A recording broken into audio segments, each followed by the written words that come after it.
certain extreme situations, the law is inadequate. In order to shame its inadequacy, it is necessary to act outside the law, to pursue natural justice. This is not vengeance. Revenge is not a valid motive, it's an emotional response. No, not vengeance. Punishment. Tonight we have a chance to say, yeah, you're right. We're too extreme, we're too wild, we're too out of control, we're too full of our own shit. Or we have a chance to say, hey, fuck you, you're wrong. Fuck you, we're right. Because you have all made it to the dance. Because believe me, this is the dance. Start the show.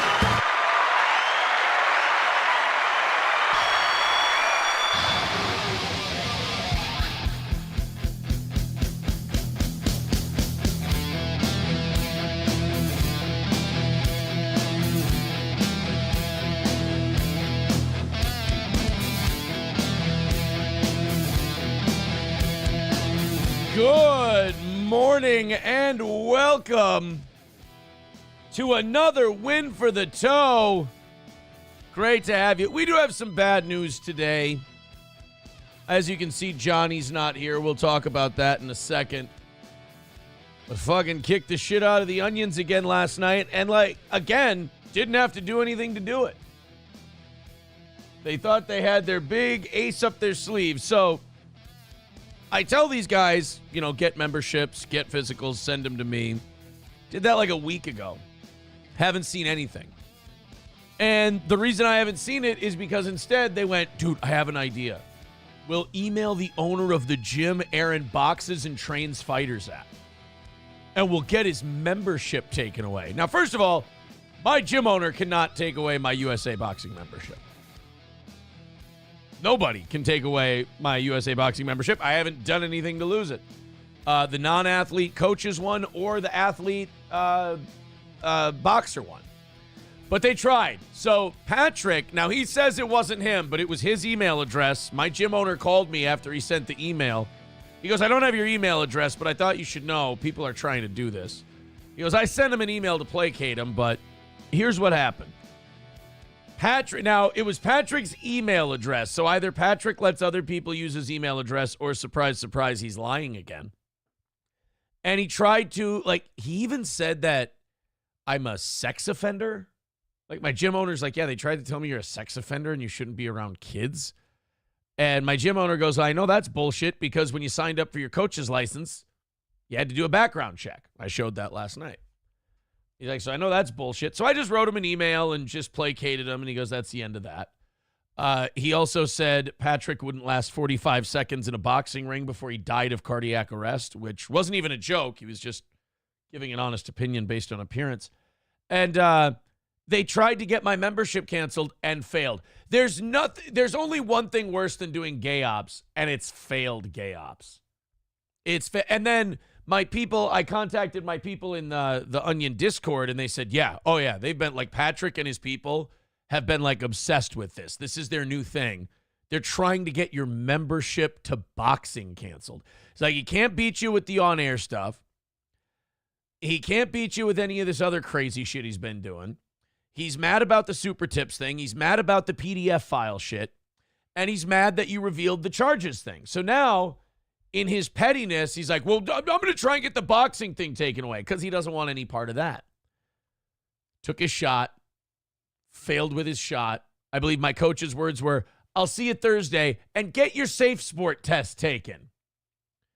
Because I have my USA Boxing coach's license, but in order to be able to actually use it and be in the corner by yourself with fighters at events, you have to take what's called the safe sport test. Well, I don't corner fighters solo, so I just feel like I'll take it when I take it, but I'll take it today before I head over to the gym and do some sparring this afternoon, and I guess Scott and I will continue to have laughs at Fatty Patty's expense. So expect another meltdown from him and another cope from the Onions. Another failed. How many failed attempts is that now? So we have, they tried to, do you remember the one where he thought he was going to get me arrested for doing giveaways on the show? Do you remember that? I remember when, like, he was serious about that. And then when it failed, he goes, oh, we were never serious about that. That's the thing. In Patrick's mind, like, he and Nick are perfect for each other. Anything they say about anyone else, you can rest assured they do it. After Patrick loses these things, he goes on this cope that he never tried to do it in the first place. Just rewrites his own history. And there's a history of that. Like, he got arrested for cocaine. He took $50,000 from his audience to try and make it go away. And now he pays every month, every year, these services to scrub his bad information off the internet. Blurs his house on Google, tries to remove every reference of his cocaine arrest, all this other stuff. He can't pay to have the Josh Denny clip scrubbed or the Chad Zumach clip scrubbed, where Josh Denny goes, yeah, Patrick cried like a girl on my shoulder. Like, Patrick cried on another man's shoulder. Because he's like, my life is over. My life is ruined. I got arrested for drugs. Doesn't really match. It doesn't really mesh with the phony persona that he puts on the internet. Interesting. So this guy pays to have shit scrubbed. So he's got a history of when shit fails, he tries really hard to cover it up because he's incapable. Like, you know how with the polycule stuff, I had to take a massive L and be like, here's what I did. It was fucked up. It was bad. Patrick doesn't have that ability. He has to go, well, no, he's like the guy who falls down on the ice, busts himself all to shit, and then goes, no, I totally meant to do that. I needed fresh bruises. So he failed on the giveaway night. Remember, we were going to be investigated by the Secretary of State or something. Never ended up talking to Secretary of State Scott Simon here in Minnesota. That was a weird one. What was the other thing? Oh, yeah, he was going to get me arrested for the Ashley HRO thing. He's like, oh, no, he's violating the probation of his HRO. He's going to go to jail. They planned that in the Discord. Never talked to anybody about that one. Oh, God, there's been a ton of them. And now this one, he's like, we're going to get his boxing license taken away. Failed at that one too, pal. I love that this idiot keeps handing me W's, and I literally don't have to do anything. So, great to start today's show with another win for the toe. Sorry, Pat. I'm sure your next big-brained idea is going to work out just perfect. Bigot on Socialist Media says, how long before Nick is writing fan fiction on his locals about Melton eating his cum? Well, when Patrick turns on him. Patrick's already kind of turning on him. Like, they're kind of using him as a lol cow now. Like, they're goofing on him when he goes on their show. That's only a matter of time. You got to remember, Patrick, the thing with Patrick is he's been run out of every community he's tried to grift off of because, you know, even though I saw it before most people did, Chad saw it before most people did, everyone eventually sees that he's a really weird, psychopathic, not genuine person. And I have to be honest, I will give him credit for this. If I had the intelligence level following that he has, I'd have quit a long time ago. So perseverance is his strong suit because he's shameless. Tapia says he had us all fooled. A lot of people woke up from the coke dealer Melton. Yes, the cocaine kingpin, Patrick Melton. Yeah, he had us all fooled. Yeah, we all thought we were dealing with Pablo Escobar. Waylon with $1 says you should go fight Mersh in Florida. We could call you the Minnesota Hurricane. Maybe it would smack one of his eyes straight. I don't know. I don't think Mersh would do that shit. Didn't he run from Baked Alaska? Didn't he see Baked Alaska in the streets of white trash Florida? And Baked Alaska clowned him, and Mersh did nothing but pat his belly. Oof. Now he's shit talking children in VR chats and streaming it. I tell you what, guys, I don't know if Steel Toe is the new Sonichu medallion. I have no idea, but every time someone decides they're going to try and grift off Steel Toe, they just end up looking more and more retarded. It's I'm trying really hard to pretend I'm not enjoying it. But Scott and I had some really good laughs yesterday at Patrick's expense and his fans' expense. Now watch him cope and try to blame this all on his fans. And he will take zero. There's only one thing worse than doing gay ops, and that's not having the balls to do it yourself, but trying to make other people do it too. That's bad. That's really bad. But he'll lose his mind about that one. And it's interesting. He's always got a new plan to get his roadrunner, old Wiley Melton. He's always got a new plan, and it always comes after something really embarrassing happens to him. So it's a pattern there. Triple N says, Virgie does VR chat too. I thought you loved him. I think Virgie's good, but Virgie, doesn't he doesn't go on and stream himself. Merch is just weird to people on that VR thing. I was watching some Pod Awful this morning, getting ready for the show. You know, that's my Gonna Fly Now. That's my Rocky theme music, is Pod Awful and Vikings coverage. And he was playing some of that VR stuff, and it's aimless, it's pointless to the point of creepiness. I don't know, it's really unsettling. All right, man. McBuster says, I can't control what my fans do.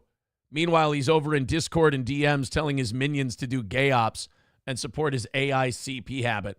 Well, and here's the other thing. He's in business. He's associated, as he grifted off these Dabbleverse people, but with people who are never do gay ops, observe and report only.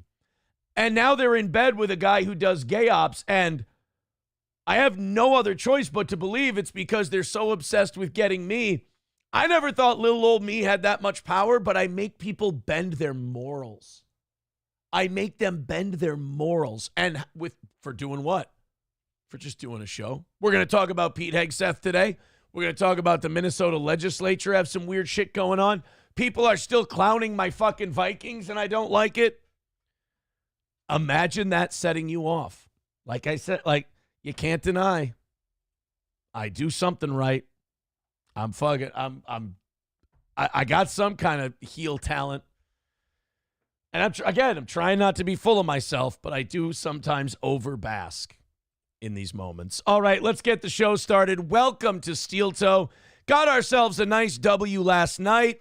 We also had Your Grammar Sucks dropping in 50 after the morning show yesterday. So ultimately, yesterday's morning show, $50 L, not the end of the world at all. We don't like taking those L's, and we've taken 3 of them now in the last couple weeks. That's no good. But as long as we keep winning, as long as we keep knocking out those goals, it'll all end up being a bad memory. Plus, I did promise a 1-hour pop-up afternoon show today to whichever show knocked out that extra 50. So that is the offer that's on the table. I think somebody too should officially be known as the Ethan Ralph owner. He's the guy who went up to him on the streets of Candy, Ojai County. Triple N says, much like the elephant seal, Toe loves to bask. I do. There's something to be said for not taking this shit very seriously. You can really have fun with the people that do. Somebody too says, shirt's looking a bit tight, Aaron. What's the deal? Eating too much, are we? First of all, it's TOO, you central Minnesota white trash. Second of all, no, my weight is actually down. I'm on my way to 215. Here we come. Fighting weight. Here we go. 8 pounds away. 8 pounds. Okay, I will say this. That's from last night. I am cheating, and I didn't step on the scale this morning because I did go into the refrigerator on my way down here and grab what was left of a bag of chocolate-covered peanuts, and I did eat those. So there is that. Sorry. Somebody says, I ain't the guy who did that. It's literally somebody named somebody. So you're somebody too. The guy who did the Ethan Ralph thing, his name is somebody, and it's somebody something. That's fucking weird. Triple N says dirty 230 incoming. I don't think you can gain 7 pounds from a couple handfuls of chocolate-covered peanuts, can you? That's what, see, when you're a heavyweight, chocolate-covered peanuts can be training food. You know, if you're like a middleweight or a light heavyweight and you got to make a certain cut, all you have to do is, if you're a heavyweight, if you're like, I'm going to be 215 for this fight, and you're 220, you can go, oh, no, it was strategic. I added the extra 5 so I could, lean on my opponent a little bit. That's all you do. You just pretend you meant it. Like when Tyson Fury comes into a fight with a belly so big he has to hike his trunks up right under his tits. He meant to do that. He wanted to be heavy for this one.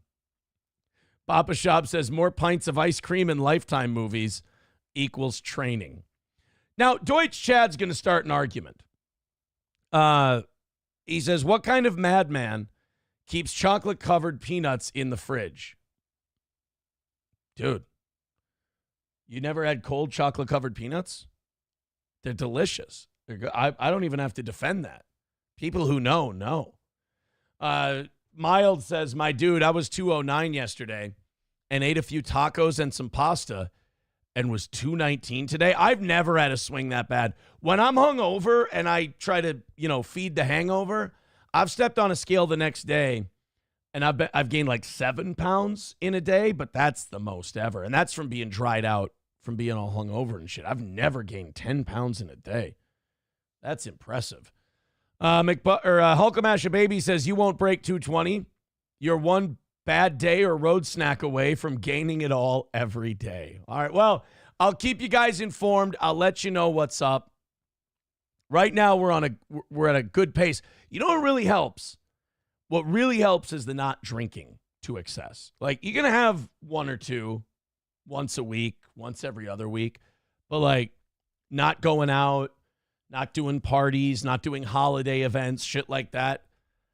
That really does help. And now I've stayed away from the fast food for the most part. I did break 1 day last week. And I think did I get McDonald's? I think I got a burger at McDonald's. All right, guys, we got to get moving. We got some stuff to do. First and 15, putting McBuster on blast, says McBuster, why don't you ever give Aaron money or send super chats?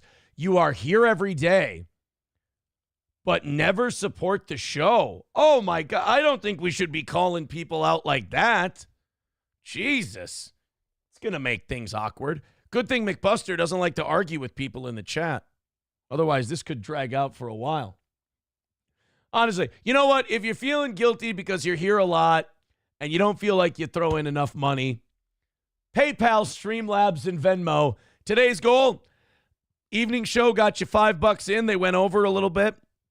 $325 is the number for today. $325 is today's number. So go ahead and throw in. Let's get under $300 by the top of the hour and stay ahead of the sticks, as they say in football. Speaking of football, my Vikings have gone from holy shit, what a story, 14 wins. This team is really something special. Sam Darnold is finally playing to his potential. We went from that to, these guys are a fucking joke. What a bunch of choke artists. Sam Darnold sucks. We always knew it. And people aren't leaving us alone. Like, we're halfway through the football week now.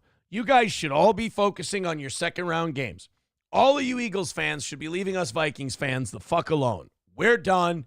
You got to worry about the Rams. Instead, a lot of Twitter videos, a lot of YouTube clips coming out of not only the Vikings these past 2 weeks, but Vikings the last, 20, 25 years. They keep posting and clipping.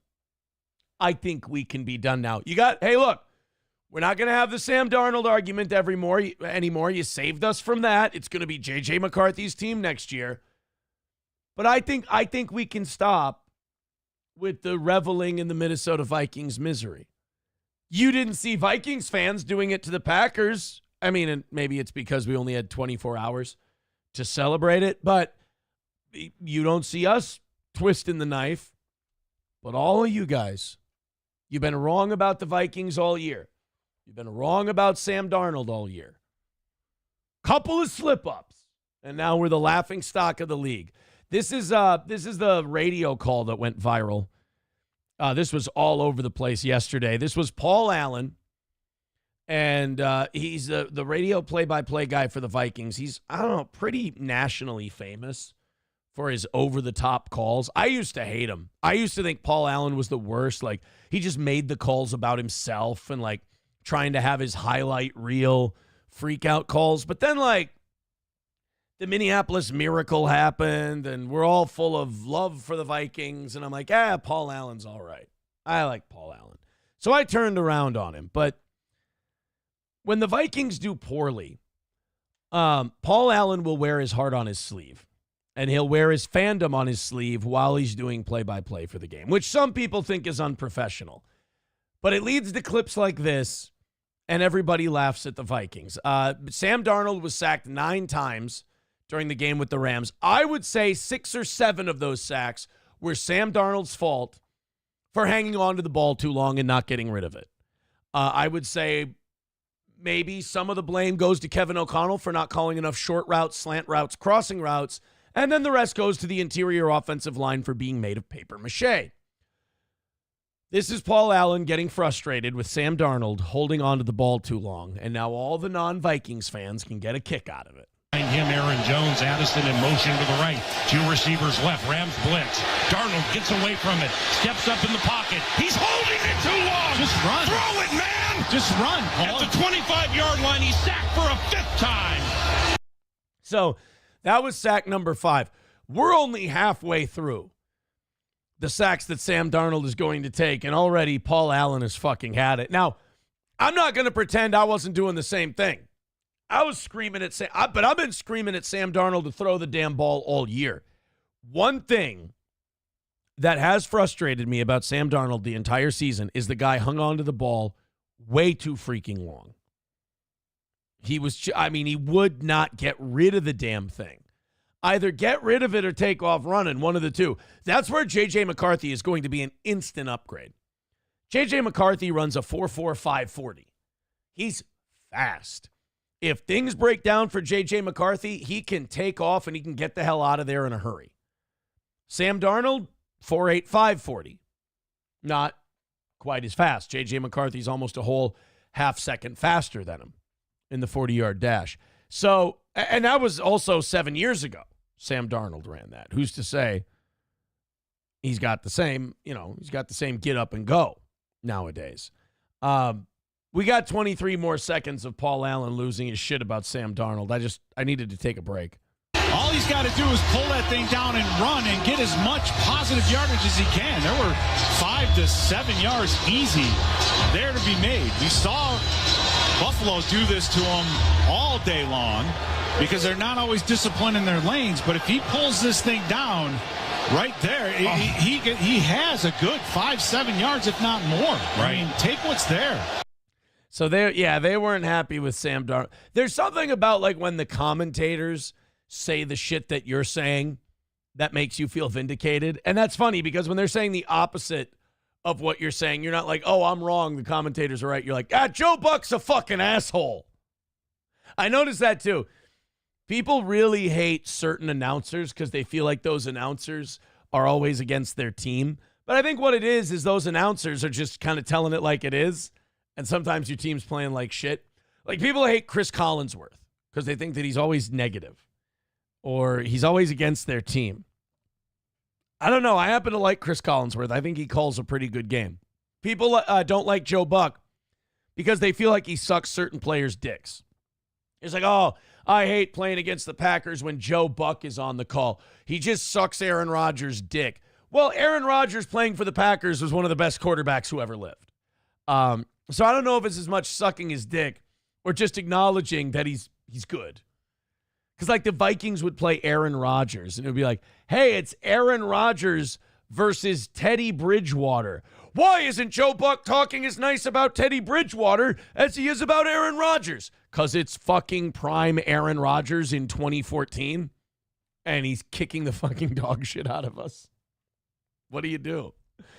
Stephen Bravo doing a couple of things here. Stephen Bravo gifting a membership And Stephen Bravo with $2 over on Venmo. And he's saying it's towards McBuster's goal. Wow, there you go. Hey, McBuster, you're getting donations to this show on your behalf. $320 away from today's goal. Again, let's knock these down $5-10 at a time. Let's get under $300 in the next 40 minutes, and I think we're heading for another win for the toe today. We got Chris Collinsworth, simps for Mahomes. Packer says Chris Collinsworth is too busy glazing all over Patrick Mahomes' nuts. All right, yeah, maybe. But, like, Patrick Mahomes is, again, one of the best quarterbacks of all time. So is he glazing him, or is he just acknowledging? By the way, glazing, it's just such a fucking gross term. And it's really been gaining in popularity. But you have people going like, yeah, Collinsworth glazes Patrick Mahomes. It's like, yeah, or Patrick Mahomes is just really good. Like, Patrick Mahomes might just be a really talented player. Is that possible? And then you go, you say that to them, and they're like, no, fuck that. Of course not. It's like, okay, maybe I'm wrong. And they're like, oh, man, Chris Collinsworth and Joe Buck are just sucking Patrick Mahomes' dick. And they're like, okay, hear me out. Could it possibly be that Patrick Mahomes is good? No, that's fucking stupid. All right, I'm fucking stupid. I apologize. Stephen Bravo also gifting a sub over on Rumble. Wow, thank you.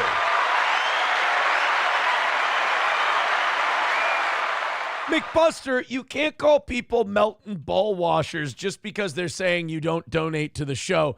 McBuster, ignore them. They're trying to get a rise out of you.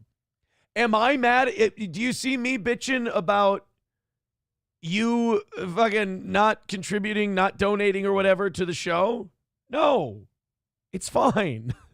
You're okay. He's fighting with 1st and 15. And he's like, yeah, I fucking Melton ball washer. He's not. 1st and 15 has always been very supportive of the toe. I will say this. Why doesn't everybody do what Stephen Bravo did? Here's the grift for the first hour. We've got our first hour's grift. Thank you, Stephen Bravo and McBuster, for this idea. The grift here, is everybody throw in and say that they're doing it for McBuster. Say that they're giving their McBuster tribute to the show. So, like, McBuster is being accused of not donating to Steel Toe. I say the rest of you donate to Steel Toe. Just show McBuster how to do it, and maybe he'll follow your lead. Like, I like what Stephen Bravo's doing. He's just spreading it around the different chats. Little Venmo, little Rumble, little YouTube. Throwing about $10-15 out there at a time, but, like, spreading it around. You guys can do it, and then McBuster will know. Now, this is how is this going to be helpful? 1st and 15 says, after you, McFreeloader. It's not okay, guys. I like McBuster. See, now Chips and Diff says, Aaron, you told me yesterday off air how much you hate McBuster for not donating. That's not true. I've never, Chips and Diff, you and I don't speak I don't speak to hardly any of the listeners off the air. When they DM me, I'll respond to them, but I don't talk shop with any of you guys. McBuster, he's lying. You know he's lying, McBuster. It's just plain not true. Oh, now everybody's turning. Labglass says McBuster is the most red freeloader. You guys do know that McBuster has infinite energy, and he will fight with each and every one of you for the rest of the show if he has to. That is what he'll do. All right, moving on. So, watching that Paul Allen clip, the coverage of Sam Darnold hanging on to the ball too long, reminded me of other famous Paul Allen calls where he lost his mind at how bad the Vikings are. This is the call he had. The Vikings were, I think, 8-7. This is back when they played 16 games.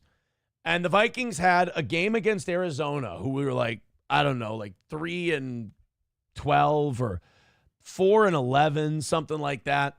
They had nothing to play for. We went to Arizona. All we had to do was beat the Cardinals, and we're in the playoffs. If we lose to the Cardinals, Green Bay gets into the playoffs. We were up 17-12 with less than 10 seconds to play.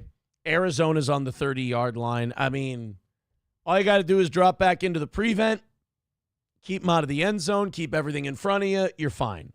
Well, we didn't do that. We didn't do that. They get the touchdown at the last second, and let's just say Paul Allen was not happy. Get back, guys. Here it is. The season's on the line. Two receivers left and right. McCown takes the snap. He steps up. He's all by himself. Fires into the end zone. Caught! Touchdown! No! The Cardinals have knocked the Vikings out of the playoffs. I believe it was caught by Nate Poole. He's being mugged by his Cardinal teammates. Oh, Dante. They're Minnesota Vikings crying on the field. Paul Allen gets into his games, man. Now, you might have noticed, you might have said, Aaron, why wasn't that called incomplete? He didn't get both feet in bounds. There was this gay bullshit rule that the NFL put in like 2002, 2001, and they kept it until like a few years ago. And the rule was, all of a sudden, if you push the receiver out of bounds, it's a completion. Like one of the things you used to be able to do in football, and now you can still do it today, is you used to be able to use the sideline as an extra defender. So if a guy had to go up and make a catch and he got the ball, if you can push him out of bounds before his feet get down, it's an incomplete pass. So you can kind of use the sidelines as an extra defender. Well, somewhere around the turn of the century, until like 5-6 years ago, there was a rule that said, no, if the defender pushes you out of bounds, that's a catch. So there's an argument that can be made that if they wouldn't have touched Nate Poole, maybe that second foot would have come down out of bounds and the Vikings would have won. Let's take one more quick look at this, then we'll move on. He steps up. And we'll watch more Vikings heartbreak, and you guys will be happy. And see if Nate Poole's foot would have come down out of bounds. He's all by himself. Fires into the end zone. Now, this foot right here, our right side, his left foot. If you don't push him, there's no guarantee that that foot comes down in bounds. Touchdown! No! See, yeah, the referee does the push signal. If you pushed a guy out of bounds back then, that counted as a catch. Shitty rule, stupid rule. I think it's awful. But it is what it is. That's what it was. The force out rule sucks. Coltrane says, I was waiting on PA to yell, fuck! That would be great. Like, PA's going to get old. The Vikings are finally going to get to a Super Bowl. I know it's already fantasy talk. The Vikings will finally get to a Super Bowl in like 2045. Paul Allen will be like 80 years old calling a game. And the Vikings will miss they'll miss a field goal to win the Super Bowl. He'll go, motherfucker! Cocksucker, piece of shit, ass fuck. And you start dropping N-bombs and shit, and they'll be like, well, I guess PA's retiring after this one. Voluntarily or otherwise. Triple N says the empty hand rule was another good one. Shout out the Snow Bowl. Are you talking about the tuck rule? That was so fucking dumb. Where Brady didn't really fumble because like he was going like this, the arm was coming forward, and as he tucks, that's still your arm coming forward. Absolute bullshit call. Chips and Diff says the forward pass rule also sucks.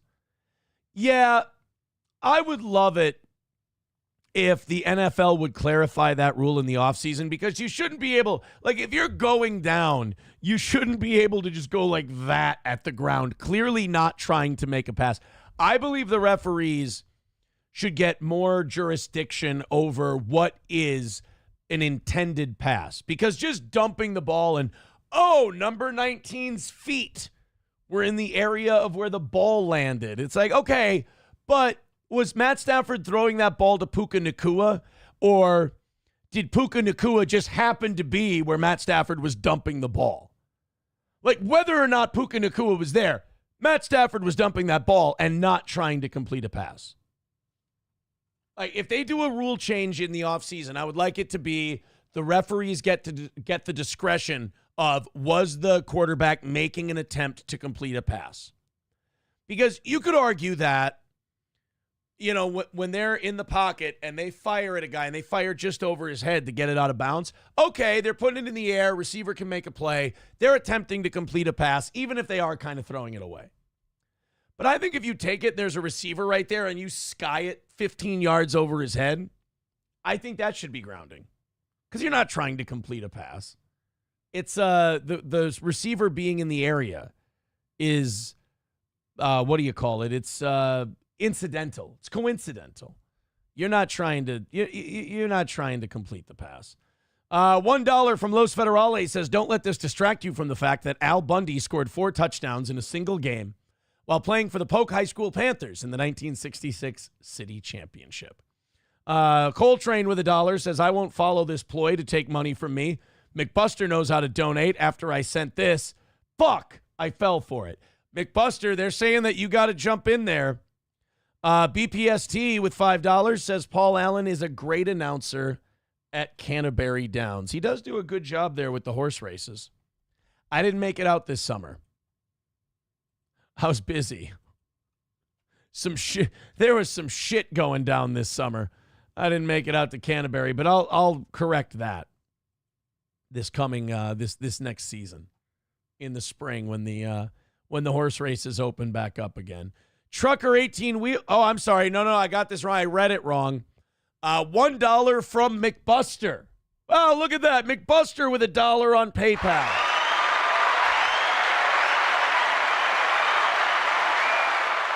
McBuster says, old Sam Darnold. I have to sing it, don't I? Old Sam Darnold had a sack, E-I-E-I-O, with a sack here and a sack there. Here a sack, there a sack, everywhere a sack. Old Sam Darnold had a sack, E-I-E-I-O. There. 310 away from today's goal. Throw in a couple of bucks. Hey, we're almost there. We're almost under $300 by 7 o'clock. You know what? Since Zumach said that I abandoned the hype train, which is not true. I had one last night. Every time we hit one of those $100 marks before the end of the hour, we're doing a hype train just to stick it to fucking Zumach.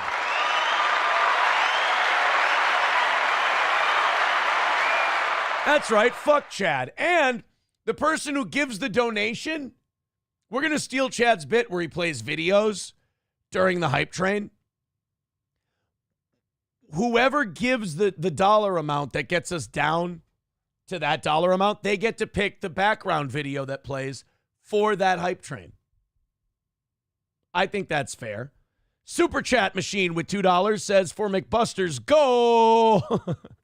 And Super Chat Machine with another $2 says, am I still banned? Is this thing on? Nope, you're good. You're okay. You're okay. And people have been asking, am I still banned? Am I still banned? You can thank Rusty Grammer and Chad Buzamach for the jailbreak. They said, fuck it. Let them all out. Let them have fun. I said, good. That's the spirit. I like that. And I did have Chet. Is it Chet Galloway? I had Chet Galloway writing to me this morning, and he was like, hey, can you unban this person? I'm like, the only people I have banned right now are people who could be facing charges from something they did to me. It's the only people I've been asked to, keep out, if you will. And they, in a while, they might thank me for it, actually. So 310 away from today, $10 away from doing a hype train in the next 20 some odd minutes. Now we're getting Paul Allen requests. They want the Brett Favre interception. Why do you guys want to hurt me so bad? Paul Allen NFC Championship.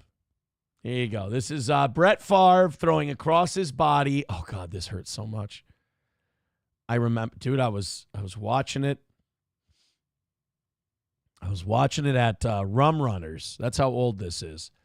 I was watching it at Rum Runners in St. Cloud, and we had gotten to the 38-yard line, tied at 28, fourth quarter, trip to the Super Bowl on the line. We're thinking, okay, worst case scenario, we've got to kick a 55-yard field goal to win this thing. Best case scenario, we run another play, spike the ball, we get a closer look for the field goal. Like, you could have run the ball. You have Adrian Peterson. You could have handed the ball to Peterson, let him run for 6-7 yards, kick the field goal. Wait, could we have even done that? Did we have any timeouts left? Because if we didn't have any timeouts left, there's 18 seconds left, and it's 3rd and 15. You can't spike the ball. So you got to get this fucker out of bounds. But we might have had timeouts. Who knows? So anyway, New Orleans, when they got the ball back, we went to overtime.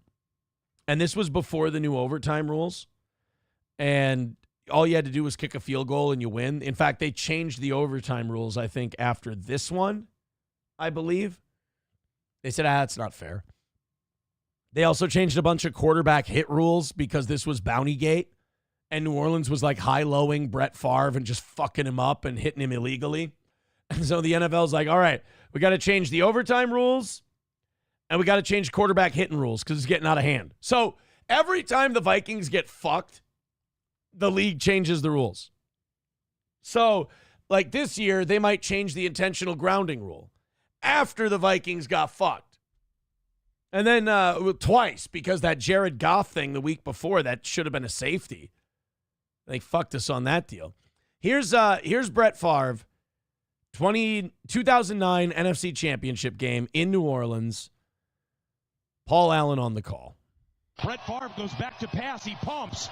Now he fires over the middle. Intercepted. I can't believe what I'm seeing right now. It was intercepted by Tracy Porter near side to the 40, and John Sullivan runs him down at the 47-yard line. You've got to be kidding me. I can't believe what I just saw. Now, you might be saying, Aaron, that doesn't sound so bad. He's not freaking out. Just give it a second. Paul's brewing. Paul's bubbling. Let Paul cook. Because Paul's about to go off on the Vikings. Looking at that play, he should have just held on to it, Paul. He should have. He could have easily gotten 5 or 6 yards if he would have just pulled that thing down and dove forward. But why do you even ponder passing? I mean, you can take a knee and try a 56-yard field goal. This is not Detroit, man. This is the Super Bowl. He wasn't happy. He wasn't happy about the interception. And then there was the missed 20-some yard field goal against the Seattle Seahawks. When we were, remember we were building US Bank Stadium and we played at the Gophers Stadium. We played at the time, TCF Bank Stadium. This was the 2014 season. Wild card round, coldest playoff game of all time. Outdoors in Minnesota. Bud Grant came out for the coin toss wearing short sleeves. It's fucking badass. It was really cool. Nobody could score. It was 10-9. The Vikings drive down the field. They get to basically the goal line where they can kick a 27-yard field goal, which is closer than a chip shot. I believe the extra points are now, 30, 35 yards?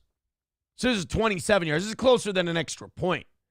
And our kicker, Blair Walsh, I think this was his rookie year, and he had not looked bad. Blair Walsh was not bad his rookie year. He got the yips after this really bad, and he was out of town soon after. But this is Paul Allen calling the chip shot. Of the postseason. Winner goes to play the Carolina Panthers, the Cam Newton-led Carolina Panthers. Devin McDermott snaps. In his first year with the Minnesota Vikings, Jeff Lockholm, Blair Walsh, from 27 yards left hash. Snap good, spot down, Walsh's kick is up, and it is no good, he missed it! Are you kidding me? The season can't end like that! He missed it left! And the Seattle Seahawks are off to Charlotte. He takes it so hard. It's so rough for him. Packer Backer with $5 says, here, this will please us both. Me slightly less than you. All right, Packer Backer. Thank you very much for the $5. Hey, that puts us at 305 for today. Streamlabs, PayPal, Venmo. Get us under $300 by 7 o'clock, and we've got ourselves a hype train, and you get to pick the video. And if you don't, I get to pick it. All right. This is Paul Allen calling a good moment in Vikings history. Here's the problem, though. This is going to hurt us viewer-wise because the viewers of this show don't want to see me watch happy Vikings memories. They want to see us suffer. They want to see bad things happen and our announcer loses shit. But, oh well. Let's go ahead and watch Brett Favre. This was, what were we, 2-1? Or 2-2? We were off to a sluggish start that 12-4 season. And this was kind of the moment that turned the whole thing around. We're at the 32-yard line. There's 12 seconds left. We're down by 4. We need a touchdown. Brett Favre needs to pull a rabbit out of the hat. Chester Taylor in the backfield. Everybody out. Favre rolls. Wants to throw deep and does. To the end zone for Greg Lewis. Touchdown! Touchdown! Favre did it! That's not Paul Allen. That's not Paul Allen's call. That's the Fox. Fuck the Fox guys. Fuck that noise. Let's get Minneapolis Miracle Paul. Let's get Paul Allen's Minneapolis Miracle call. That's what we should. Are you kidding me? Shut the fuck up. Shut the fuck up. Why is that? Well, I've obviously watched this 100 times before. Vikings at their own 39. It's third down. 3 receivers right, Thielen left. By the way, have I ever mentioned that I was there? Did I mention that? Night before, I went to see the Gophers play the Indiana Hoosiers. Look it up. The Gophers played the Hoosiers the night before in basketball, and we lost. And our point guard also went down for the year. That was a tough one. And we were sitting in the bar, and we were like, fuck it. You know what? Let's get tickets to the it was my brother-in-law at the time and I. And we used to go to, we got Gopher season tickets together back in the day. And we also, we bought a few season tickets off of my buddy for Vikings games. And we decided we were going to take our dads to the NFC divisional round game against the Saints in the Case Keenum season. And I remember I was looking down at my feet and I missed the actual throw. As I picked my head up, I was watching Stephon Diggs take off and run for a touchdown. But I remember because we had been winning the entire game. I think we were up 20-0 at halftime. And I remember looking down at my feet, holding my forehead, and I went, I thought to myself, how many times are you going to let them do this to you? And then this happened. Marshawn Lattimore, 12 yards from Adam. Case on a deep drop, steps up in the pocket. He'll fire to the right side, caught by Diggs. Stay oh my God! Oh my God! 30, no 10, touchdown! Are you kidding me? It's a Minneapolis Miracle!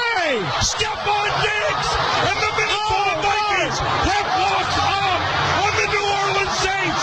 It's a 61-yard Minneapolis Miracle.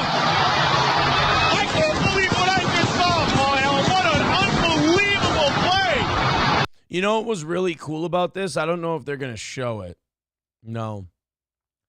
There was something really cool that happened after this. Thomas Morstead, the punter for the New Orleans Saints, all the Saints had walked off the field. Like Sean Payton felt like a retard because after they took the lead, he started taunting the crowd with the Skol chant. And then we did that, and Sean Payton just walked his sour ass off the field. And the problem was the game could not end it was a technicality. The game could not end until you kicked the extra point. So the Vikings are sitting there, and the refs threw a flag on Stephon Diggs for taking his helmet off during the celebration. So they had to penalize us for that. And we had a problem because there were no Saints to field the extra point, and the game couldn't end yet. So the referees over the loudspeaker called for the Saints to come back out on the field. Thomas Morstead, the punter for the New Orleans Saints, came out by himself to man the extra point. against us. And it was a really cool move. And so then Vikings fans found out that he had some kind of like childhood cancer charity, and they donated hundreds of thousands of dollars to his kids' cancer charity. It was actually a really cool deal. Thomas Morstead became like a weird folk hero for the Minnesota Vikings. Which, by the way, we totally would have not given a fuck about this guy had we lost that game. We would have been all salty and shitty and bitchy about it and just totally fucked off. But he came out after we won. He bent the knee to the victorious Minnesota Vikings, so then it was okay. King Kong Dong writes, Eagles kick the shit out of you the next week. Fly, Eagles, fly. Look at this. Wait, no way. I just went into the Rumble chat. Are people still fighting with McBuster about whether or not he should donate to the show? McBuster, why are you entertaining these people? Why don't you just let them? They're just trying to get you to keep responding, buddy. Guys, don't keep donating to the show in McBuster's name. That would be awful. Don't do that.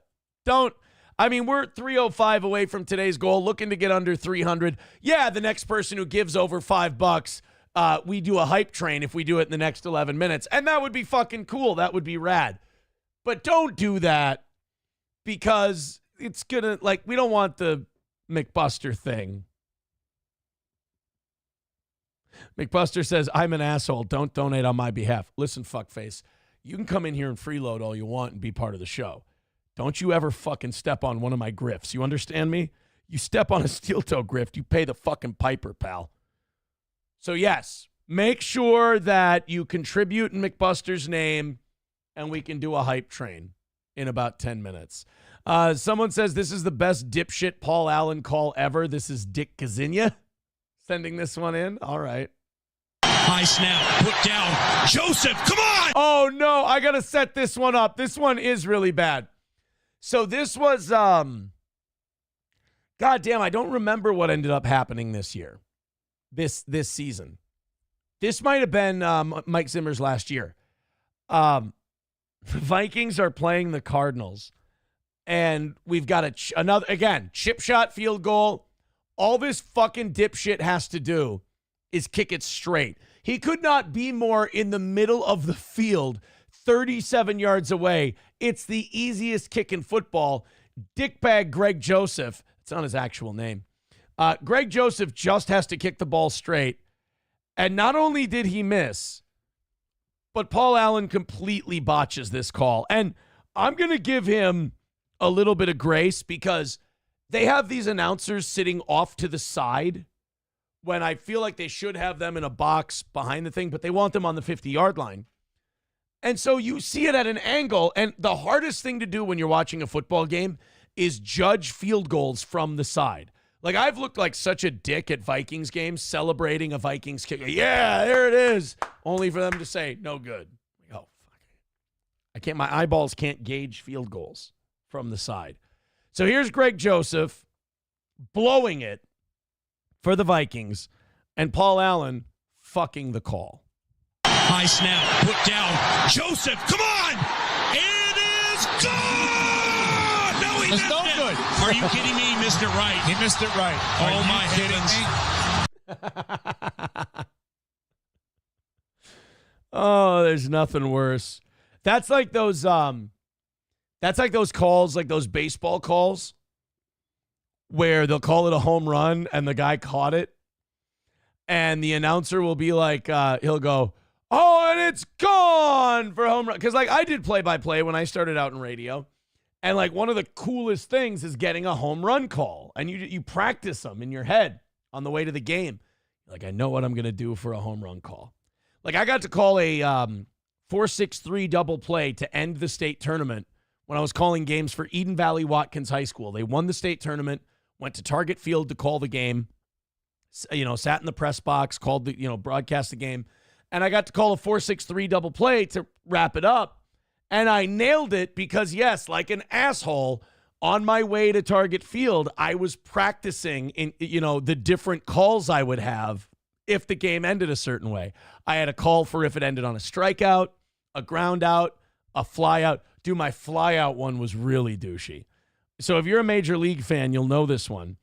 If they would have popped him up to end the game, it would have been something like, and the 2-1 pitch to Reavers, and he pops it up. Oh, Rexy, I don't think this one's got the distance. And the Eden Valley Watkins Eagles are state champions again. That would have been I remember that. As douchey as that was. Oh, Rexy, I don't think this one's got the distance. Which is a Major League reference. And that would have been the call. For small town Eden Valley Watkins. Now, you might think, Aaron, that's the gayest thing ever. No, this is the gayest thing ever. There was the Minnesota Prep Sports Update, which was a daily show that went out to radio stations across the state of Minnesota. I don't know if they still do it, but it would update you and it would play clips of play-by-plays from different games. And I was trying to make a call that would make it on the Prep Sports Update every day. And I'm pretty sure that if Eden Valley Watkins would have got the fly ball out, oh, Rexy, I don't think this one's got the distance, would have made the Prep Sports Update. Chevrolet JB just writes, what the fuck are you talking about? The Tatler says, I used to do play-by-play on radio. This is a complete lie. How autistic do you have to be to go, this guy is just bragging and lying about doing play-by-play on the radio? Learn the difference between... sorry. Well, no, that was actually accurate for the Tatler. Learn the difference between we have a problem and you have a problem. I got bad news for you, Tatler. Pretty much everyone who's done radio has done play-by-play at some point. It's almost like if you're a defense attorney, you probably started out working for the prosecutor's office. If you do radio, play-by-play is the easiest way when you're just starting out in small-town radio to make a little extra money. I mean, in 2006, when I was 19 and I started in radio, they would give you $50 plus gas mileage to do a play-by-play. So I would rack up about $200 extra on each check plus a $150 fucking gas allowance. And that would, that would keep me in mac and cheese. And, you'd fudge the miles just a little. Fudge the miles just a little bit. Vance Maestro says, so more than you make now. Yeah, that's how I hit the goal back then. All right, let's throw out a thank you here, and then we'll move on. I'm really happy with what we've got for today's show. I don't know if you could tell or not, but what we just did there, not planned at all. Huh? Oh, my. Look at this. I am not kidding. Someone just donated $55, but they did it in McBuster's name so that they could get him on the Chad Buzamach top donations list. So as you can see, Gray Duckling is in first at 145. Not My Demo is at 100. Sanford's Son is in third at 60. Infernal Machine was in fourth place at $50. But McBuster and his $55 puts him in fourth place. Wow.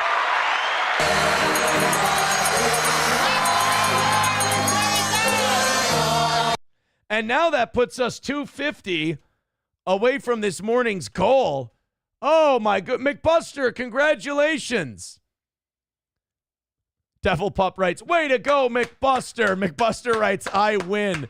Hey, keep it going. That's what we're doing. If you guys donate on PayPal and Venmo and you say it's from McBuster, I'm counting it as McBuster's total. And if he ends up in first place this week, we will give him the autographed Naked Twister. So, PayPal, Streamlabs, Rumble Rants, as long as you say, well, no, don't do Rumble Rants or Super Chats because then we'll know it's not McBuster.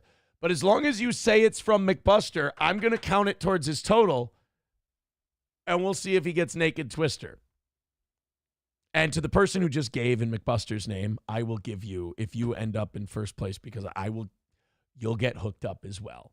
But that also means that we are at $250, and it is not 7 o'clock yet. So that means, guys, it's time for a hype train.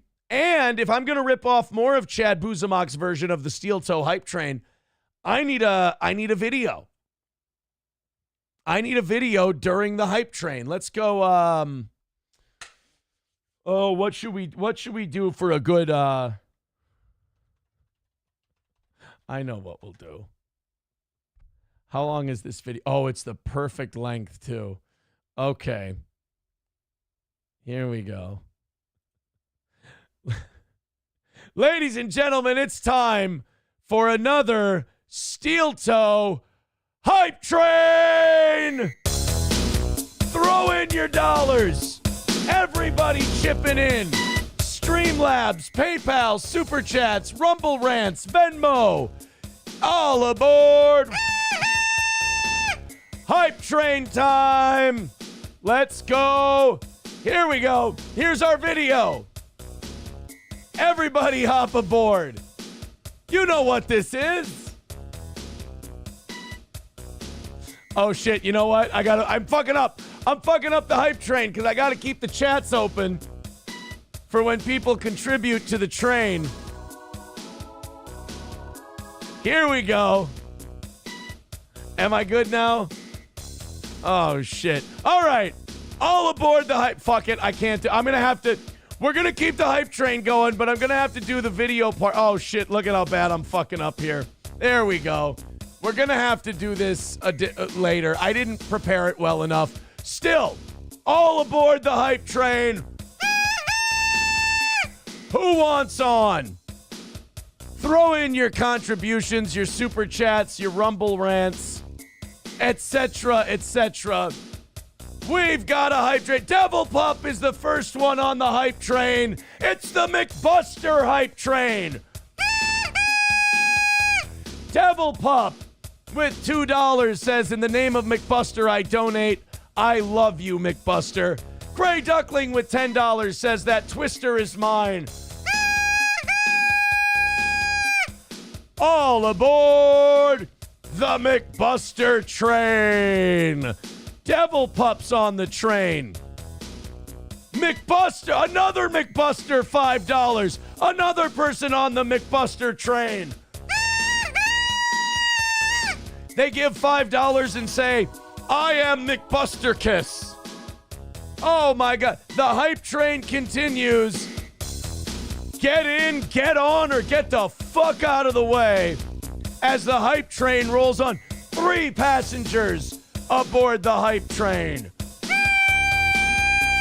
240 away from today. Keep it going. Fuck you, Zumak. Saying I gave up on my hype train. I do. Look at it. I'm going to break a sweat. We're sweating to the oldies. I challenge Chad Zumak to do a sweating to the oldies hype train. McBuster says no more donations. That's not under your control, fuckhead. Don't you wreck my grift. Full steam ahead on the McBuster train. Off we go. We got about a minute left on the McBuster train. McBuster is now $60 into the show. Thank you very much, buddy. MSO says, believe it or not, Chad already did a sweat into the oldies train. Fuck. The man's 2 steps ahead of me. All right. All aboard the hype train. We're pulling in very, very soon. $5 from Grand Poobah says, I am McBustercus. In 15 seconds, we're pulling into the station on the hype train. McBuster is now at $65. Remember, send in your donations today and make them all McBuster donations. Pulling into the station, all aboard. I just want you guys to know, every time I do that, we kill Gordy. Gordy dies every time we do that. 240 away from today's goal. Thank you very much. I got to say, every time I do that, I feel like I'm going to have a fucking heart attack. I don't know how Chad does it.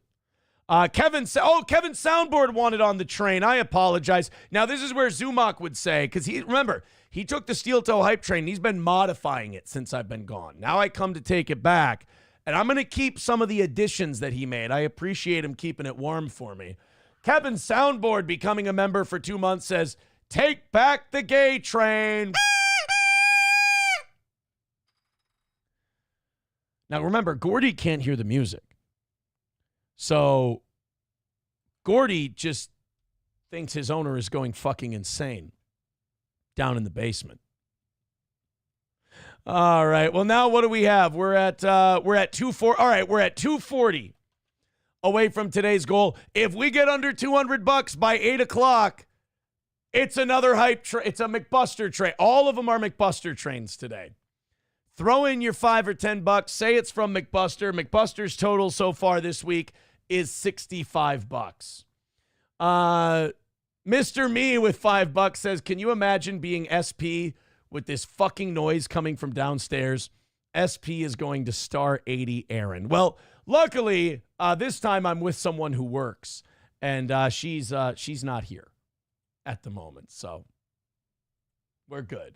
I get to sit here and do my little Playhouse program, and she can go out and be productive. Thank you very much, Mr. Me. I appreciate it. 235 is the number for today. Thank you very much for the great start. Okay, I got a little closed circuit Minnesota stuff for the Minnesota people in our audience, but a lot of you are going to like this anyway because it shows what a fucking shit show this god-awful state is. Well, I shouldn't say that. I love Minnesota. I really do. I like this state. You put up with the liberal politics and coming from the metro area and whatever because, I don't know, love the summers. The falls are nice. 3 out of the 4 seasons are great. Well, spring is a muddy shithole, but you know, I like it. I like the culture, except the passive aggressive. Basically, I just hate the Swedes. The Swedes and the Norwegians are fucking garbage. The Germans are great, and it's a decent state to be. There are certain things though that are fucking embarrassing, and kind of like a face only a mother could love, kind of a thing. One of it is our politics, and holy shit, are our Democrats whiny bitches. So the legislative session started yesterday, and I feel bad. Like, I need to follow the local stuff more because there's some wacky shit going on, and I had no idea it was happening. So the Democrats here in Minnesota lost the House and they lost the Senate. All they have is Governor Tim Walz. Could you imagine that? All your party's got is the guy who just lost as vice president. Oof, it's got to sting. So it was a double whammy for the Democrats in Minnesota. Their guy lost the vice presidential race, and they lost both seats of the legislature, both houses, I should say. So, and you know, I have a friend who just retired as a state representative, Representative Dean Erdahl. I got to know him when I worked in Litchfield, interviewed him all the time. We used to do our show live from the state capitol. When the State of the State address would be on, we'd do our show from his office, and he'd bring in just a fuck ton of guests. So we'd do a 4-hour afternoon drive show. And he'd bring in Governor Mark Dayton. I'd talk to him. He was a fucking weirdo. He'd bring in the Speaker of the House, all these important dignitaries, Secretary of State. Like, I'd come in, and it was just, he was a Republican representative, but he was kind of respected by both sides. So I'd have fucking goofy-ass libs and crazy-ass conservatives coming in. My favorite guy, and if we can find video of him, my favorite guy to interview in Minnesota political history, he was a representative named Tony Cornish. And I swear to God, this guy was straight out of fucking Montana, but he was a representative from Minnesota. And Tony Cornish was like mounted big game animal heads on his wall, John Wayne, cardboard cutouts in his office, walked around in a bolo tie and a fucking cowboy hat. Tony Cornish, he sexually harassed women. He was the shit. He was old school. And not like sexually harassed them like guys do now, like creepy. He was more of a, hey, toots, grab me another cup of coffee, like the charming sexual harassment. And I would interview Tony Cornish every year. And Tony Cornish was one of those guys who had no filter. You could just ask him a question, and it was like a challenge to see if you could get him to say the most fucked up shit. So I haven't been following what's been going on, But the Democrats apparently threw a bit of a temper tantrum yesterday. And I didn't even know you could do this. DFL legislature boycott. I want to see if I can find a better. Here we go. This is a better story for it. The Democrats, they lost the election. They lost the House of Representatives. And in response to it, they said, we're not showing up for the first day of work. And the only reason why is because they lost. I don't know what fucking bullshit reason they gave, but they lost the election, they lost the House, they lost the Senate, so they decided we're just plain not showing up for work. I honestly did not even know you could do that. Let's go ahead and check this out. This is Minnesota House DFL. This is just yesterday, skips the Capitol and convenes in Shakopee. Check this out. And the House of Representatives Mr. Secretary, I move to appeal the ruling of no quorum. The House is not... So now, check this out. So they're doing this right in the middle. For some reason, the Secretary of State, Steve Simon, came in to say there was no quorum and they couldn't have session on the first day of session. So the Democrats just completely abandoned this thing, fucking off, not doing their job, not getting the people's business done, just abandoning the whole fucking state. And the Secretary of State comes into the House of Representatives where he has zero fucking authority and goes, nope, you guys can't have session today. Well, the Republicans stand up and rightfully say, hey, fuckface, you don't belong here. So we're going to send our own guy up and we're going to have session today. And they did. Adjourned. You do not have authority over the House of Representatives. First day of the legislative session unlike any other. Today, DFL lawmakers making good on their promise to skip it. The Democratic Secretary of State adjourning the chamber, saying there weren't enough members there. Republicans disagreeing and gaveling in anyway. As they should. You have a fucking job to do. Just because you lost doesn't mean you get to throw a fucking hissy fit and not show up. So good on the Republicans for just going, fuck it, we're going to work anyway. You know, this is such bullshit because you know if this was the other way around, it would be an insurrection, it would be fleeing, it would be denying an election. Governor Walz, of course, gets his party side, this sore losing cunt. Hours ago, Governor Walz breaking his silence on the drama, siding with the Democrats and saying the House is not in session and saying Republicans need to assure voters they're not taking power that wasn't given to them. What the fuck are you talking about? They won. There are more Republicans than there are Democrats. These cocksuckers shove shit down our throat every fucking session when they win.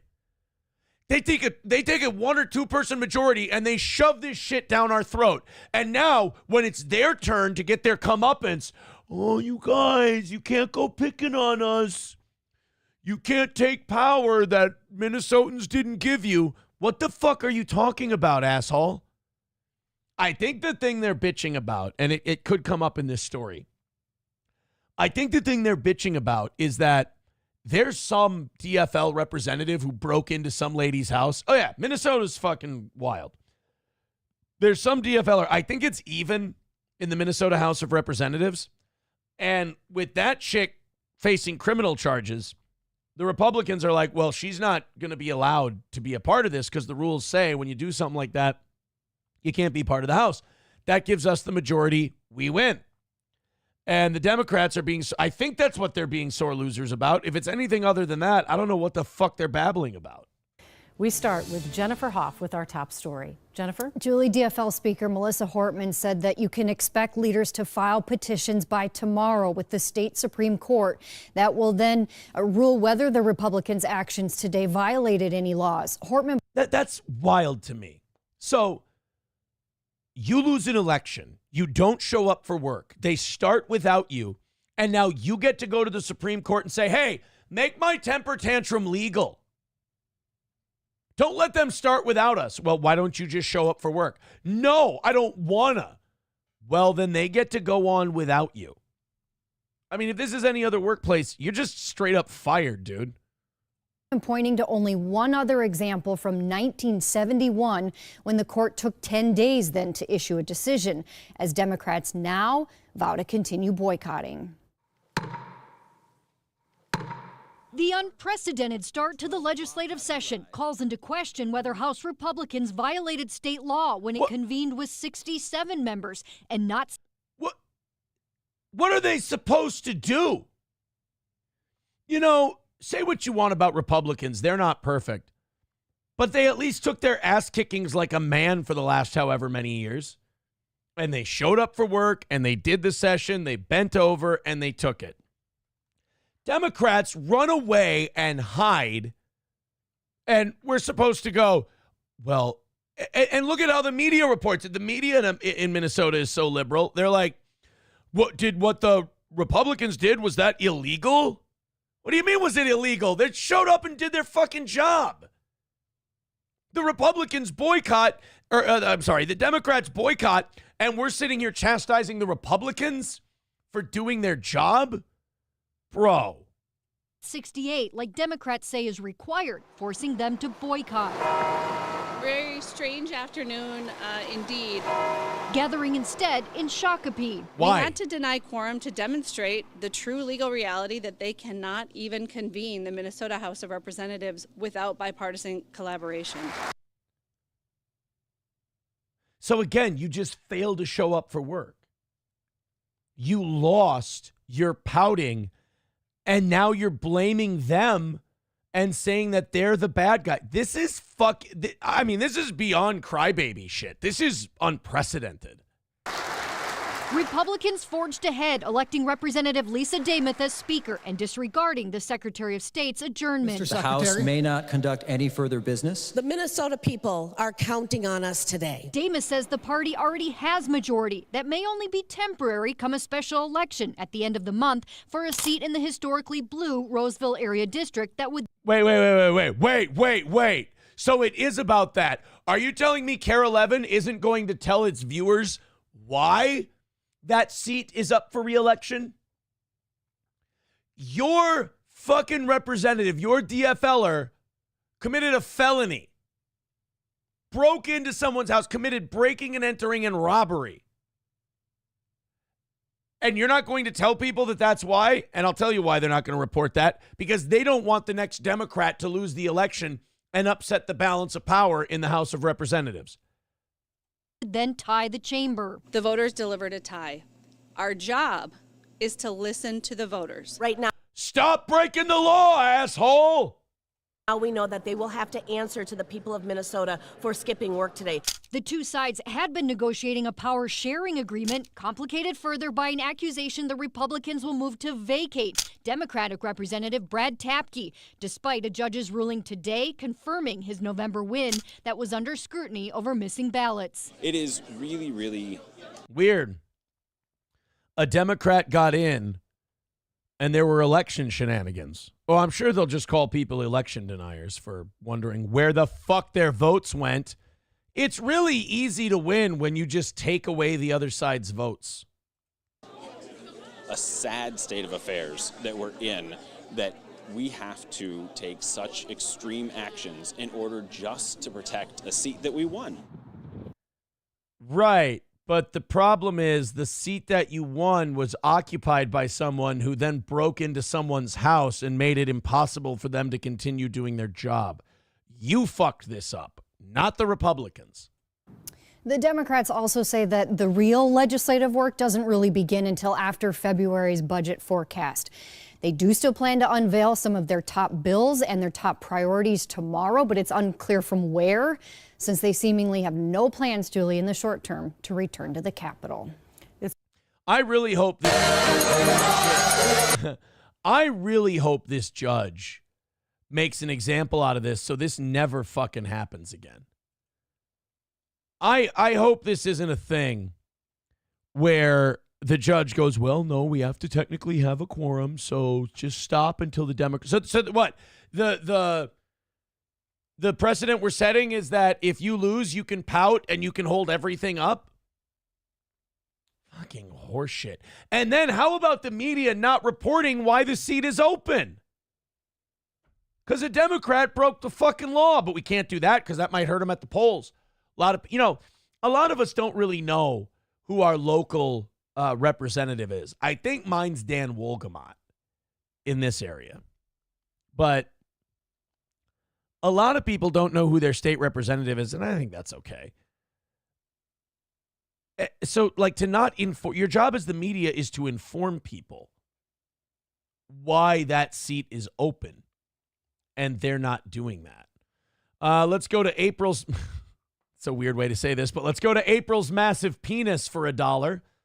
Oh, yeah, there's the phone number for Dan Wolgamott, the Minnesota representative for 14B and a Democrat who didn't show up. Please ask him to show up to work or resign from his job. And by the way, that's a public number. That's his office number.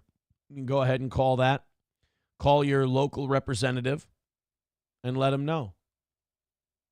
Let him know what the fuck his problem is. Cockdiff says they needed a mental break. Oh, yeah. Well, you know, I mean, it's just so hard skipping work. Oh, yeah, there's somebody sent it via text, too, the phone number for Dan Wolgamott. Yeah. Ask Pouty Boy why he's not showing up for work. Some people are talking about the tits on the one representative. That reminded me, back when I would go to the Capitol for, like, shows and stuff, there was a woman. There was a representative. She's still in there, but she's older now. She's like almost 20 years older than when she started. There was a representative, Mary Franzen, and she was fucking cute, boy. Mary Franzen in her prime was a piece. Let me find 2010 Mary Franzen. Oh, these pictures all look dumpy. This isn't. Well, she's got great tits. We got to find Mary Franzen tits. Yeah, you can see a little tit in that one. But I've met her in real life. Mary Franzen was a cutie. And like a train wreck, too, at the time. She was like this single mom who had baby daddy drama and stuff. It was very Democrat for a Republican. But she was like having baby daddy issues and all kinds of weird shit. She like early on in her career, she had said something about like giving black people welfare was like feeding zoo animals, like just fucking based. And she was, there she is. This is 6 days ago. That's Mary Franzen. Mary Franzen's still a drop dead fucking cutie. Get out of here. I don't believe you. 1925.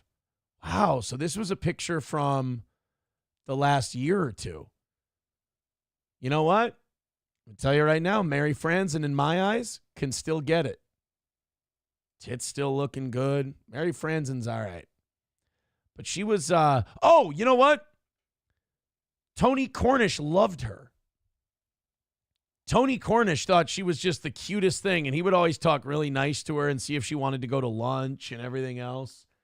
Tony Cornish was a dog for what do you call it? Mary Franzen. Someone's saying call Dan Wolgamott live. Well, now if they answer, I have to say this is the Steel Toe Show and you're on the air, but we can call. You guys want to give Dan Wolgamott's office a call? See if I don't think we're going to get anyone at 7:20 in the morning. But let's go ahead and give Dan a call. 296-6612. Here we go. Oh, shit. No, I can't do it yet. Guess what Aaron hasn't done yet? Aaron hasn't hooked up the phone to the board. There we go. Hey, by the way, boys and girls, you guys are doing great today. 235 away from today's goal. Go ahead and throw in a couple of bucks. Let's get under $200 by 8 o'clock, and we'll call it another hype train. Let's give Dan Wolgamott's office a call and find out why he won't go to work.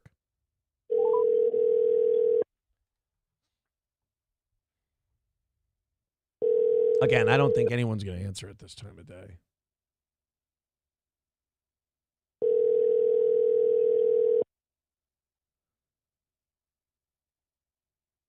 Sorry. Representative Dan Wolgamott Is not available. Record your message at the tone. When you are finished, hang up or press pound for more options. Hi, Representative Wolgamott. This is Aaron Imholt from the Steel Toe Morning Show here on YouTube, Rumble, etc. My audience wanted to give you a call and ask why you guys are just deciding not to show up for work. I mean, you guys had a representative break the law who now there has to be a special election. So for the time being, the Republicans have the majority. Every time you guys kick the Republicans' ass, they seem to show up for work and take it like a man. So I just, or, you know, whatever they identify as. So I just wanted to know why you guys aren't showing up for work. And if you wanted to call into the show, just call this number back and we'll have you on and you can spin a yarn for us. Thank you, buddy. Bye. There. Now we can, Papa Shop. I love this. So, they heard Dan Wolgamott say, Dan Wolgamott. And out of that, Papa Shop goes, sounds like a fucking dickhead. MSO says, how fucking naive are you? You can't even get a politician during business hours. Andrew's son says, how long before he calls back? He ain't calling back. He ain't calling back. You got to remember, this is my area. They know Steel Toe around here. I go out in this area. People are like, big fan, Aaron, loves Steel Toe. Like, Steel Toe's still got a great local following around here. So Dan Wolgamott knows Steel Toe. I'm the scum of the earth to that side. They do not like, they think I'm the most, they thought I was the most garbage guy before all the Ricada shit happened. I'm definitely the most garbage guy now. No, Landers, I'm not going to tell him that. I'm not going to, that would be mean. I thought, look, that was as professional as I get, pretty much. That wasn't bad. I was just like, hey, man, come on. Fair is fair. You guys got beat. They're winning right now. Show up for work. Let's go to this Joe Rogan clip. I had to look this up to see if this was true or not, and it turns out it is true. Did you know we sent $6 billion to Ukraine by mistake? Richard Head says, donos in the name of Dan W. Yes. Oh, go to Streamlabs, PayPal, Venmo, and donate on behalf of Dan Wolgamott. Also today, if you're just joining us, First and 15 was giving McBuster shit because McBuster's always in the free chat and he's never contributing to the show. So people started donating on PayPal for McBuster on McBuster's behalf. And so far, $65 McBuster has contributed to the show. McBuster is now in third place on the leaderboard. And Gray Duckling is right now at 155. So maybe we can get McBuster the lead. That would be pretty good. So Streamlabs, PayPal, Venmo. Butt Cheese says, now that's the Steel Toe Morning Show that I remember. Funny shit. What can I say? I still got it. Let's go to this Rogan clip. I didn't know that we accidentally gave $6 billion to Ukraine. Mostly because I thought we gave $6 billion to Ukraine. We would have totally meant it. It also, I found out from this clip, $5 billion is what the city in Maui that got destroyed by the fires, it would have taken $5 billion, give everybody their house back, rebuild the whole thing, $5 billion, out the door, done and good. Won't do it. Won't give Maui the $5 billion they need to repair because you got to sell it all to BlackRock. You got to sell it all to Oprah. You got to rebuild it in a corporate image. So same thing they're doing with LA. Start a few wildfires because of mismanagement and lack of water from the leadership in California. They know the wildfires will burn out of control. I have no doubt that these were a false flag. These were started. These were started by people who wanted to set this up for a corporate takeover of the land and real estate in Los Angeles. Same thing with Maui. They're starting these fires. They're creating these disasters so that they can profit from it. Why else would you give Ukraine $6 billion and Maui zero? Because if you give Maui $5 billion, then they're just going to rebuild people's houses. Instead, what you can do is the people who don't have their insurance anymore because it got canceled right before the wildfires, you can take all their houses and you can sell them to BlackRock and Oprah. Works out great. Rogan pointed this out on his show. And the part of this that doesn't surprise me is that Ukraine accidentally got $6 billion. You have to remember, the Joe Biden administration was not an American administration. It was a coup. It was a multinational coup. Our country, more so than before, has been owned by multinational hedge funds and corporations for the last 4 years. Burisma, BlackRock, Vanguard. All of these people are in cahoots with Biden and the people in his administration. And they've done a lot of business with China. And they've done a lot of business with Russia. And they've done a lot of business with Ukraine. So they antagonize a war between Ukraine and Russia, which is what the Biden administration did. You have all kind of false flags attack. Remember when we tried to convince the world that Putin attacked the Nord Stream oil pipeline in the Baltic? But then it was revealed that we fucking did it, and then all of a sudden you never heard about the Nord Stream pipeline again? Right. Kind of like, remember when there was that big shooting at the Mandalay Bay in Las Vegas? And then once we said, hey, where's the video of this guy bringing up all this ammo and these guns and everything else up to his room for this shooting? They went, yeah, we're not going to talk about that shooting anymore. Okay, convenient, cool. Well, Joe Rogan points this out. And the reason that the $6 billion went to Ukraine is because Biden owed Ukraine that much money. All of these oligarchs had been doing America's bidding. They'd been funneling millions of dollars to the Biden family through Burisma and these bullshit contracts and these false contracts. So when Biden became president, he's like, I'll pay you back. And now Zelensky and all these guys are getting hundreds of billions of dollars in weaponry. They're selling a bunch of it for a markup, using some of it against Putin, and pocketing other parts of the cash. And they're never paying it back, by the way. So here's Joe Rogan talking about the juxtaposition between Ukraine and Maui. Because all it would have taken is $5 billion. And they accidentally paid an extra $6 billion to Ukraine. They're like, don't worry, just a mistake. There's an accidental $6 billion. What, to help Maui? Yeah, rebuild. What's $6 billion between friends? Or crooked business partners, either one. Entirely. So for $5 billion, everyone could have got their home back and everything could have been settled.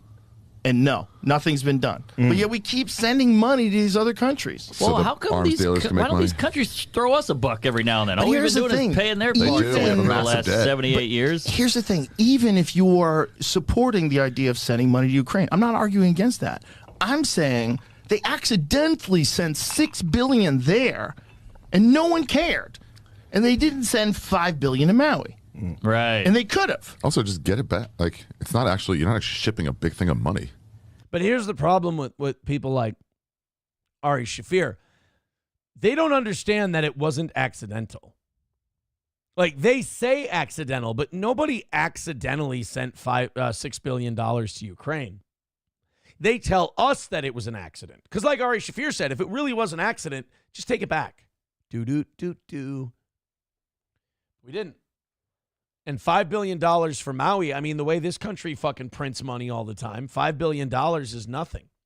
You could have given that to Maui, rebuilt the island, given everybody their house back. But you had to pay the same fucking people that hooked you up during the Burisma days, and you had to pay back. Like, everything that's going on with Ukraine, with Maui, with LA, and everything else, everything that's been going on the last 4 years is straight up payback for the Biden family getting enriched. So these other countries give their money to Joe Biden, and Joe Biden doesn't give his own money back to them. He takes our money and gives it to them. It's the greatest money laundering scheme of all time. MSO says the only accident is people finding out about it. Yeah. Exactly. Cocktiff says North Carolina is still waiting on help from the hurricane. I'll tell you why. Because nobody canceled anybody's hurricane insurance before Hurricane Helene. So those people in North Carolina are going to be waiting forever because they're going to take forever to process the insurance claims before they give them new houses. So best of luck to you. But with LA, in advance, they were canceling people like James Woods was talking about it. Him and a bunch of his neighbors had their fire insurance canceled at the start of 2025 And then right as 2025 starts, wildfires all over the place. And nobody, like, there are no Luigi Mangionis, if you catch my drift, like punishing anyone for fucking hurting people and doing this shit. So with no Luigi Mangionis out there, these people just do it out in the open now. They just do it brazenly because they're like, nobody's going to stop us. We own all the courts. We own all the prosecutors. We own all the politicians. Start the fucking fires. Start the fires, burn down everybody's house, and then sell it for cheap to Vanguard and BlackRock.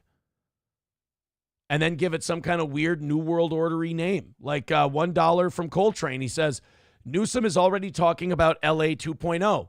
He's been talking about the 15-minute pod cities. Google that shit sometimes. No, we watched a clip of Newsom, and he's talking about LA 2.0. The fucking fires haven't been put out, and this guy's already talking about the rebuilding. He's a piece of shit. They're openly talking about rebuilding Los Angeles using their corporate partners and a new Marshall Plan. Pants Maestro says, wow, bad take from Aaron. I'm shocked. Not a bad take at all. If you want to believe that this shit is on the up and up and they're rebuilding it fair and square, go ahead and fucking think that. I've lived too long. I've seen too much shit. They are handing this over to corporations.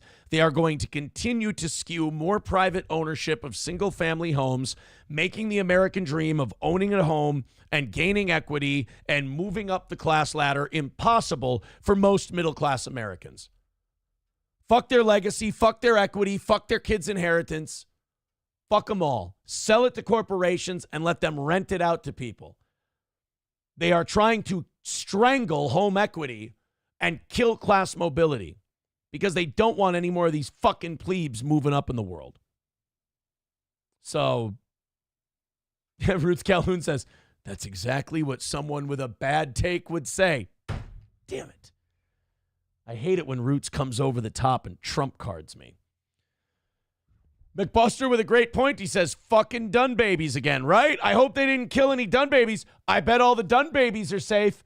Bet you know what keeps Gavin Newsom so shiny? The adrenochrome from the dun babies. 100%.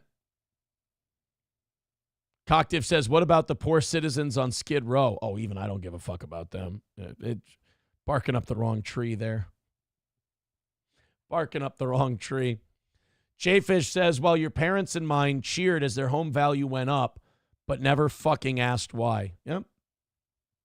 Look, my home value is skyrocketed too. You see it in the fucking property taxes, that's for sure. Like, it has gone up, but it ain't because, like, how do you have it where people have less expendable income, they have less money, their money is worth less than it's ever been worth, but yet houses are still selling like crazy and the prices of those houses continue to go up? How? You want to know? Here, we can use a close-to-home example. When it's people buying houses, you know, you had Ricada just sold his house publicly. It was $100,000 less than what his original asking price was. Took a $100,000 bath, but he had to sell it because his other one's in foreclosure. He didn't have any money to pay it off. So he had to take it. But people can only afford to pay what they can afford to pay. So the market will only bear $100,000 less. So if it was Vanguard or it was BlackRock and they were looking to, you know, get in on that neighborhood, get in on that area, probably would have got face value for it. They don't give a fuck. Just goes into the portfolio. But when it's people buying from people, they can't fucking afford the asking prices as they are now. I mean, plus you had the Silent Hill shower and the fucking, you know, the dozens of thousands of dollars of work that was going to need to go into that home. I mean, that home might not be the best example because it was in fucking dog shit condition. I'd been through there. It's, oh my God. You walk through with a calculator and start counting up the stuff you needed to buy and the shit you needed to rip out. It's not hard to figure out where that $100,000 went. MSO says that's a month worth of groceries in your home. How dare you? How dare you? That is not how much I spend in groceries in a month. Why are we trying to start these ugly rumors that hurt people? All right, guys, we are 235 away from today's goal. Thank you for the awesome start to today's show. Let's get under $200 by 8 o'clock. And then it'll be hype train time if you want to. If you want to contribute that gets us down under 200 and you say, fuck it, skip that fucking hype train, asshole. And we'll skip the hype train. But we're staying on point. We're staying on target for today. Let's get that 35 in there, get under 200 by 8 o'clock. We're also having a McBuster Day. So McBuster got in a fight with First and 15 at the beginning of the show. And if you missed it, it's fun. And First and 15 goes, hey, McBuster, you're fucking in here all the time. I don't ever see you donating. And McBuster's like, basically, hey, what the fuck, bro? Why are you calling me out? And I thought, I'm watching the fight. I'm enjoying it. But I'm also like, bro, it's a fucking cold-blooded move. So then people start going on Venmo and PayPal, and they start going, I'm McBuster. And they start donating money, and we've counted it up. McBuster is now at $65, which puts him in third place in the Chad Buzamok top donations board. We've got Gray Duckling at 155 right now. I mean, let's see if we can get McBuster up to number one by the end of the show today. And we can also help Steel Toe knock out the old goal. It's a double win. 235 away. Keep going. We appreciate it. Thank you, guys. All right, let's continue on. Oh, goddamn, here we are. The moment of the day. The Pete Hegseth hearing from yesterday. Pete Hegseth is Trump's nominee for Secretary of State. Now, from what I've read and what I've heard, Trump has the votes to secure all of his nominees. Like Kash Patel, all of them. Elon, Vivek, all of them are going to be passed.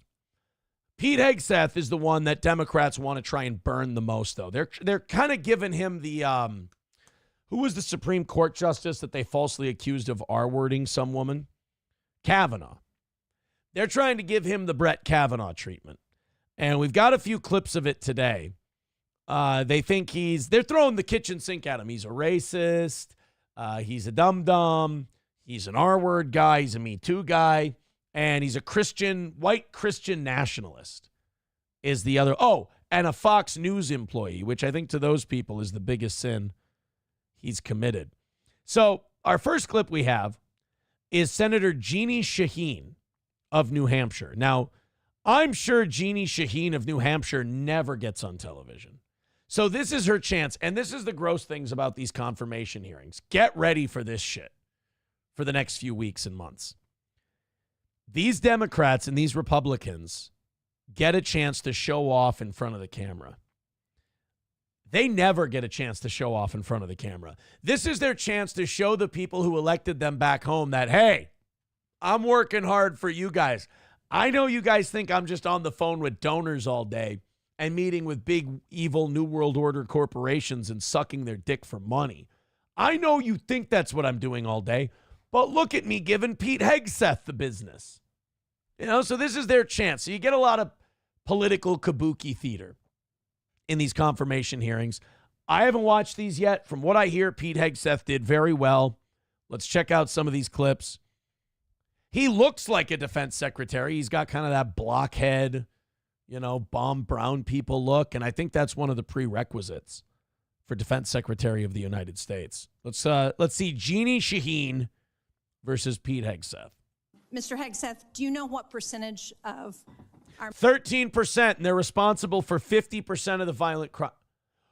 Oh, I'm sorry. I was finishing your sentences. I apologize. Mr. Hegseth, do you know what percentage of our military is comprised of women? Too many. Ding, ding, ding, ding, ding. Right answer.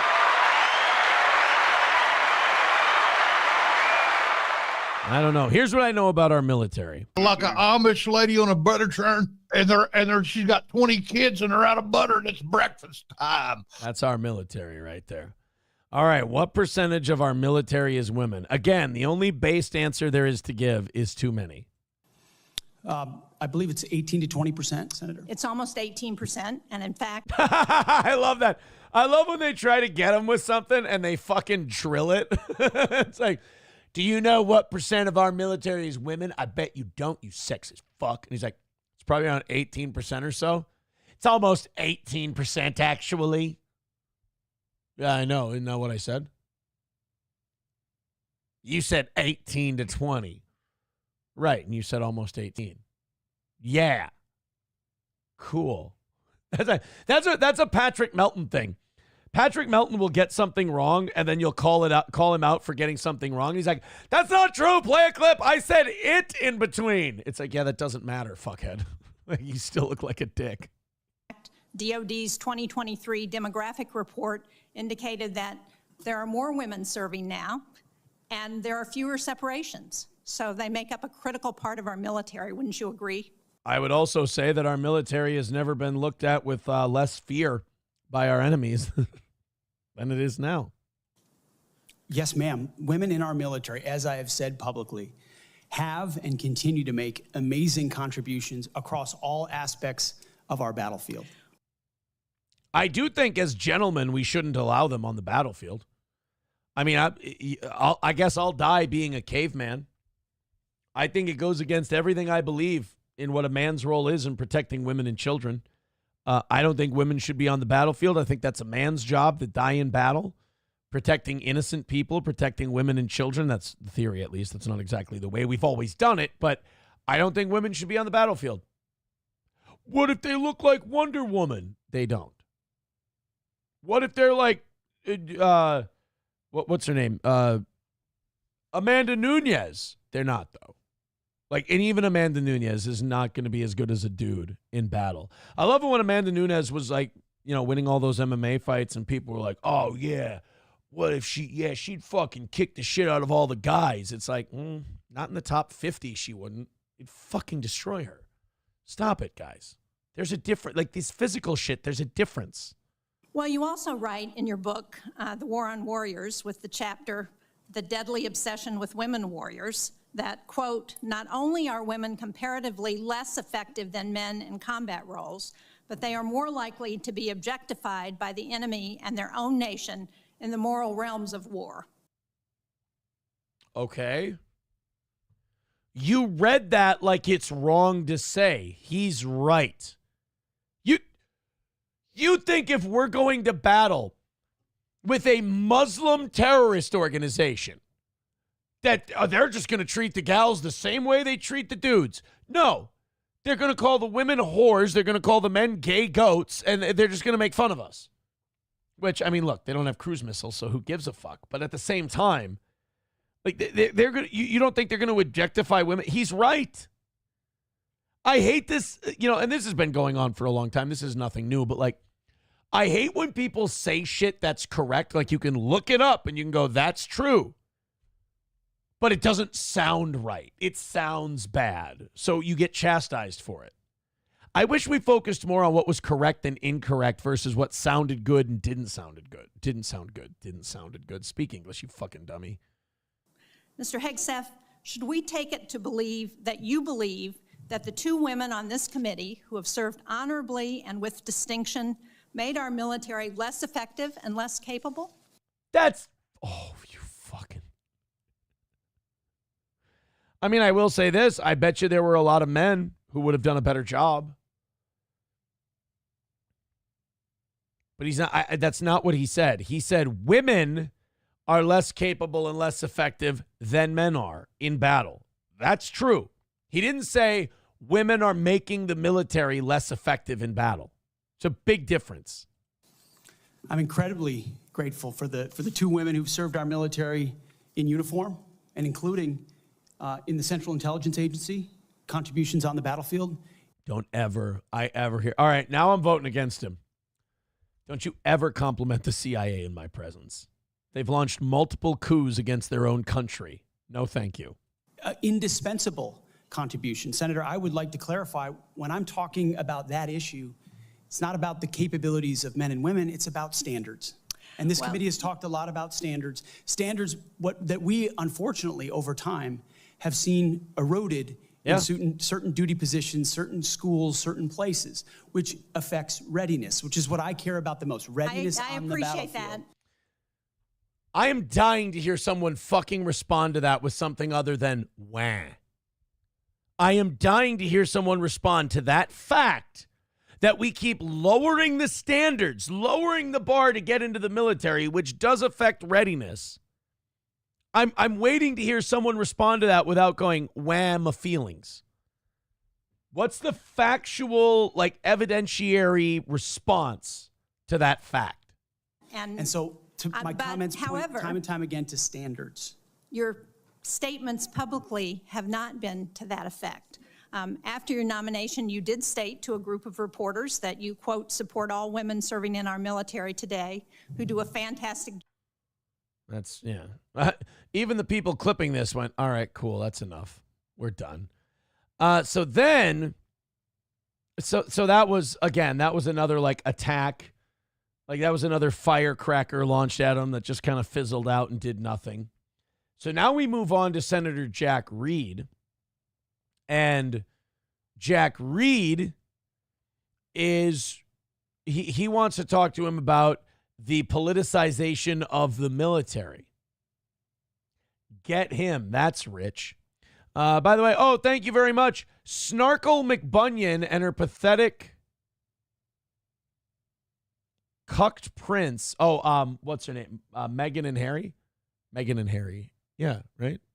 Snarkle McBunion and her pathetic cucked prince. He's not. Prince, he's not. Oh, okay. We're in there doing a disaster tour trying to turn Archwell into a UN NGO. Meghan and Harry are pathetic. I saw that. And by the way, Patricia, I just sent out your Stonies to you. Should be getting there today or tomorrow. I saw that Harry and Meghan were in California touring the wildfires.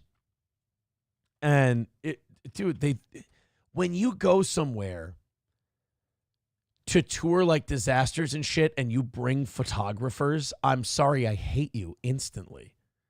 I instantly want you to fucking leave immediately, because if you show up at a disaster area and you go, hey, don't forget my cameraman, instantly you don't mean it. Instantly it's phony. So I saw those two show. I'm also not surprised that those two showed up to try and make it about them. God, they're fucking terrible. And he used to be cool. He's that buddy you have that let his woman change him, and now he's a fucking gay. It's horrible. It's horrible. They can go to Kursk for a look around. Yeah, you don't see him going to the Donbass, do you? Not really. And they're English. Get the fuck out of here. The only reason you're touring around American shit is because the English kicked you the fuck out of there because they can't stand you. So stop. Oh, Eaton Clam says that, this was a misunderstanding. He says they were scavenging for the dead bodies of dead children to drain. Oh, squeezing the last drop of toasted adrenochrome. I understand. Guys, we are 2:25 away from today's goal. Hey, 10 minutes away from 8 o'clock and only $25 away from 200.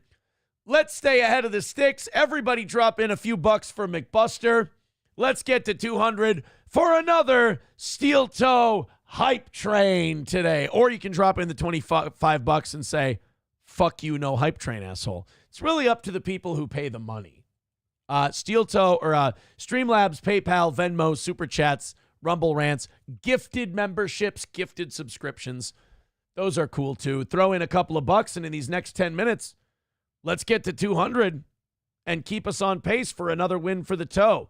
Here's Senator Jack Reed talking to Pete Hegseth. And this Democratic senator, he's worried about people getting too political in the military. You know, you wouldn't want like hot button political issues like gender dysphoria and gender binary fluidity and shit. You wouldn't want that creeping into the military now, would you? Defense is to remove partisan politics from the military. You propose to inject it. This would be an insult to the men and women who have sworn to uphold their own apolitical duty to the Constitution. Yeah, because when you talk to like Marines and servicemen and shit, you know,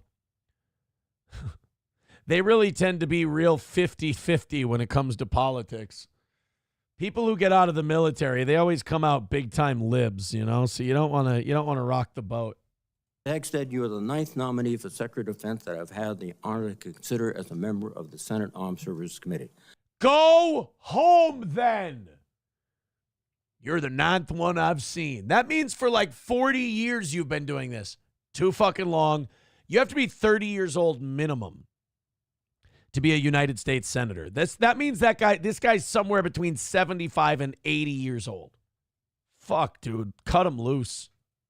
I have voted in favor of all your predecessors, including those in the first Trump administration. Unfortunately, you lack the character and composure and competence to hold the position of Secretary of Defense. Thank you. Well, thank you for keeping an open mind and using this time to find out if you think you might have been wrong about him. Fucking asshole. I love how the people who injected politics into our military, the people who brought politics and social politics into our military are now saying, oh, it's terrible. I don't want you bringing politics into our military. That's what these fucking communists, and that's what this is. This is Marxism. That's what these Marxists and communists do, is they do a bunch of shit, they fuck around, they subvert everything. And Sam Show, you can go ahead and fill in the blanks here. They subvert everything, they fuck around with everything, and then the minute you push back, they go, hey, why are you being divisive and injecting politics? Why are you hurting us?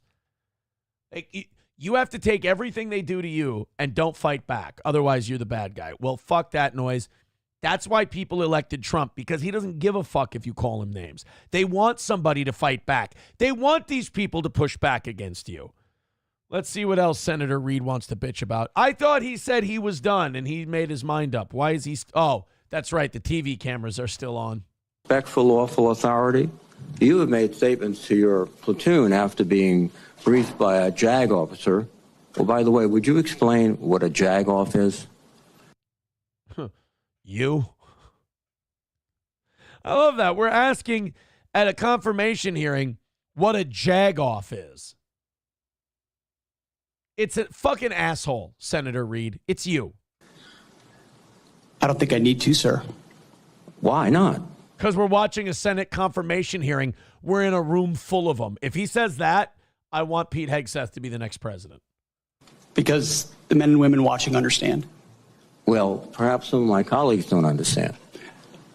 It would be a JAG officer who puts his or her own priorities in front of the warfighters. Their promotions, their medals, in front of having the backs of those who are making the tough calls on the front lines. Oh, shit. Nice spin move by Hegseth. Thank you, Senator Reid. Interesting. Thank you, Senator Thank you very much. Senator I love Fisher. that. That's the second time Hegseth has done that in that hearing. It's like when that one lady asked him, do you even know how many women are in the military? He's like, 18 to 20%. It's almost 18. Right, that's what I said. Oh, okay. And then this guy, what's a jag-off? I think the men and women in uniform know what it is. Well, pretend I'm a retard. It's going to be difficult, but pretend I'm a retard. And tell me what it is. It's a guy who puts his or her own reputation and medals above the soldiers that they're commanding. Oh, well, whatever, fucker. Good job, dickhead. Oh boy, this will be good. Ladies and gentlemen, Senator Kristen Gillibrand of New York. I'm sure she's got some good stuff for us. Kristen Gillibrand she's gonna speak truth to power to this Neanderthal pigman. Holy fuck. Do you remember when Kristen Gillibrand first got in there and she was like a fresh-faced hockey mom looking broad? Oh my God, the years have not been kind to Kristen Gillibrand. Ooh, boy, has this job aged her horribly. She's got thinner hair than me. You've denigrated active duty service members. I know, but I do a show. It's for fun. Oh, she's talking to him. Sorry. We have hundreds of women who are currently in the infantry. Lethal members. Yeah, don't worry. When I'm defense secretary, we'll get rid of all them. It won't be a big deal. I know you're stressed about it now. I know this is something worries you greatly. Bothers the shit out of me too. We'll handle it. Don't worry, Kristen. Of our military serving in the infantry, but you degrade them. You say, we need moms, but not in the military, especially in combat units. How is that degrading them? I love how Democrats think moms are pieces of shit. Like they want to abort babies, they want women to go to work, and they want to shame them for being stay-at-home moms. Pete Hegseth is like, we need more moms. but we don't need them out on the battlefield. Wow, what an asshole. So specific to Senator Cotton's question, because Senator Cotton was giving you layups to differentiate between different types of combat. And specifically, as Secretary, would you take any action to reinstitute the combat arms exclusion for female service members, knowing full well you have hundreds of women doing that job right now? It'd be fucking awesome if he did. I'd love that. Our military would instantly become more badass overnight. And the standards, your 2 mile run, Tom, is about the Army Combat Fitness Test. It is not the requirements to have an MOS 11 Bravo, which is the infantry. Oh, by the way, she has no idea what the fuck she just said. She read that, and shittily, might I add. Like, you have all these other senators who are like, yeah, we've had to change all the standards just so women can clear it. Like, fuck to be in combat. Just to get in the military, we've had to lower the standards. These are the requirements today for people serving in the industry, men and women. They are infantry, not industry, Senator Gillibrand. Come on, you can do this. If you're going to be full of righteous indignation, you got to get the words right. Gender neutral, and they are very difficult to meet. They have not been reduced in any way, and our combat units, our infantry is lethal. So please explain. Well, of course, a toddler with a handgun is lethal, you fucking doofus.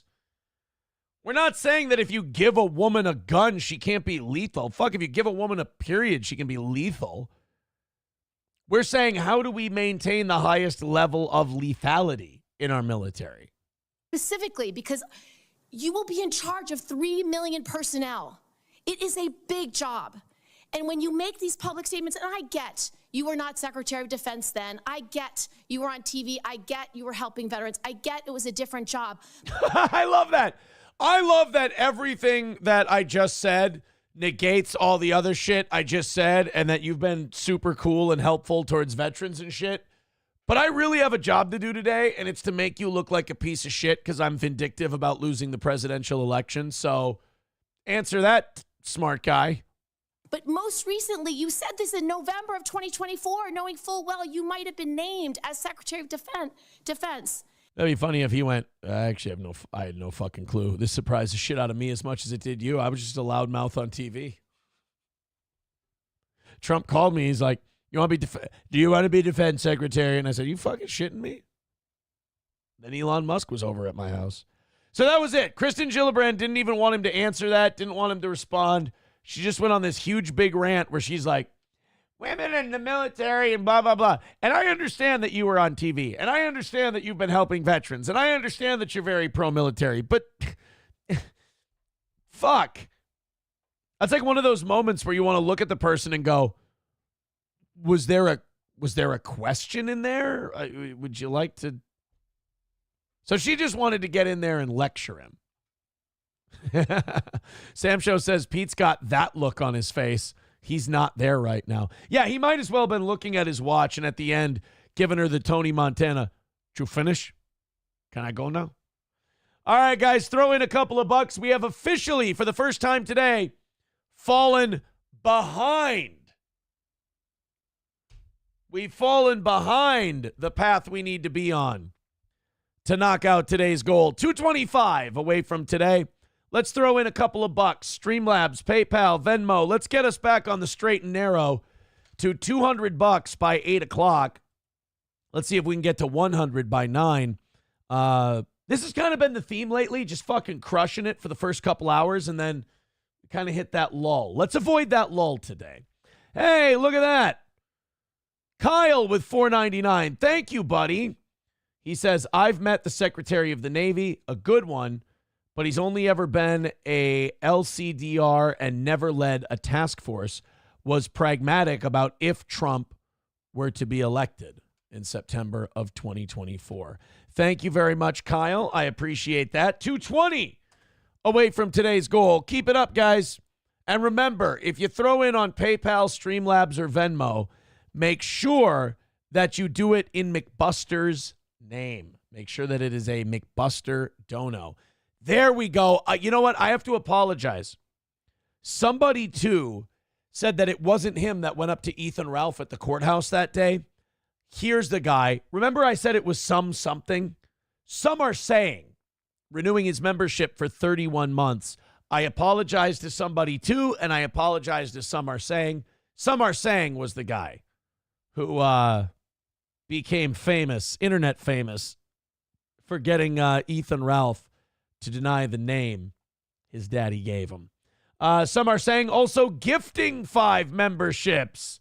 Thank you very much, buddy. Look at that. 210 away from today's goal. Hey, just one of you throwing in $10. And we've got ourselves back down to $200 at the top of the hour. Thank you very much. All right. Before we get into more of this Pete Hegseth stuff, and I do love these confirmation hearings. I can't wait to see Cash Pay Tells. People are asking what happened to Johnny. I never did get into that on the morning show today. Johnny texted me yesterday, and he said, I've been brutally sexually molested by one of my gorillas that I milk. I was trying to harvest, I think the word he uses, harvest the cream from the gorilla. And I pulled a little too hard. The gorilla picked me up, beat the living dog shit out of me, and I'm not physically able to perform today. So Johnny was savagely beaten and also, we believe, sexually taken by one of his gorillas that he's been milking. And look, he's going to be fine. He's going to make a full recovery. The problem is, it's just one of the hazards of that kind of job. Like, I know all of you guys, like, laugh, ha-ha, like, oh, Johnny milks gorilla cum for a living, and that's his side hustle. And it's like, you guys laugh about it, but it's a dangerous job, and you don't realize that. And I do think it's a little disrespectful, to be honest with you. So if you could take it easy a little bit on the gorilla cum stuff, because he was, again, beaten and he was molested by one of his gorillas. The gorilla was put down, but, you know, we were worried there for a little bit yesterday. So please take it easy on Johnny. It's a dangerous business, and people don't give him enough respect for that. Dive Bar says it's also a thankless job. Yeah, it's a thankless job, milking gorillas. And again, you can get butt fucked sometimes. Geese Artel says, sounds fake. Fire him for lying to you. No, he didn't. No. Devil Pup says, is he resting on his futon? Well, that's the bitch. Like, remember, he sold it. He sold the futon. So now he has no futon, and he has to rest a sore, probably still bleeding asshole from the gorilla attack. First and 15 says, cum milking takes a pro like Aaron. I wouldn't know anything about it. Not the first thing. I've never been trained. Yeah, right. You're a natural. Am I right, Imholt? Thank you very much to Chips and Diff. Says, Aaron, is butt cheeks one word, or do I need to spread them apart? Thank you for the $1. If you'd like an answer, let's just keep them together. How's that? Approachable says, Aaron, you're so full of shit and you know it. The freezer where he keeps all of his turkeys and ham went out, and he stepped in the water from it defrosting and slipped and hit his head. That's not true. It was a gorilla cum milking accident. It fucking happens, and I think you guys can cut Johnny some slack. Okay? Okay.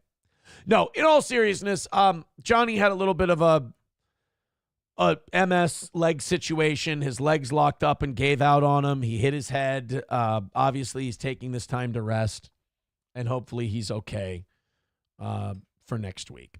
210 away from today. Let's go ahead and keep going. Let's get to $100 by the top of the next hour. An hour to knock out about $100. Let's do it.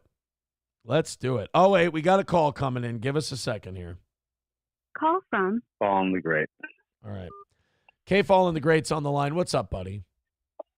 You know, I agree with you. I'm sick of this disrespect Johnny's been getting over the last few weeks. Yep. Not only that, the last couple of months.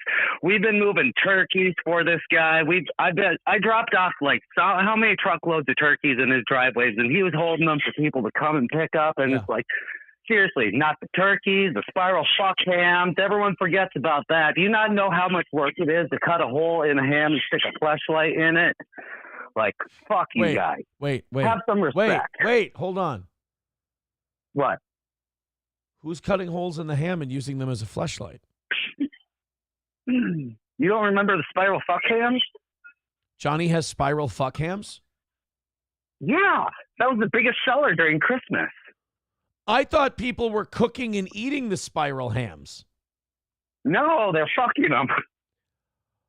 Oh, see, I didn't know that. So Johnny was selling people spiral hams. Now, did Johnny? Wait a minute. Did Johnny know that people were using them to fuck them? What do you think the special glaze was? Wait a minute. So they were fucking the hams. Yeah. It's all making sense now, isn't it?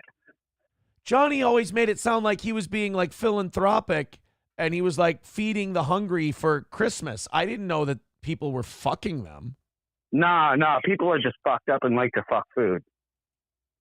Wow. Okay. So, well, all of a sudden now Johnny's business ventures, or at least one of his business ventures, seems way less altruistic than it did before. Yeah. All right. But he did it for the people. Never forget. Well, right. Thank you very much. I appreciate that. I got to be honest, guys. That's a revelation. Ryan the Garbage Man texting in saying, some are saying he's a good guy. I worked with him for a few years. The only problem I have with him is his chicken sodomy addiction. So now we're finding out that perhaps Johnny has a chicken fucking problem. I'm not saying I feel lied to, but I'm saying I feel like I didn't get the full story. That's all. I don't feel necessarily taken advantage of, but I don't feel like I was given the full truth, if that makes sense. All right, 210 away from today's goal. Keep it coming, guys. Keep the rallies going. Let's keep Steel Toe winning. Wins for the toe last night. Oh, by the way, we came up $100 short in regulation yesterday. $50 came in from Your Grammar Sucks, so I really appreciate that. Thank you, buddy. A few more of those today. We got ourselves another win for the toe. All right, let's continue with this Pete Hegseth confirmation hearing. This is Senator Mazie Hirono. This was one of the attacks. This was one of the fucking cheap shots where, you know, they tried to paint Pete Hegseth as some kind of predator. And, you know,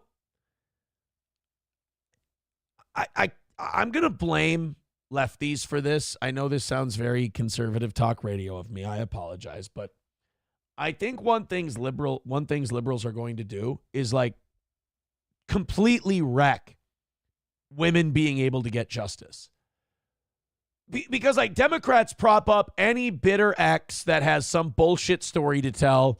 They prop up any person who's out there trying to make a buck as long as they hate the person who's being accused. E. Jean Carroll turned out to be a fucking psycho, but they changed the rules because they wanted to get Donald Trump. Nobody believes E. Jean Carroll. The woman, Christine Blasey Ford, lied about Brett Kavanaugh. We saw it with our own eyes in front of the entire country. Democrats propped her up because they didn't want Brett Kavanaugh on the Supreme Court. The Russian hooker story turned out to be total bullshit. And now with Pete Hegseth, they don't like him. They don't want him to be defense secretary. So any woman who comes forward with an axe to grind and says, oh yeah, Pete Hegseth is this, they're going to buy it. Not because they believe all women, not because they're pro-woman, but because they're anti-Trump and anti-Hegseth. And all it does when more of these turn out to be bullshit or more than meets the eye, the less people are likely, the more skeptical they get of people who come forward with actual complaints. A legal adult, have you ever made unwanted requests for sexual favors or committed any verbal or physical harassment or assault of a sexual nature? No, Senator. Have you ever faced discipline or entered into a settlement relating to this kind of conduct? Senator, I was falsely accused in October of 2017 It was fully investigated, and I was completely cleared. I don't think completely cleared is accurate, but the fact is. Then what the fuck did you ask me for? If I'm going to tell you I was investigated, I was completely cleared. There were no charges, no nothing. That means the bitch is fucking lying. And you got to be able to call out the fucking liars. It's like burning out deadwood. No wonder Democrats don't want to call lying women out, because they don't like burning out deadwood. They like wildfires too. You got to call out the liars and shame them so that it can allow the people who are telling the truth and have been actually victimized to come forward and get justice. If you prop everybody up because you don't like the person they're accusing, when it turns out they're lying, attention, money-grubbing whores, you're going to ruin it for the good, honest women who have actually been victimized. And I can speak from experience. Petty, jaded exes will make shit up. Lawyer said that you entered into an NDA and paid a person who accused you of raping her a sum of money to make sure that she did not file a complaint. Moving on. So he doesn't get to respond to that. She just gets to say that shit. He says, I was investigated, no charges, no nothing, nothing happened. I was cleared of any wrongdoing, and she just gets to spout bullshit. That's interesting. That's really fucking interesting. Here she goes. She continues again. Some people were saying, Bridget Gabriel tweeted this out and said, this line of questioning is unbecoming of her position as a U.S. Senator. Let's continue on here. This is Mazie Hirono questioning Pete Hegseth yesterday. And I wish these were informative. I wish these confirmation hearings gave us the information. I wish I would learn something about Pete Hegseth that would make me have a position on whether or not I think he's qualified to be defense secretary. But no, we're just going to try and get him because we don't like Trump. Do you know that being drunk at work is prohibited for service members under the UCMJ? Oh, yeah, if you're gay.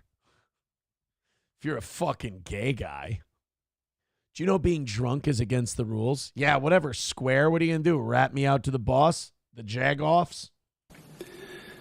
Senator, those Yes are or no? multiple false anonymous reports peddled by NBC Do you News know that run directly drinking on the job contradictory to is the dozens of men and women at not Fox News contemplated Channel I'm who not I work hearing- with I'm not who came hearing on the the answer record to my question. and said they In your never opening seen statement, that. Mr.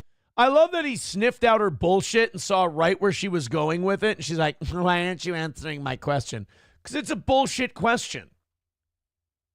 And, you know, and in fairness to the people questioning him, I still don't know if I think Pete Hegseth's going to be a good defense secretary, because these fucking assholes haven't done their job and actually vetted him.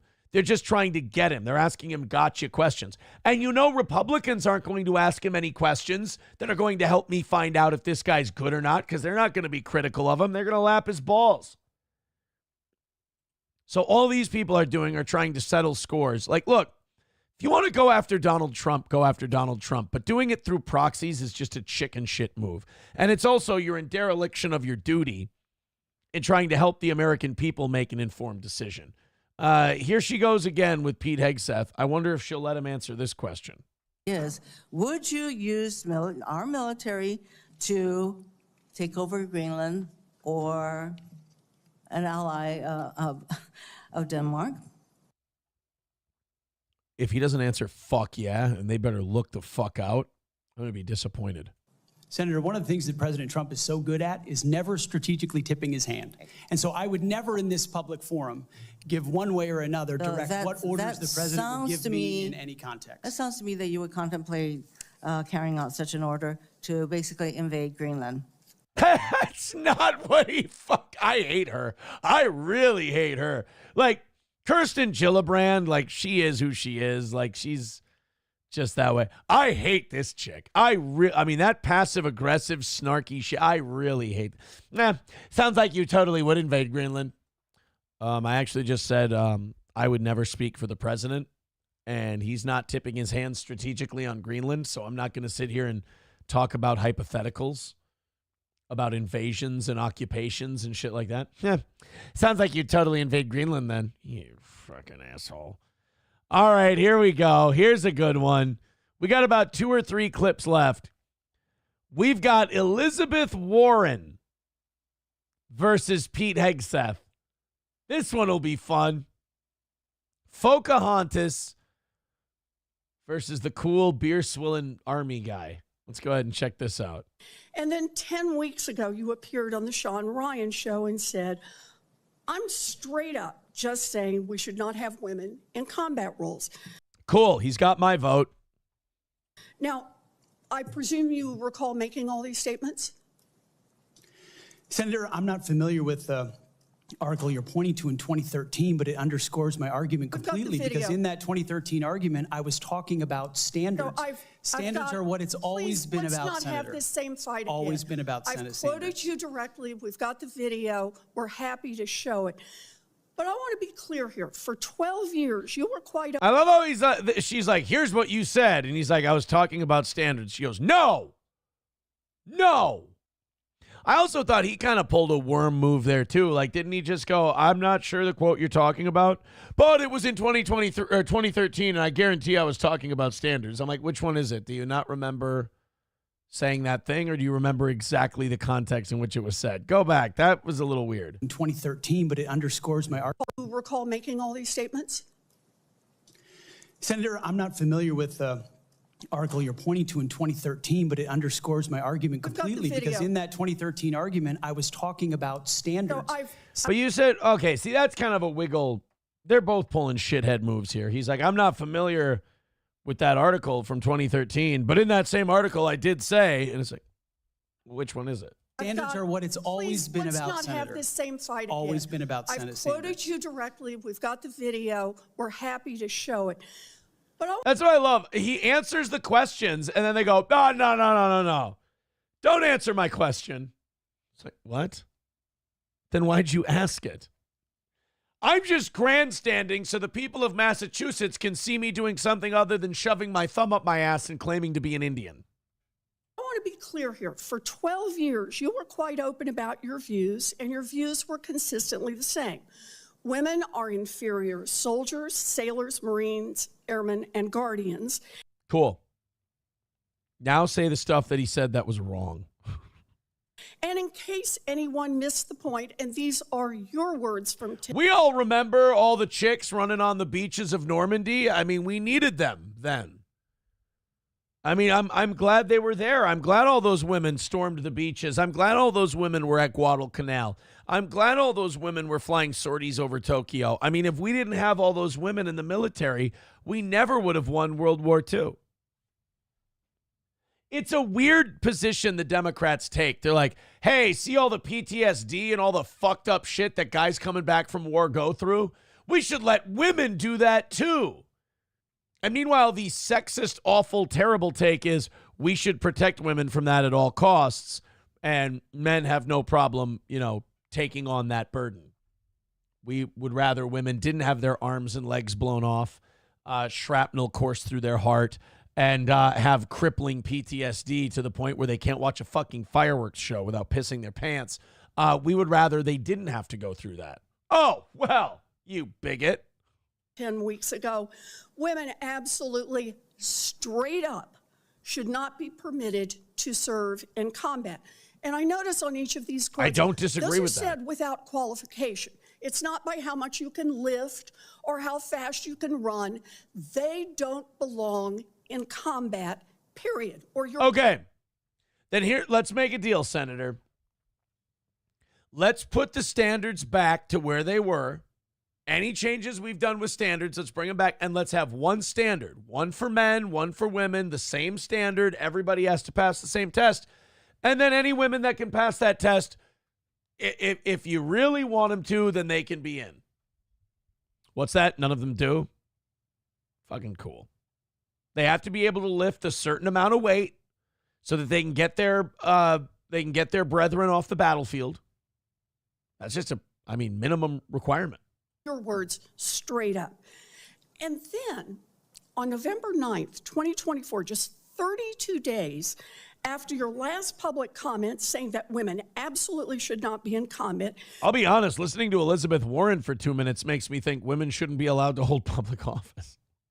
You declared that, quote, some of our greatest warriors are women, and you support having Senator Warren, I did say LOL immediately after that.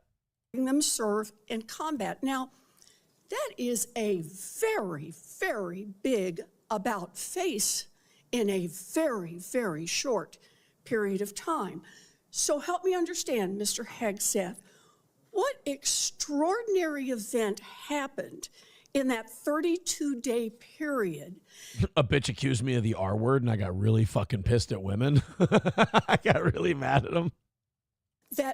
I said, fuck it, step on a landmine, bitch, see if I care. Made you change the core values you had expressed for the preceding 12 years? Senator, again, I very much appreciate you bringing up my comments from 2013 because for me, this issue has always been about standards.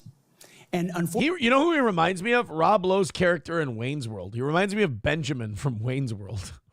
Fortunately, because of some of the people that have been in political power for the last 4 years. Let him fucking answer the goddamn question. You get to talk for a minute and a half, uninterrupted. He starts to give you an answer you don't like, and you go, wait. Isn't it women who are always like, these sexist men, they never let us finish. Let us finish our statement. Let me finish talking.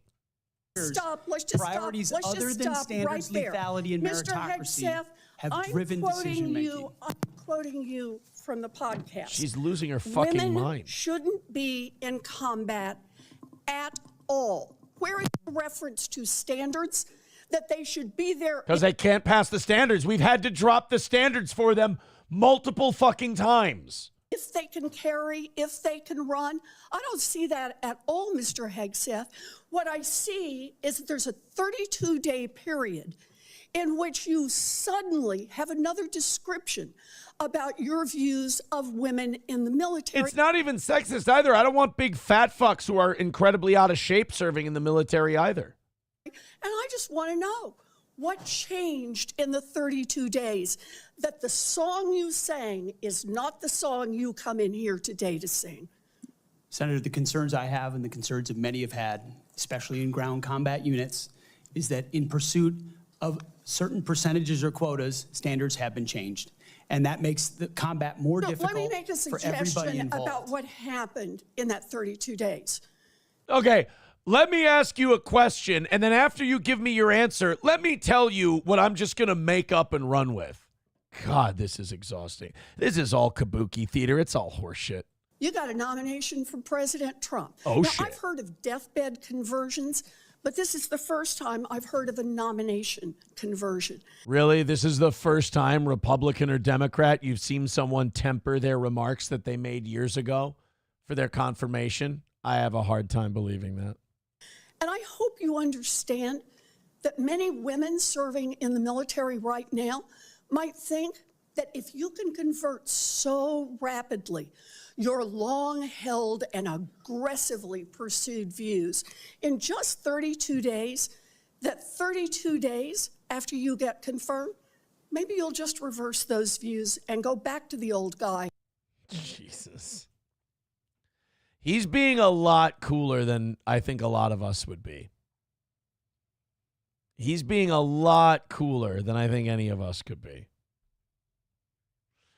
Oh, yeah, let's see. Yeah, you really don't want Pete Hegseth in there changing his positions or saying something that he doesn't really mean, like, you know, I'm Cherokee.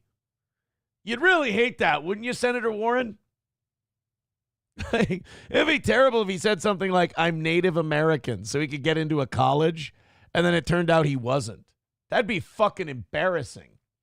$2 from Jfish. Thank you, buddy.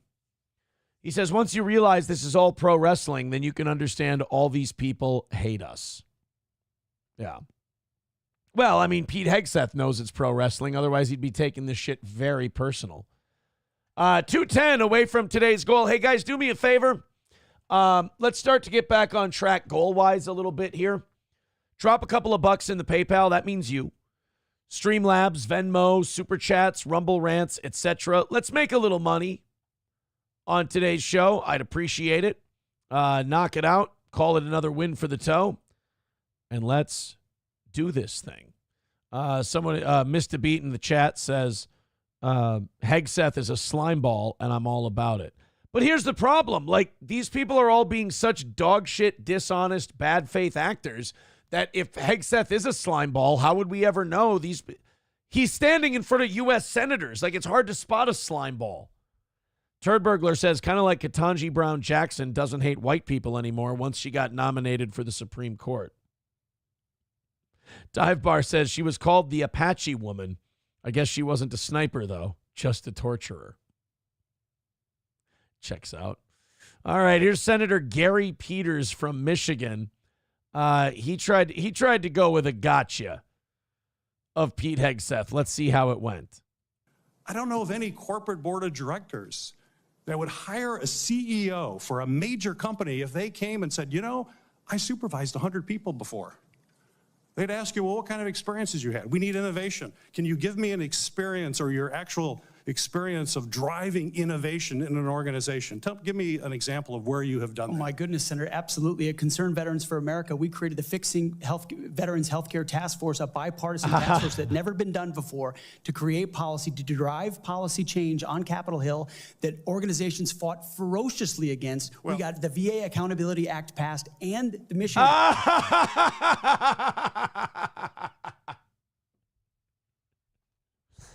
Dude, know your shit before you try to do a gotcha question. You would think Gary Peters was working for Pete Hegseth on that one. Ha! Tell us anything you've ever done that's enacted change. Oh, shit. I didn't expect you Democrats to open the door for me on this. When I ran the veterans group, we got a bunch of legislation passed that made life a lot easier for the veterans here in the United States of America. Oh, yeah? Well, you're gay, bro. Your hair looks gay. Act passed in a way that a nonprofit of our size, veterans organization, has never done. And that's testified in all the letters that we put forward. I love that. Every time this guy gives an answer to a question they asked and he starts to look good, they're like, all right, that's enough. Quit talking. You're making me look like a piece of shit. That's enough. Stop. Okay. All right. Cool. Good. The Act passed and the Mission Act passed in a way that a nonprofit of our size, veterans organization, has never done. And that's testified in all the letters that we put forward to the committee, which are on the record. I have limited time. Thank you for that. I have limited time. These guys go on 1.5, 2-minute diatribes before they let them answer. But the minute they look like a dick, now all of a sudden we're concerned about the clock. Great job, Gary. I think we found ourselves another secret Republican. An example of where you've driven down cost. I've heard examples that. What? Now we're talking about driving down cost. Are you trying to tell me that the Secretary of States in years past have been really good at driving down cost in the military? That, you know what? I'll give you this. That's a new fucking approach. That's a new take. All right, last one. Here's Senator Roger Wicker of Mississippi. All right, here we go. So from story after story in the media, left-wing media, we saw anonymous source after anonymous source based on second or third-hand accounts. And time again, stories would come out and people would reach out to me and say, you know, I've spoken to this reporter about who you really are, and I was willing to go on the record. But they didn't print my quote. They didn't print any of my quotes. Or I've worked with you for 10 years, or I was your accountant, or I was your chief operating officer, or I was your board member. So in other words, a lot of Jews wanted to come to this guy's defense. They really... We told them that you were a good guy, but they're sugar and they didn't print it. Or I was with you on 100 different tour stops for Concerned Veterans for America. No one called me. No one asked about your conduct on the record or off the record. Instead, a small handful of anonymous sources were allowed to drive a smear campaign, an agenda about me, because in other words, a bunch of chicks I fucked and didn't call back said they didn't think I was a good dude, and you guys ran with that. Left-wing media in America today, sadly, doesn't care about the truth. All they were out to do, Mr. Chairman, was to destroy me. And why do they want to destroy me? Because I'm a change agent and a threat to them, because Donald Trump was willing to choose me, to empower me, to bring the Defense Department back to what it really should be. That's the weird thing to me. Like, I don't see Pete Hegseth as any of those things. As a matter of fact, when Trump picked him, I was kind of underwhelmed. I was like, oh, I mean, okay, but, you know, it's kind of a whatever pick. And here they are fucking freaking out about this guy. Maybe I don't know enough about Pete Hegseth, but usually if a bunch of insiders in Washington are panicking and going crazy over some guy being nominated, that guy's usually someone I'll like. Which is war fighting. So I'm willing to endure these attacks. But what I will do is stand up for the truth and for my reputation. False attacks, anonymous attacks, repeated ad nauseum, printed as nauseum, as facts. Well, the sexual ones are ad nauseum. I mean, those are some imagination in those. We have provided to the committee, Mr. Chairman, and I know you're going to share, on-the-record statement after on-the-record statement from people who have served with me, worked with me at Fox News, Concerned Vets, Vets for Freedom, you name it. Steve Ducey can tell you I've got a great cock. Roger Ailes is squoze it. From the top of the chain to the bottom, who will say I treat them with respect, with kindness, with dignity. A couple will say I've tried to finger them, but never without a yes. That's men, that's women, that's black, that's white, that's every background. I have prided myself as a leader. Chairman, I have held my vomit while I shook a black man's hand. I think that shows what kind of self-control I have. Of respecting people, being professional. That is the balance of mine. I'm not a perfect person, as has been acknowledged. What? Saved by the grace of God, by Jesus and Jenny. Jenny, you're a sweeper? You motherfucker. The cocaine test was not false positives, Pete. I'm not a perfect person, but redemption is real. And God forged me in ways that I know I'm prepared for. And I'm honored by the people standing and sitting behind me, and look forward to leading this Pentagon on behalf of the warfighters. Thank you. So that's a guy who knows he's getting confirmed. The Democrats just have to go through their little self-therapy session, I suppose. Kyle with $4.99 over on YouTube says, don't believe I'm talking politics on the toe. In the 70s, women did push-ups on their knees and had their ankles held for pull-ups. Jump school was different. Jesus. Oh, man, Kyle. Jayfish says they all panicked until Tom Cotton asked him the important questions. Oh, did Tom Cotton got in there and set them all straight? Well, the Democrats said he just threw softballs at him. It was all just softballs. 205 away from today's goal. What do you say, you guys? Let's go on a rally. I think we're in position here for a good rally. Go on YouTube. Go on Rumble, Streamlabs, PayPal, Super Chats, Rumble Rants. Click those links that are pinned to the top of the page. Throw a couple bucks at the toe, and let's get this thing down there. About 205 away from today's goal. Let's notch another win for the toe. Just 2 morning show goals left. Let's get this one hammered out. Let's get tomorrow hammered out. Let's call it let's get close to a successful week. We missed by 50 yesterday. Not the end of the world. Way better than 100. But let's grab another W for today. All right, guys, it's still happening. These wildfires are turning people. They're turning them to the right, or at least stopping their move to the left. And our girl Anna Kasparian is back once again. This is from Eric Abinade on Twitter. She's a good follow. Anna Kasparian talking about the wildfires again. She is no fan of the mayor, no fan of Gavin Newsom. I will say this, even Cenk Uygur. Cenk has started to kind of pull back. He's not getting based. He's not going right like Anna is. But he's definitely stopped his movement left. He's kind of looking at these Democrats and going, I think these guys might be full of shit. How dare you, first of all. But even Cenk Uygur has been like, Newsom sucks, Bass sucks, all these people are dog shit, get rid of them. It's they're turning, man. Yankee with $5 over on PayPal. Thank you very much to Yankee. Let's do it. Mr. Beat says, hype train. We got to get to $100 by 9 o'clock in order to get the hype train. That means 100. We got to cut this goal in half. We're at $200. Drop in $100 by the end of the hour, and we'll do ourselves a hype train once again today. Thank you here. Sam Show says there's nothing to celebrate here. These people are so fucking dumb. It took their state burning to the ground to realize, gee, maybe we're being fucked with. You know, Sam Show, you and I, you get, you're a little less forgiving than I am. That's totally true. You're right. But I've always been a better late than never guy. You know, the more the merrier. The more people pointing out how fucking dog shit this is, the less the rest of us get called conspiracy theorists when we see the shit that's happening in plain sight. I do like that.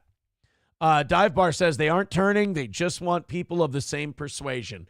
What do you think, guys? Is this all a phony grift and they don't mean it? Or do you think that they've finally had enough? And they're thinking, fuck this noise. We're not, maybe we're not moving to the other side, but we're going to stop moving to this side so much. Bapa Shab says he's copying Jimmy Dore's homework because there's no money in being a complete loon anymore. They are getting more creative in tricking normal people like the Republicans. Okay, so you know what? I think what we're seeing here is the Young Turks have done a lot of fucking with people over the years. They've done a lot of shitting on people, and those people are not ready to believe them yet. I'll say this. I think Anna Kasparian is just she's getting to that age now where she starts to see through shit and she starts to question what her overlords have been telling her. And I think she's there's only so long your eyeballs, like your brain can trick your eyes. Eventually, the math doesn't math long enough, and you go, I can't carry water for this shit anymore. I'm seeing too much. This is Anna's latest thoughts on the wildfire. You guys tell me if this is a grift. Somebody said in the chat, oh, she's doing the Chrissy Mayer grift, where you're a feminist and you're a lib and all of this, and your career is shit. It's not doing anything. You're just an open micer, or, you're hosting LGBT feminist nights. But if you go right wing, and like Crowder proved this too, if you're an unfunny comedian, but you go right wing, it's kind of like being a shitty musician and then doing Christian music. People will be like, oh, wow, he knows 3 guitar chords and he can sing Jesus, Jesus, Jesus. He's the fucking greatest thing I've ever seen. Meanwhile, before that, you were just playing in bars and you were doing cover songs. Same thing for comedians. If you're not funny, just turn hard right and they'll be so happy to have you that they'll just pretend you're good. So some people may be thinking that that's Anna Kasparian's new grift.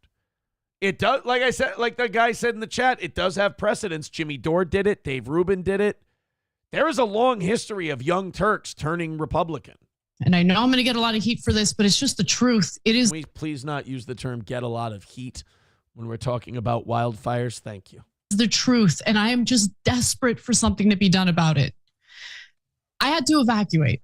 So I evacuate to where you think it's going to be safe. In the middle of the San Fernando Valley, where I grew up, Reseda, California. In California's beautiful San Fernando Valley. Tasty choice, bonehead. Had to go Ghostbusters too on it. I'm starting to feel your guys' frustration a little bit. Only when these people have to evacuate. Only when it hits these people do they realize maybe they've been getting fucked with. Maybe their leaders are dog shit. I get that.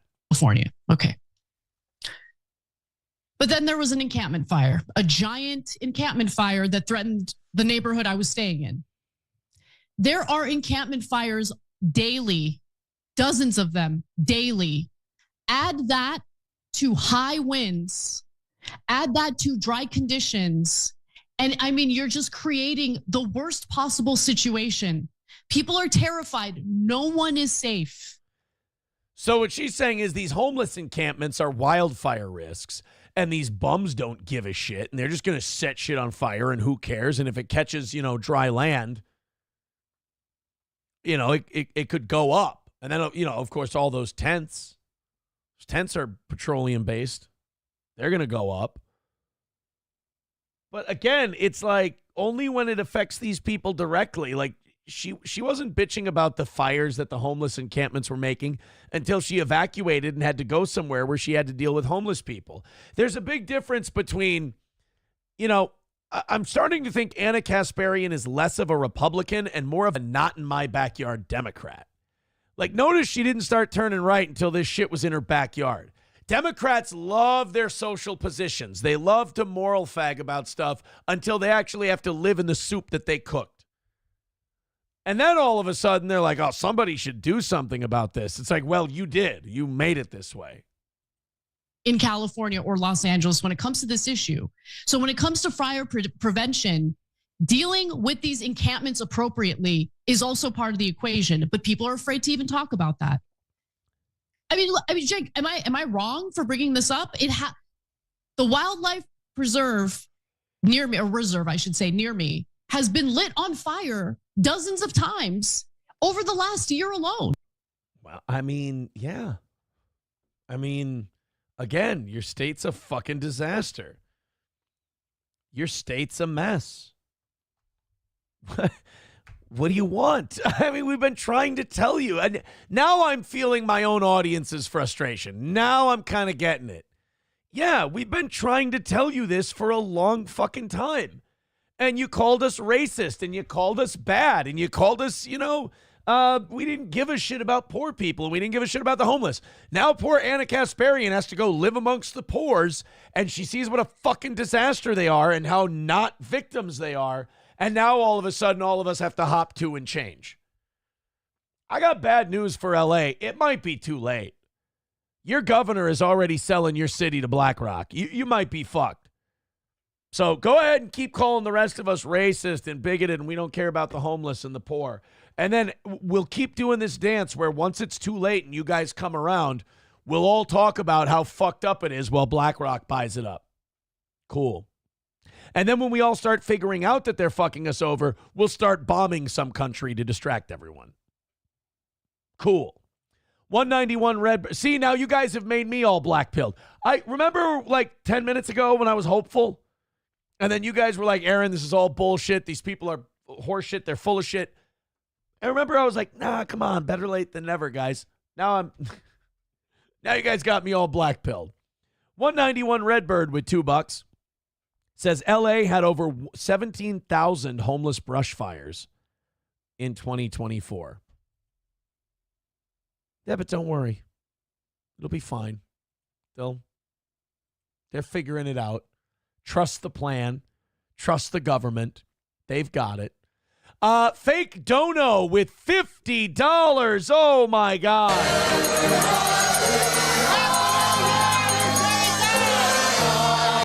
Actually, the $50 clip, I never got the video of this. Johnny had a rough day yesterday. I guess, Victor, if you want to send me the video, because I'm still too shitty at this to do it myself. I want the video of me accidentally saying I'm gay and then the person putting the "will be right back" thing in there. I want that to be our $50 dono thing. Thank you very much, Fake Dono. He says, I want that hype train, nugga. With a U. Thank you for the $50. Holy shit. Yeah, that hype train comes if we get to $100 by 9 o'clock. Guess what?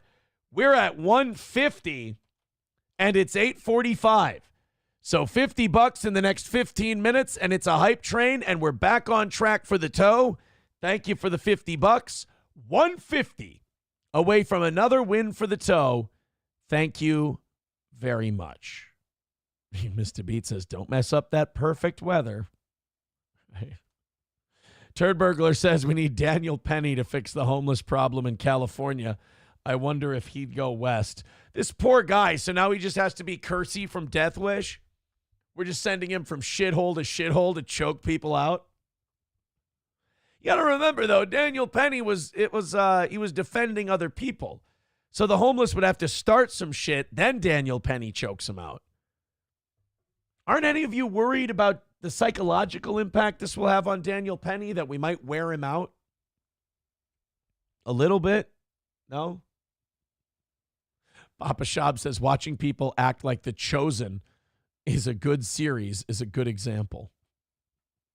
Devil Pup with $2 says, hey, at least they get $750. They should be grateful, right? Well, that was North Carolina, wasn't it? Yeah, that was really shitty. California might even be worse because those people might not get a dime. Plus, a lot of them had their fire insurance snuffed out at the beginning of the year. You know who else turned hard right in the last couple of years? I would say last decade. Dennis Quaid. Dennis Quaid used to be like a water-carrying Democrat. And he used to be a good soldier there in Hollywood. And now he's like, I think he's a Trump guy. Oh, Devil Pup says it is California. I apologize then. I'm sorry. They're getting $750. My bad. By the way, I didn't check that at all. Devil Pup just seems really sure of it, so I'm going with that. Hey, wait a minute. Roots says, why the fuck are you donating, puppy? Jesus, chick, are you high? Roots, do you think that maybe some people enjoy this program? And that they're like, wow, this guy for 4 hours can just rant and go off and make jokes and all this other shit all by himself? Think that maybe they appreciate that and they might throw a couple bucks my way? Wait, let me answer for Roots. No, I don't believe that, Aaron. Go fuck yourself. All right, fair enough. It seems we've hit a stalemate. $150 away from today's goal. In the next 12 minutes, let's get it down to $100. And we got ourselves a hype train. Root says, not my puppy. She's fucking high. Devil Pup, whatever you do, don't click the PayPal link and throw another $50 in. That would be fucking insanity. There's no reason to do anything like that. In fact, none of you click the PayPal or Venmo link and say that you're Roots Calhoun or that you're doing this for Roots. That would be fucking stupid. Oh, shit. I spoke too soon. Roots. Doorman with $50 says, for being the cream of the crop, but I'm coming for the gold, sucker. Oh, yeah. $50 from Doorman. Oh, my God. We want the gold, sucker. Hulk Hogan, we coming for you, nigga. Thank you very much, Nicholas, for the $50. Guys, that means we're $100 away from today's goal. We've got 11 minutes until 9 o'clock. Let's see how low we get that. And at 9 o'clock, we're going for a hype train. Hype train at 9. Keep it going. Hey, there's no rule against throwing in another 50. Fuck it. We had Fake Dono for 50. We had Doorman for 50. We had McBuster threw in 50 earlier. Bet you feel stupid about saying McBuster never donates now. McBuster has thrown in $65 today. Right? Ruth says, most of these people know why I will never donate on the internet. You don't want me getting your private information so I can come hang out with you. That's what it is. I was sad when a couple of the Aristococks messaged me and said, hey, man, like one of them, I can't remember if it was Roots or somebody else. They were like, hey, I broke down. It was going to come up. Car needs to get fixed. Can't do it. I want them to come out and hang out for the next one. I think the fact that this last one was a drunken all-day shit show, I think we're doing more of like variety show, weird fun. We're going to cater this year's anniversary show to the drunks. I think we might do an independent comedy show at some point this winter. And then I think the anniversary show will just be a celebration of your guys' drunkenness. Because I will say, when we've been drinking from 2 o'clock to 8 o'clock, it's impossible to do a comedy show for you guys. Like even the year before with Gino and Keanu, I sat in the back and people were just rambling the entire fucking time. It's like, I remember the last one we did with Adrian, and it was just blah, blah, blah, blah. It was all anybody could do was crowd work because everyone was just fucking shit hammered. So I think next year we're going to have a bunch of people out and we're just going to cater to the hammered people. I'm not going to try and push against it. I'm just going to go, fuck it. We're going to do things for the drunks. I think next time around. All right, $100 away from today's goal. You guys are ahead of the chains. keep it going, and at 9 o'clock, we'll have ourselves a hype train. So anyway, I had a quick Dennis Quaid clip here. He was on Piers Morgan's show. He's another guy who lives in California who's fucking had it. But in fairness to Dennis Quaid, he's been a Republican for a while now. I do have to ask, when you become a Republican in Hollywood, like when you go from Democrat to Republican, do they take away your access to the Dunn babies and the adrenochrome? Because once an actor becomes a Republican, they just look old as fuck. Like, Dennis Quaid is dressing like, I mean, this, like, it's 2002 and Henry Winkler tried to be the Fonz again. You know, he looks like Deuce and Domino from the WWE. It's a bad look. And he just looks haggard as all shit. Whereas, like, 10 years ago, Dennis Quaid looked fantastic. Then Dennis Quaid went, I'm going to vote for Trump. And they were like, give me back that dead baby corpse. You're not allowed to drink his blood anymore, you fucking racist. And so now Dennis Quaid looks like shit, but this is like John Voight. John Voight became a Republican. Looked like shit. Kelsey Grammer became a Republican. Looked like shit. And had to do money plane. So I'm really in favor of a recall. I think it's that important to. They tried that, though, with Gavin Newsom. Here's the problem, and this is where my fans are right. And I'm being too optimistic. And I need to check myself on that shit. Is that, like, they tried recalling Gavin Newsom. They tried to make the Anna Kasparians of the world and all these other people, they tried to put them to a vote and say, put your fucking money where your mouth is. Get this asshole out of here. Let's pick somebody else. And they didn't. They voted to keep him. So it's like there's nothing you can do. You guys, like, California can bitch to high heaven, but until you realize that you're part of the problem and you change the way you've been doing things, no, it's not going to get better. It's not like you guys have this great idea and you're just executing it wrong. Your ideas are directly responsible for the dog shit state you live in. It would be different. Like here in rural Minnesota, you've got Republican politicians and Republican organizations, and they bitch about the way the state's being run, and they have zero power. None of their ideas are being enacted because it's pretty much controlled by the metro. But if you're in charge and you have one-party rule, it's basically a dictatorship like it is in California, who the fuck are you pointing at when you talk about how shitty your state is? Until these people start realizing they're the ones that need the finger pointed at them, none of this is going to improve. To not wait for the next election, to have a recall of Mayor Bass and have an election. And I have, this is not about Republican or Democrat. I mean, it kind of is, but, you know, here's the deal, though. Damage has been done. Like, you can say, like, yeah, we need to get rid of Bass now, and we need to have a recall election. I mean, the wildfires have pretty much burned out hope. Like, it's over, man. Like, the game's been lost.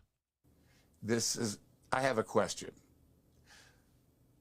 Who would you rather rebuild the Palisades? Fucking Hitler at this point. Like, honestly, like, but based on the, like, hey, at least the trains ran on time, right? Like, judging by the guys you guys have running the show, Pol Pot, Stalin, I don't give a fuck. Just like somebody competent. Genghis Khan. Mayor Bass, who had all this warning. Thanos. Thanos would kill fewer people than Mayor Bass has killed. Or Rick Caruso. Yeah. Who built the Grove. I'd take fucking Robinson Caruso at this point. I'd take fucking, who's the Caruso who was on CSI? I'd take that guy. He built the Palisades Village, which is 99% intact. In fact, that's the guy that I want to rebuild. Well, don't worry. You're getting... We want the gold, shit. Sucker. Hulk Hogan, we coming for you, nigga. That was for the other $50 donation we got earlier. I really just fucked that up, making excuses. Yeah, thank you, Turd Burglar. David Caruso. All right, what do you think? Speaking of trains, it is time for a hype train. You guys got us $100 away from the goal before 9 o'clock. So it's time for another hype train. What's the theme of this hype train? We got to come up with, if I'm going to beat these Zumach hype trains, first of all, I need to get more practice. I need to get more passengers on the... I saw his hype train yesterday. He didn't have a lot of passengers on his hype train. It's all about the spirit of the whole thing. We did the McBuster. Our first hype train was a McBuster hype train. We could do a wildfire hype train. You guys want to do it for the wildfires? No, turd burglar. I'm not doing a Jew train. It's not Rumble Friday, bro. $100 away from today's goal. Let's see what a hype train does for that goal. All aboard. Let's go, baby. Streamlabs, PayPal, Super Chats, Rumble Rants. It is a hype train. Get your donations in so you can come aboard the Steel Toe Take Back the Train hype train. No, guys, we're not going to Auschwitz. See, this is why. See, now it's all about you. This is why the Steel Toe hype trains are going to take a longer time to come back. My audience is full of bigger pieces of shit than Zumach's audience. No, first of all, Sam Show, you can't get on the hype train unless you contribute. Also, the Jewish thing, it's not, I think it's driving people away. People of all stripes are welcome. And I don't mean like striped pajamas stripes. That's not what I mean. But guys, let's dash with $3 is on the hype train. We're calling this one the Never Again hype train in honor of our Jewish friends. Thank you very much. McBuster says, hype train, do something. Chad is watching.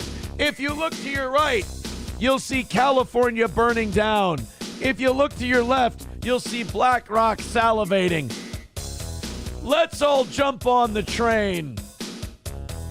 Kraken Slappin' says, get a better horn. You know what? I should get one of those wooden train whistles. Papa Shop says, bullet train to Dachau. New solutions for old problems. No, it's not what we're doing. Come on, everybody. Get aboard the hype train. Let's loosen up a little bit. We got dash on the hype train. Mr. Me gifting a membership. Mr. Me is on the hype train. There we go. It started with anti-Semitism. It's ending with me sprinting away from my own audience. All right, let's keep it up. We got a couple minutes left on the hype train.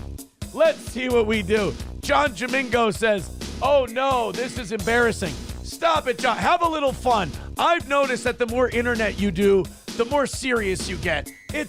I gotta be honest, it bums me out a little to see you take this turn. Why don't you just jump on the hype train and you won't take things so seriously? Chips and Dip says Vikings Super Bowl hype train. All right, you son of a bitch. That's fucking low. Drop it in. Let's keep knocking out this $100 goal with the train. We've got dash on board. We've got Mr. Me on board. I know more of you want to get on the hype train. I promise you, Sam Show got off. He heard that we were welcoming people from all walks of life, and he got out. Dive Bar gifting a subscription on Rumble. Mr. Beat got the membership. Mr. Beat is on the hype train. We got about 30 seconds left on the hype train. Keep jumping on. We got 4 riders today on the second hype train of the show. Oh boy, you can get on before we get to the station. We'll all have a Coke and a smile, and we'll talk about our great trip we had sprinting away from Sam Show's anti-Semitism. All aboard! Thank you guys very much for another Steel Toe hype train. Helgi with $5 says, bill them all to debt. Helgi jumped on the hype train at the last moment. Well, thank you guys very much. That hype train puts us $90 away from today's goal. Thank you very much. They want me to come up with a new whistle. Oh, wait, hold on a minute. Dub with $5 says best wishes to Saul. They're jumping on late, but Stephen Bravo gifting a membership. Uh-oh.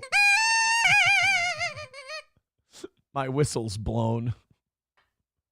We had too good of a hype train. That's why. $85 away from today's goal, and partially because of those 2 hype trains.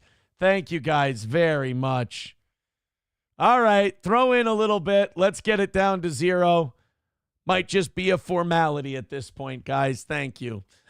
We've been complaining. You know what? I got to be honest. Our politics on this show today have been heavily skewed. And I've been picking on Democrats too much. I think we got to pick on some Republicans today. We got to try and keep it as fair as we possibly can. Plus, I'm in a really good mood today. We got another win over the Onions after they tried to get my boxing membership, my coaching, and my athletes membership canceled, only for my gym owner to call me and be like, these fucking crazy people sent me an email. And then he goes, I sent them one back just to kind of, get them off my fucking back. But they said a lot of wild shit about you. And he goes, and Scott tells me, he goes, what these retards don't know, and I added the word retard. He goes, what these people don't know is that when you got your coach's membership, you go through a background check every year. So I know when these people are full of shit. And it's like, for me to be so fucking good at this, that I get these people so wrapped up that they're like, I got to fuck with his real life. Like Patrick's like, we got to fuck with his real life, guys. Let's fuck with him. And then to watch them fail. Like, first of all, to attempt gay ops, even if you succeed, is fucking lame and you're a bitch. But then when you fail and hand me a win for doing nothing, another win for the toe. Come on to my fight on February 22nd, and you can watch your failure. It'll be fine.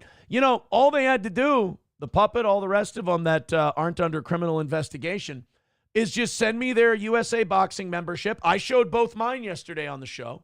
Send me that. Send me physicals, but I guess we're more in the excuses making business.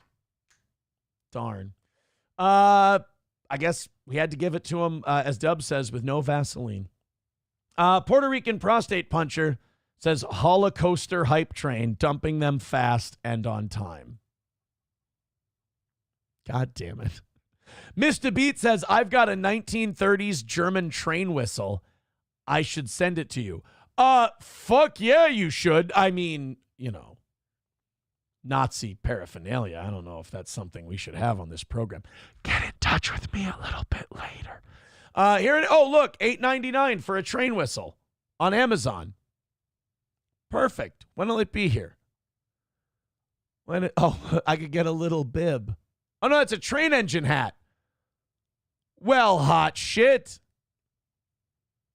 This train whistle has 4.7 out of 5 stars. Who's 1-starring a fucking train whistle?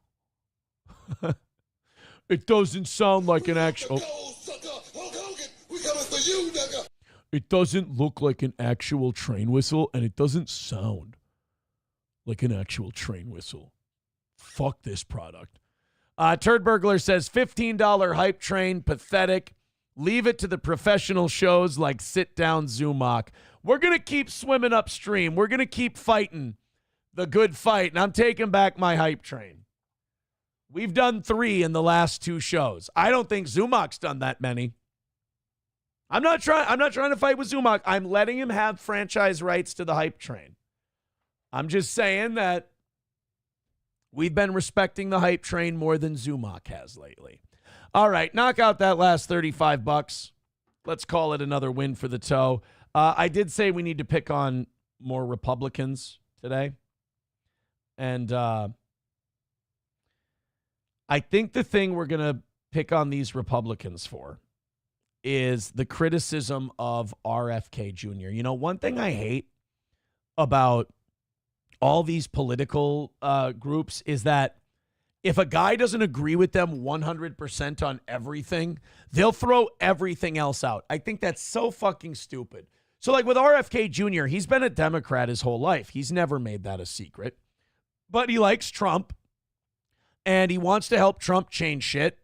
And RFK Jr. has made a good argument to Donald Trump about health, about food, about vaccines, about shit like that. So Trump's like, get in there, fix the shit.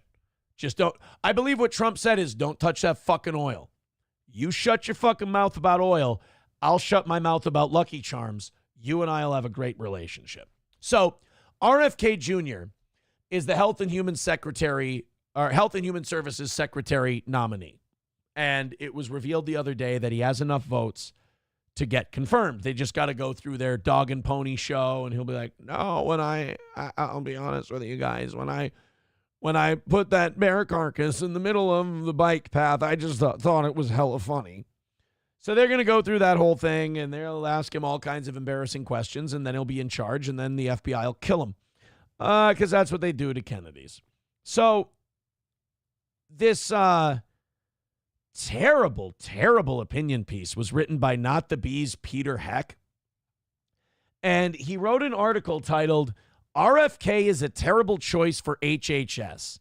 If pro-life conservatives won't say it, the movement is... Oh, God damn it. If pro-life conservatives won't say it, the movement is dead. Guys, seriously, I got to tell Republicans the same thing I tell Democrats. When it comes to abortion, shut the fuck up. It's done. It's perfect the way it is. The states are choosing. The states are deciding. You can all bitch at each other within your own state. Leave the rest of us alone.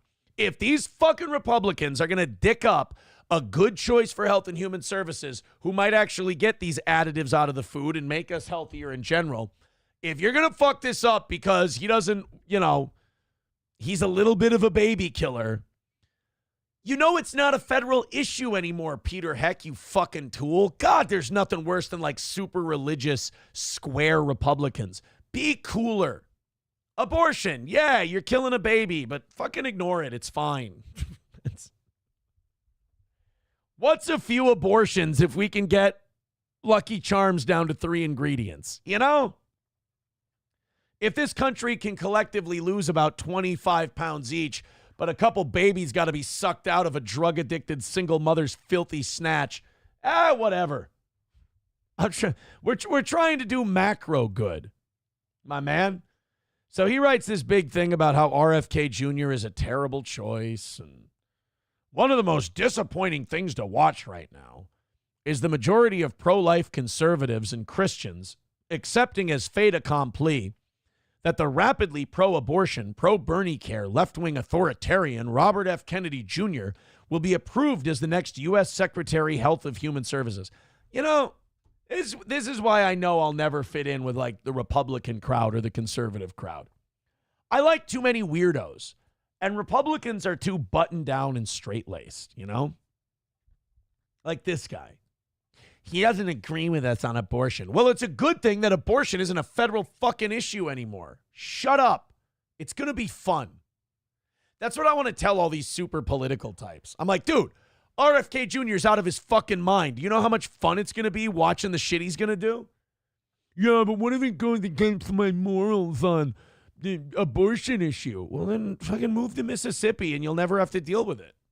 But RFK Jr. is going to do some, really crazy shit, and it's going to be fun to watch. In the lead up to the presidential election last year, I wrote about this dilemma as pro-life Americans were being asked to support what in any other year would have been considered a pro-abortion Trump-Vance presidential ticket. Well, hey, asshole. You don't think when the rest of us who voted for Trump told the Democrats that we don't give a fuck about abortion, you thought when you bitched about it on the other side, we were all of a sudden going to start caring about abortion? I'll tell the Republican pro-lifers the same thing I tell the Democratic pro-choicers. None of this shit is about you. We don't fucking care.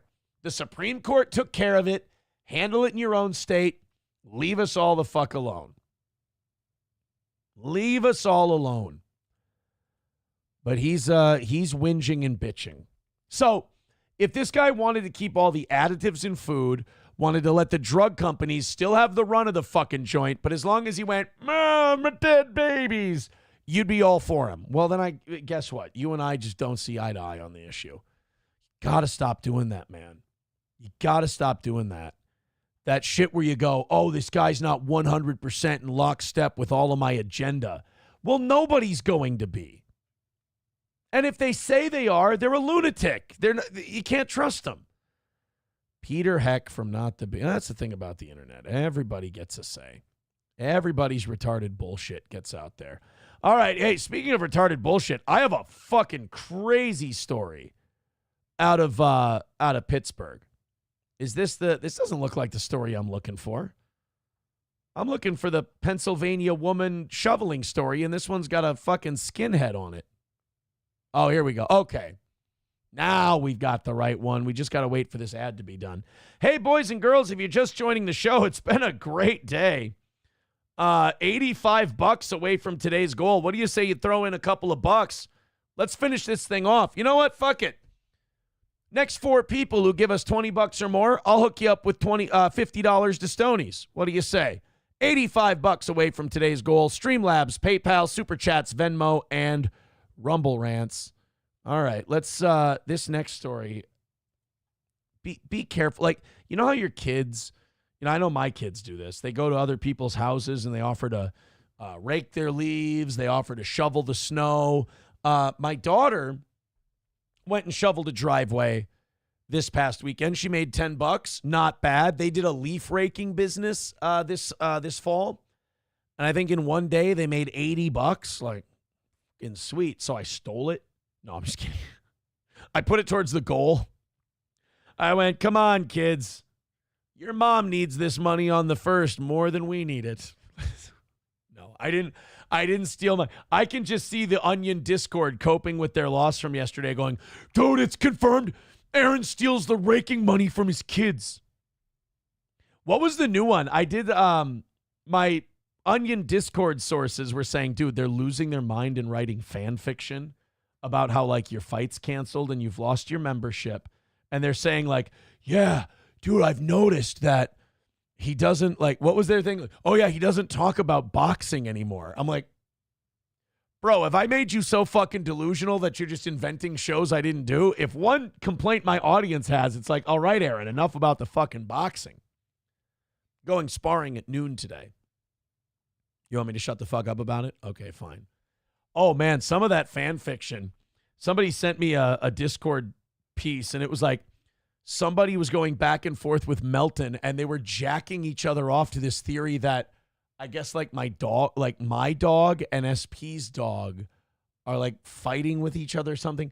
Our dogs are never together. Like, these people literally just go in and start making up things about like what's going on when we're alone. And I'm like, guys, Patrick, you and your crew, I got to tell you guys, that might be something you need to see a shrink about.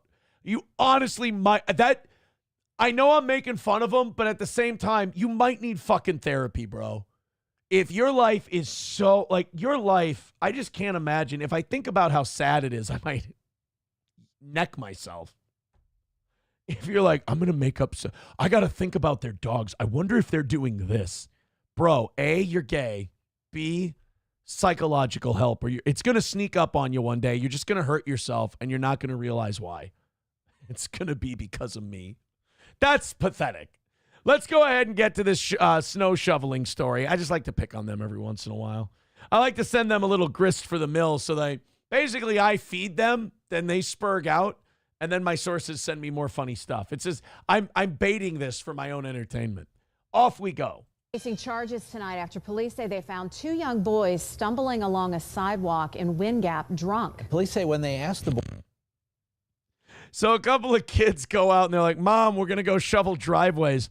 2 hours later, they're stumbling upon the sidewalk, just completely fucked up. But the reason why is actually horrifying. Boys, where they got alcohol, their answer shocked them. Here's KDKA's Shelley Bortz. Police say those 2 boys were walking along Wind Gap Avenue here, shoveling snow for money. But instead of cash, Rochelle Stewart gave them alcohol. Fuck that. Now I'm going to go shovel snow in this neighborhood. Oh, hello, young man. Would you take $20 to shovel my driveway? I also have a 5th of Tito's. Much like Chad Zumach, I'll take the Tito's. Police were called here to Wind Gap Avenue last night around 9 o'clock for a burglary in progress. When they got to the apartment building, they found two boys who looked to be around 12 and 13, highly intoxicated. The pair told officers they were walking along Wind Gap Avenue asking people if they needed their driveways shoveled. All right, so like entrepreneurs, little businessmen, little Rockefellers, good for them. According to court documents, this woman, Rochelle Stewart, agreed to pay the boys $5 to shovel her front walkway. While the boys were shoveling, Stewart allegedly invited them inside for hot chocolate, then offered them alcohol. Police said one drink led to Stewart giving the boys multiple drinks consisting of vodka and wine until they were drunk. Ooh, that's going to be a nasty headache, boys. Ooh, you don't mix the wine in there with the vodka. That's a rookie move. That's going to be a lot of, that's going to be a thumping headache. One of the boys told police when he was drunk, Stewart sat down next to him, put her leg over his, and touched him inappropriately. Oh, like 12, 13 is too young regardless of what the woman looks like. That's already over the fucking line. But did you see what that monster looked like too? Oh, like it's a double whammy. Like on one hand, first of all, if you're 12 or 13, don't take booze from an older lady. It's never free. It's going to turn into that song That Summer by Garth Brooks. Like it's just going to be bad news, I can promise you. Oh, thank you for shoveling my driveway. Would you like root beer schnapps? No, because I definitely don't want your dentures on my dick. No, thank you. The boys immediately left, but had to go back after realizing one of them forgot their coat. Leave your coat. Explain to mom what happened. Mom will get you a new coat. Just get the fuck out of there. Oh, some 65-year-old lady just puts her leg over yours. I'm not as limber as I used to be. Beat the shit out of her. Whatever happened to pitchforks and torches? Riding people out of town on a rail. I guess that's not a good look, taking an old black woman and tar and feathering her. It's probably not the best. But once you explain to everyone what happened, they'll be like, oh, all right, well, at the very least, I'll turn a blind eye. That's when police said they showed up. Stewart denied letting the boys in, but police found the victim's coat on her couch and a half-gallon of vodka, half empty. Half-gallon? Half-gallon of vodka? Does vodka come in? How many liters? Aren't there like 4 liters in a gallon? They're not gallon jugs of vodka. How many liters in a gallon? 3.78 liters. Gallon of vodka? What is she? Put it in fucking the little gas cans? Gallon of vodka. Do we sell gallon of vodka here? Yeah, I'm seeing 175s. I'm not seeing gallon jugs of vodka. That means this woman is taking her shitty Silver Eagle vodka and just pouring it into. Ugh. Yankee says 1.75 liter. Yeah, it's not a gallon though. That's ugh. Yeah, I don't really see a solution to this story other than like street justice. Fucking pig lady. One of the boys also took a video of Stewart sitting with the other, rubbing his shoulder and arm. Ew. She had a right to feel the thunder. Look at that. Like the fear. Like, this is why you teach your kids. Don't say yes to strangers. Don't go into strangers' homes. No, thank you. Just pay me the money for shoveling your snow out here, and we'll be fine. We'll be on our way. You do not want that draping her leg over your leg. I feel like 2 13-year-olds could kick the shit out of this lady. They should have just, like, your immediate impulse should have just been, boom, right in the face. That's self-defense. Ugh. Well, I don't think mom and dad are going to be letting the kids go out for any more shoveling gigs. Turd Burglar says, Skin of Leather grosses me out in that song. I know. That's what I always thought, too. Like, it's supposed to be this hot song about, like, this guy fucking this MILF. But when she goes, when I watched her hands of leather, it's like, no hands of leather. Turned to velvet in a touch. It's like, would she put lotion on? What is it? Is this a hand job song? Where's this going? Garth, make her hotter. Like, for the longest time, like, I didn't know that woman was only supposed to be like 40 or 45 in that song. I thought Garth was talking about, like, knocking the dust off an old 80-year-old's catcher's mitt pussy. But it's like, oh, no, she's just kind of a milfy chick who's a little older than, like, this 18, 19-year-old kid. It's like, it's not what I had in my mind. Like, it's supposed to be like a Mary Franzen that we saw earlier. I was thinking Estelle Getty. Bapa Shab says Garth Brooks was fucking someone's grandmother. That's kind of what I thought. That, like, I bet you it's Googleable. Let's Google it. How old was the woman in that summer? Oh, I don't know how this happened, but someone said, I considered making this a poll, but I'm curious the number of people throw out. I think she was 62. Hands of leather and a dress she hadn't worn in quite a while suggests she is way older than 30 or 40. See, I've heard people say that, like, it was a dress she wore in her 20s, and now she's in, like, her mid-40s. Ugh. So that 18-year-old is knocking the dust off a 62-year-old pussy. Get the fuck out of there, dude. What's wrong with you? Oh, boy, I just clicked on that link. It's from cougarboard.com. Great. Now that's on my history. It's fucking... He's 18 in that song, so however old she is, it doesn't matter. It's legal, whether it's even true or not. I don't give a fuck about that part. How old is this fucking broad? What's Garth fucking in the song That Summer?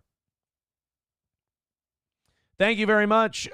Gay ops is sad and gay. Get better soon, Johnny. That's from Darlene. Darlene, thank you very much. If you want your Stonies, make sure you send me your contact info. We'll send that out to you. $65 away from today's goal. Thank you guys very much. You know, if we get inside of $50, we don't do the last 5-minute beggy beg portion, the beggy monster version of this show. I'm so glad that's caught on, by the way. Trademark patent pending. $65 away from today's goal. Thank you very much. Bigot on Socialist Media says Cougar Board would know her age. Yeah, for sure. Root says, where is my hoodie? Did I promise you a hoodie? Well, fuck me running. I'm sorry. I'll get that out to you. You know what I should do is get my lazy ass on making that store. Wildcard becoming a member for 31 months. Thank you, Wildcard. Oh, shit. And Darlene, thank you very much for the $20. Here you go. We want the gold, sucker. Hulk Hogan, we coming for you, nigga. And I hit the eyeball. $65 away from today's goal. I appreciate it. First and 15, nobody muted you, bud. Don't act like you wouldn't have taken it from a 60-year-old when you were 19. You were well into your 20s when you were still leaving jizz rags on your work studio desk. When I was like 20, 21, I fucked a lady in Litchfield who was like 33, 34. That's a little, she was cute too. But that's, I think that's as old as I went. The oldest I went was like 12, 13 years older than me. I don't think that's fucking bizarre or bananas or anything. All right. Thank you guys very much. Again, $65 away from today. Thank you very much. Drop a couple more bucks in and we've got this thing done. I'm sorry, Roots. Now I feel like a fucking idiot. Sorry, buddy. We'll get that taken care of here. All Care Towing, 320-253-5203. Oh, speaking of other Melton gay ops, last year he tried to get All Care Towing to drop its sponsorship of the show by sending an email. And he says it's not him, but all of these places tell me it's Patrick at nobodylikesonions.com. I don't know. Maybe he lets other people use his email address. Or he's a compulsive liar. I like to go with whatever Patrick says, I don't believe because, as they say, he's not a reliable narrator. So, yeah, he tried to get the all care towing thing. Tried to get them to drop. Yes, Aaron's a bad guy and he's a terrible person and so on and so forth. And it's like, bro, I'm in your head, bro. Patrick, I got to tell you, I know you're trying to make this a thing, but you got to admit, steel toe makes you feel, my man. Walgreens is closing 12 more San Francisco locations. You guys want to know why? It's crime. Crime again. San Francisco, this is the announcement from Walgreens in San Francisco. Now remember, San Francisco is one of the first cities that experimented with the whole, hey, if somebody shoplifts or robs from your store, you can't call the police. The police aren't going to respond. You've got to, and your security can't physically intervene. You just have to let them do it. And I mean, it's just insanity. Which leads to these stores having to spend money locking shit up. Even then, their stuff still gets stolen. And you lose a bunch of money. You have so many insurance claims that you can't get insured anymore, and you got to shut down. You got to go out of business. Let's see the latest. Let's check in. So LA's been getting all the news in California because of the wildfires. But let's not forget, there's a wildfire of its own in San Francisco. No, we need this. This is the closest pharmacy. Remember, well, then fucking do something about. I'm tired of the people in this community just being perpetual fucking victims and pretending like they don't know what the answer is. Maybe if you help take care of this shit in your own community, this wouldn't happen. No, I don't mean to be Sam Show here, but they always fucking blame Whitey. It's always Whitey's fault when we're nowhere near that fucking place. They're like, oh, and the white man just taking away all our Walgreens. No, you guys stole all the fucking hair straightening and black shampoo products, and Walgreens couldn't fucking turn a profit, so they had to shut the store down. Meanwhile, you guys went, well, maybe they need those items. Maybe they're just really poor and they need them. Well, then fucking you deal with the repercussions. But don't sit there and talk about, oh, there's no health food stores. Oh, there's no good grocery stores in this community. Oh, it's a food desert. If you would leave these fucking people alone and let them conduct business and stop robbing them blind, you would have all of this shit. But no, not only do people rob them blind, but the fucking leaders in that city let them do it because they're so fucking racist that they go, well, they're marginalized and we just have to let these black people commit these crimes. What about the black people who don't commit crimes? So now you're saying that, oh, these people can't fucking help it, so just let them act like there's no fucking civilized rules here. We'll just lose all our businesses. And then the worst part about it is we won't even hold those responsible accountable when we have to close down these stores. It's okay. We'll just blame Whitey when it happens anyway. Great. It was only 2 months ago when a car rammed into the front entrance of this location. Construction crews at the time said it was an unsuccessful attempt at breaking into the ATM and part of a concerning trend. Did you fuckers really try to use the plot from the movie Friday to steal an ATM? You fucking dildos. In the Bay Area. Hey, look at that, guys. There's like a rainbow mural on that Walgreens. Hey, they care. They care. At least I know I can get my HIV medication there. Yeah. It's disheartening, to say the least, yeah. You look disheartened.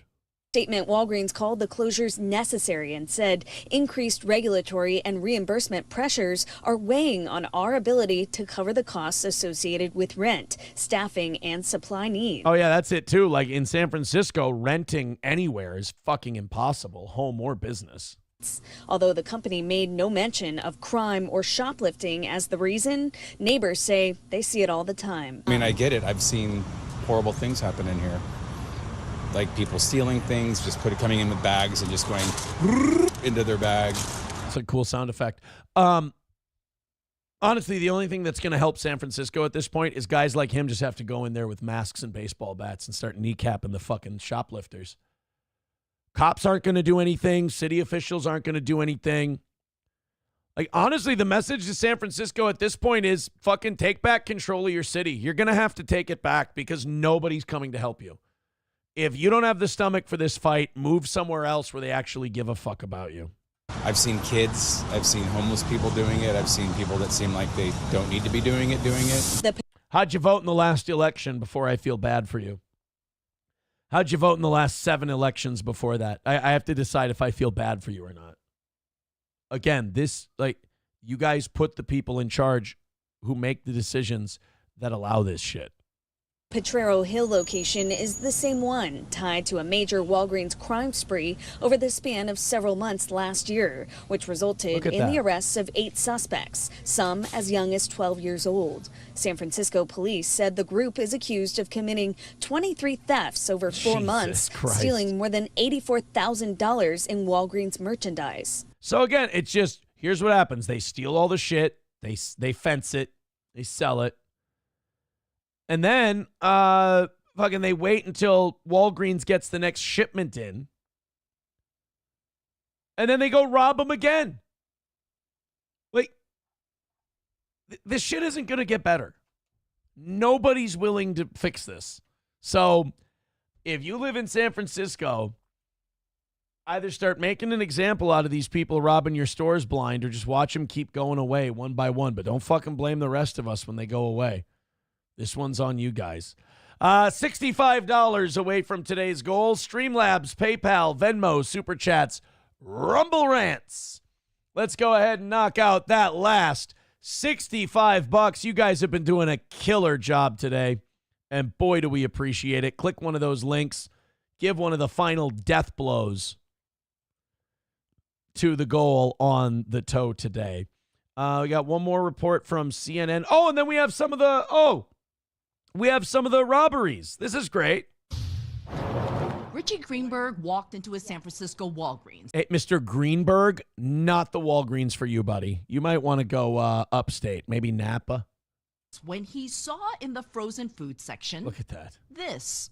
Chains, heavy chains that went from padlock to padlock on both sides of the... Yo, they ain't letting us steal the Haagen-Dazs, homeboy. It's like they putting us back in chains, yo.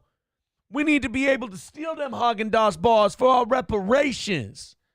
Yo, I get them Haagen-Dazs bars from my ancestor, cuz. Shit. Yo, my ancestors be working those fields like a fucking slave, dog. I can't get a fucking Haagen-Dazs bar for free? Shit. The doors, and this was bizarre, something I'd never seen before. Yo, I seen some white motherfucker mugging me and shit. I chucked one of them stolen ice cream bars at him, and I said, this for Nat Turner, motherfucker. Might as well. Might as well give some, it's funny, the people asking for reparations or, let us rob the Walgreens fucking probably don't even know who Nat Turner is. This is just more icing on the cake telling us that... Hey, Jewish man, let's not talk about cake. You don't want to eat that. You know what it does to your digestive system. Crime has become a regular part of life. So typical. Yo, in the 30 minutes we were at this Walgreens. Dog. Yo, someone tell this dreidel spinning yarmulke wearing motherfucker he ain't getting in between me and my fucking hair care products. Don't you shave your head, young man? Yo, you ain't know about fencing, motherfucker? Get out my face, you goofy Hebrew motherfucker. And what's he doing with that Asian lady? What, we getting like ching chong rice and noodles and shit? Get the fuck out my way. We watched 3 people, including this man, steal. Oh, really? Are we going to see the other 2? Because I see that you just showed us the bummy-looking white guy taking a bag of chips. That's interesting. How about what'd the other 2 look like? You want to show us those? No? Rainbow Push Coalition over here. The heroes are the Jewish guy and the Asian lady. There's the scummy white guy stealing shit. What about the other 2? Did that guy pay? Did that guy pay? Well, now you're after going to restock the product and pay interest. Didn't pay. Walgreens says this Richmond neighborhood store with aisles of products like mustard locked behind plexiglass. Yo, motherfucker, how am I going to get some sauce for them hot dogs I just stole? Yo, this disrespectful to Frederick Douglass and shit. I need contact solution. I need fucking barbecue sauce. We finna have a barbecue this weekend. And y'all just sitting here disrespecting Harriet Tubman like that. Shit. Has the highest theft rate of all their nearly 9,000 U.S. stores hit. Wait a minute. Where's the other 2 robberies? I thought you said there were 3 robberies in 30 minutes. To quote Patrick Melton, play the clap. Whiny bitch. More than a dozen times a day. When thieves turned to cleaning out ice cream and frozen burritos, workers grew so frustrated they resorted to the chains. Who the fuck is able to fence frozen burritos? How are they? You open your trunk, you're like, yo, you want some La Fiesta fucking beef and bean, motherfucker? They were ordered down by corporate because of the negative messaging. But Walgreens... Wait, what? Hold on. Workers grew so frustrated they resorted to the chains. They were ordered down by corporate because of the negative messaging. Wow. So when you try to stop the theft, corporate is like, could you take the chains off the freezer? Yeah, but they keep stealing shit. You let them. But Walgreens isn't the only retailer impacted in San Francisco. Yo, I'm trying to get my flatbread pizza. I got a gluten allergy, motherfucker. I need me some thin crust shit. Yeah, of course, the Asian chick trying to get in them dumplings, motherfucker. You have to ask an employee for help. At this store, frozen food is controlled with a cable lock. Fake eyelashes locked behind plexiglass. Wow. Along with... How about weaves? Where are weaves? How are the weaves? With lotion and nail polish. Lotion shit for my ashy skin, motherfucker. At another grocery store, $14 bags of coffee under lock and key. What is this?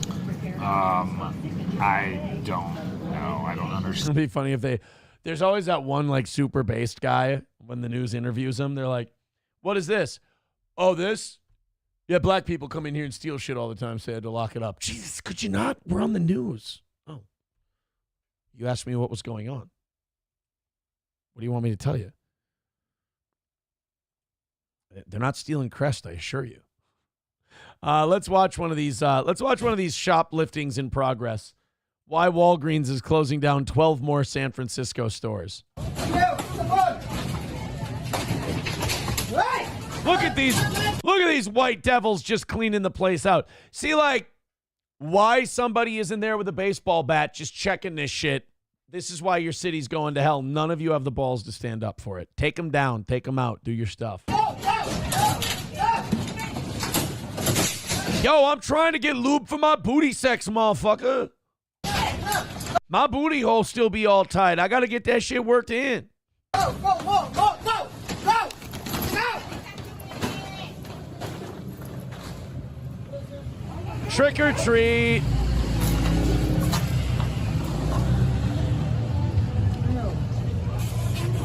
Oh, there he goes on his electric scooter. What'd you say to me, motherfucker? Don't make me throw these Hot Pockets at you, bitch. It's just, yeah, I mean, unless you're going to Wyatt Earp the streets, I don't really see this shit changing, no offense. Carlos Cameo with $1 says, why San Francisco? A 20-minute long video by 2016 Aaron in a basement involving his DP-12 and probably a racial slur. Puerto Rican prostate puncher with $1 says, shut the fuck up with the shit. It sounds gay. No, it was very funny.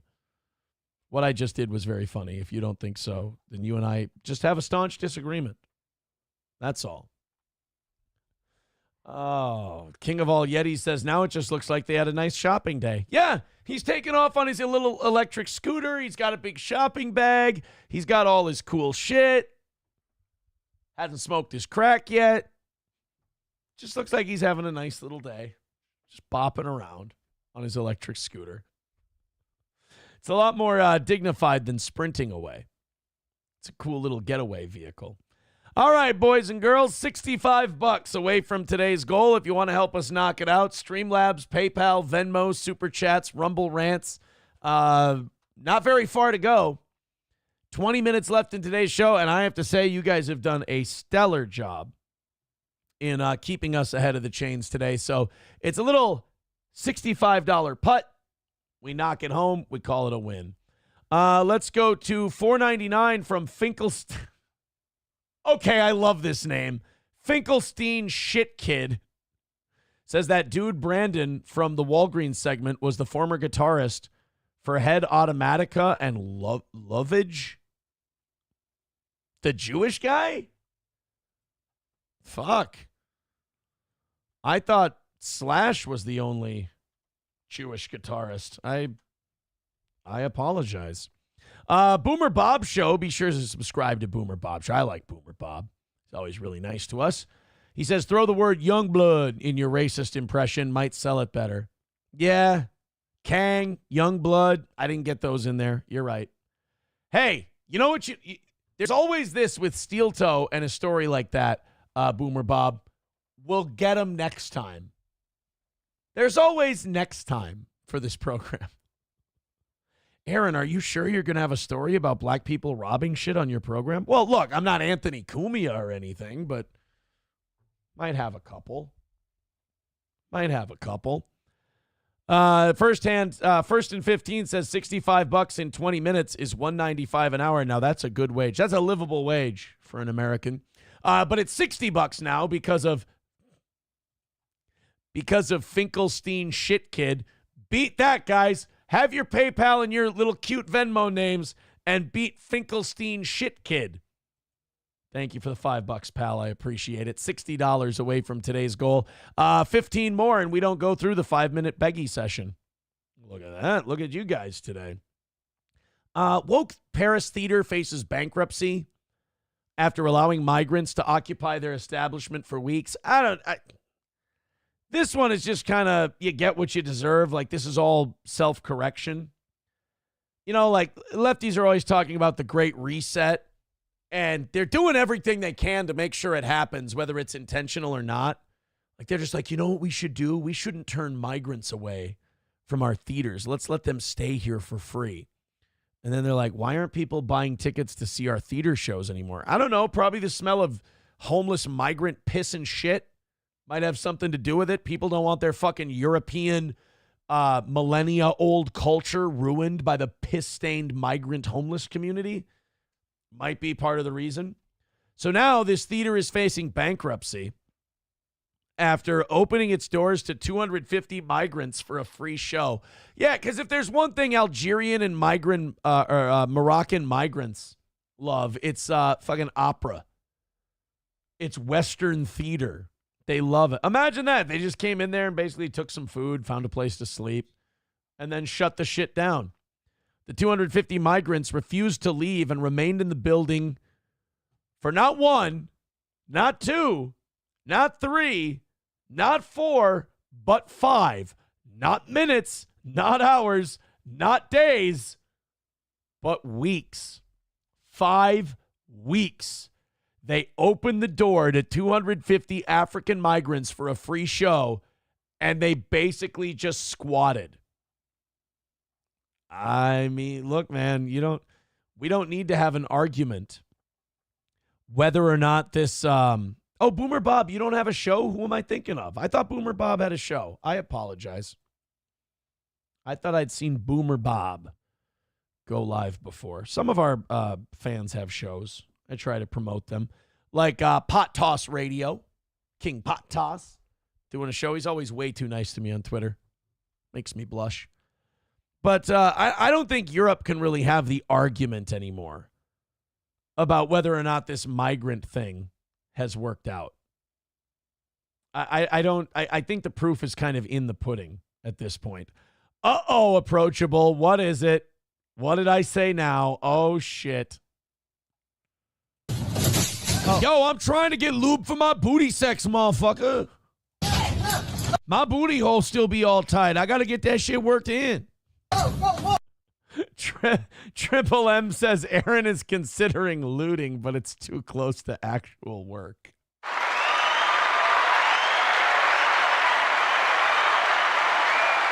Oh, that was good. I like that one. Around 200. Around 200 undocumented migrants taken over the Gaîté Lyrique Theater in Paris. They are demanding free accommodation and to be placed in hotels to spend the winter. Wow, the fucking balls. Let's take a look. What's going on outside this lovely theater in Paris?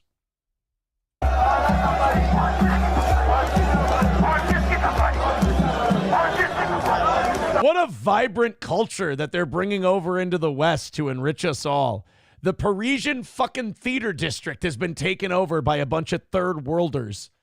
I think that's really enriched our culture and made this artistic hub of the West better. Coyote NV with $4.99 says, we're doomed. A little. Thank you for the $4.99, Coyote NV.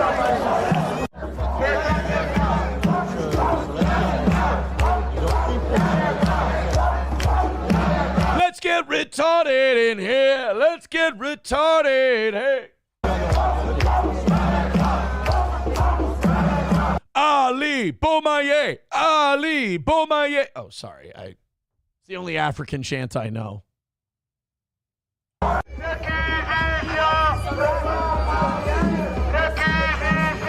Is this the part where they lift a little baby lion and the crowd cheers and they do the...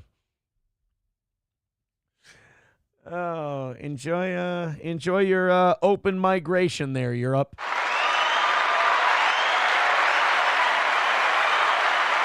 Don't elect anyone different. Don't elect anyone that might change things. You might get called a racist, and Lord knows we don't want to see that happen. Okay? MSO says, thank God for the sickle cell. Puerto Rican prostate puncher says, only one beat. Not surprised. I mean, it's a decent chant, but I can't really dance to it. I mean, look, I have a hard time blaming the migrants for this, I'll be honest. Because, like, you go to a third world shithole and you go to people, hey, free rides over to France. And they're like, it's been 300 years since they've tricked us into working. So, yeah, we'll hop on. And then they take them over there and like, hey, don't worry. Nobody can criticize you or we'll throw them in jail for hate speech. We'll give you free food. We'll give you free rooms. And then if you don't like those free rooms, you can just go on the street, occupy our theaters, and demand first-class hotels. After all, it is Paris. Oh, and don't worry, none of our politicians will do anything, because if so, you can just call them racist, and then they'll back down and sell out their entire culture. It'll be great. So, yeah, I don't blame the actual people in the streets dancing around like fucking psychopaths. They were given the whole thing. Just offered it. I saw this yesterday. Apparently, Nancy Mace was in Congress challenging to fight people. She's out of her fucking mind. I like this Nancy Mace, but I'm not sure how stable she is. I don't know if she was, like, trying to start a race war or what. But here's a clip from Mediaite. This is Nancy Mace arguing with Representative Jasmine Crockett of Texas. Apparently one of them called the other one child. And apparently in one of their states, them's fighting words. Let's take a look at this. They got an ad first. It's not a hard process once you make the decision to build out a donor-advised fund. Somebody's campaign coffers really are struggling right now. So she gonna keep saying trans, trans, trans so that people will feel threatened. And child, listen. I don't, look, there's been too many race stories on the show today. I'm going to be the first one to admit that. It's getting a little fucked up. Yeah, it's getting a little out of hand for me, but like, this is Congress. This is the fucking United States House of Representatives. And we got someone going, y'all, I think they coffers be getting a little empty and shit, hair flip. And let me tell you something, child. It's like, fucking like, Abraham Lincoln and Stephen Douglas used to debate in this body. And now it's someone going, child, you must be running out of loot, son. Kang, Youngblood. Somebody's campaign coffers really are struggling right now. So she gonna keep saying trans. She going to. Like, I'm not going to correct your grammar out in public, but when you're in the House of Representatives, I'd like you to not say finna or gone. She gonna keep saying trans, trans, trans so that people will feel threatened. And child, listen, I want y'all to tell me whether or Do not call me a child. I am no child. I want Don't to even find start. out I am a grown which woman. of those I am 47 years emails old. I have broken actually more have glass ceilings than you Chairman, ever I'm will. reclaiming my Let's go. time. You will not do that. I Order. am not a child. I I am reclaiming my time. If you want to take it outside, Mr. Chairman and committee. Nancy Mace is threatened to pull weaves over here. Child, you're wearing Christian earrings. You're wearing fucking crosses on your ears. You can't be pulling weaves out and shit. What are you doing? It's kind of hot though, right? Like a little bit. I have broken more glass ceilings. Meanwhile, every guy listening to this is going, like, they're passing 20s under the table, like mine's on the white lady. All right, I got the black one. All right, here you go. This is like, this is male congressmen's versions of Mandingo fighting.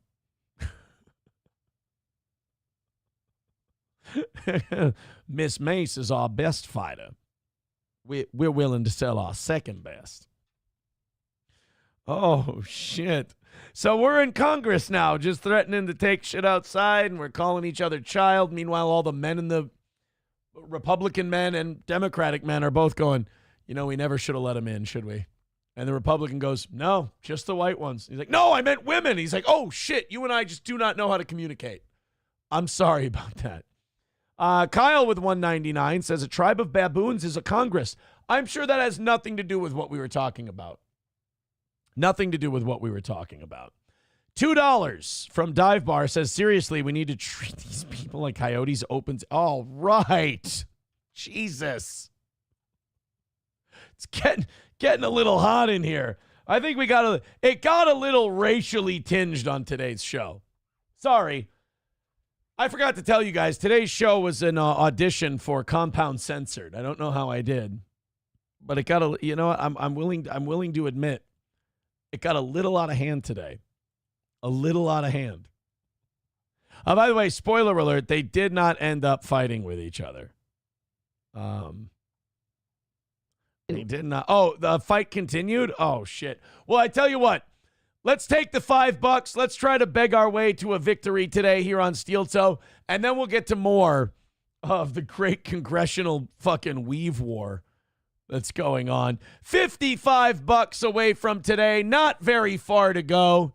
The next three people who drop in $20 are getting $50 to Stoney's. Otherwise, if you just want to drop a few bucks in to help out the toe, let's go. We've got 5.5 minutes.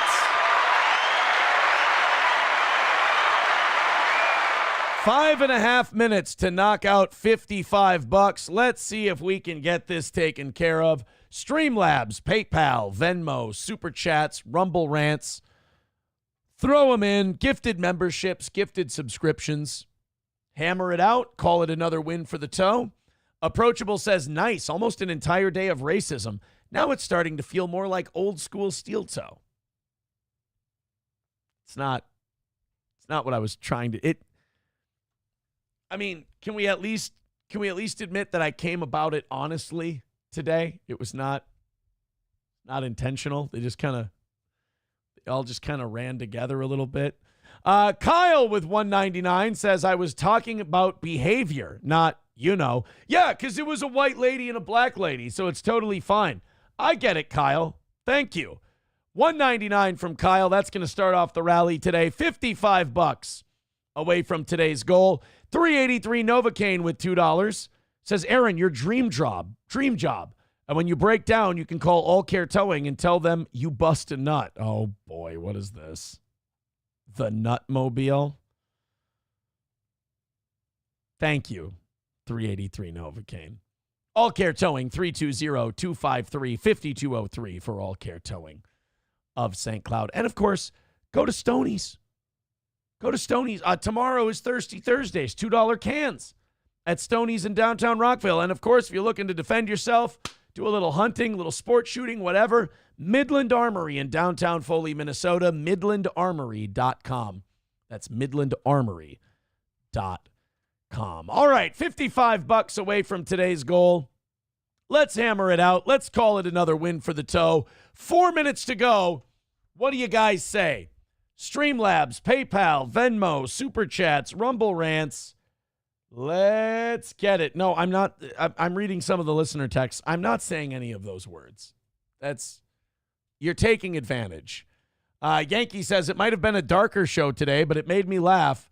Got my money's worth. Well, I hope it got $55 more money's worth. And we can, again, call it another win for the toe. 3 minutes away. Let's finish it up. You guys have been ahead of the sticks all day today. Now it's time to punch the ball across the goal line. We're in the red zone. $55 is the number. 3 minutes is the time on the clock. Just a couple more of you throwing in a few dollars here and there, or gifting a few memberships, or gifting a few subs, and we've got it taken care of. All right, it's slow going, but it's not very far to travel. I believe in you guys. Throw it in. Got a win last night. Got our loss cut in half yesterday from the morning show. No Johnny today. We're hoping Johnny feels better. He took a spill yesterday, but he's going to recover. He's going to be okay. He'll be back on Monday. This is our second to the last morning show goal. So a win for the toe looks good to me. Silver Wolf with $5 says, you know what, Aaron? Today's show was close enough. See, no, we can't. I'm not your Führer, and you don't have to say welcome back. I've been here. $50 away from today's goal. Thank you for the $5. Not that I'm uncomfortable. 2-minute warning in the red zone. $50 away from today. Finish them off. Call it a win. Streamlabs, PayPal, Venmo, Super Chats, Rumble Rants. Jesus, you guys. Oh, my goodness. Bird Collector says, doink off the right hash. No, we can't miss the chip shot field goal. $50 away, 1 minute, 20 seconds to go. Throw in a couple. Everybody throw in a couple, and we've got this thing taken care of for today. We've been on pace for a win all morning. Let's just finish it up, get it taken care of, win for the toe. $50 out the door. 1 minute left. You guys have got this. Oh, it still works. That one's not blown out. That one's not blown out. Oh, I love it when two of them aren't blown out. 1 minute to go. $1.99 from Kyle says, seriously, tell Johnny to look at celiac and MS. Oh, shit. You might think there might be a little celiac in there. Thank you for the $1.99, Kyle. 40 seconds left to go. We're $50 short of today's goal. Kyle did throw in $1.99, so you are getting it on credit, but I'd like to just, you guys have been right there. Mussolini Diff with $2 says racism is a crime, and crime closes Walgreens. Oh. All right, guys, 20 seconds left. What do you say? Finish it off. Here comes the final countdown in 10, 9, 8, 7, 6, 5, 4, 3, 2, 1. Looks like we're begging you for another half hour. I really thought, Jesus Christ, 55 in the last 5 minutes. We end up just under 50.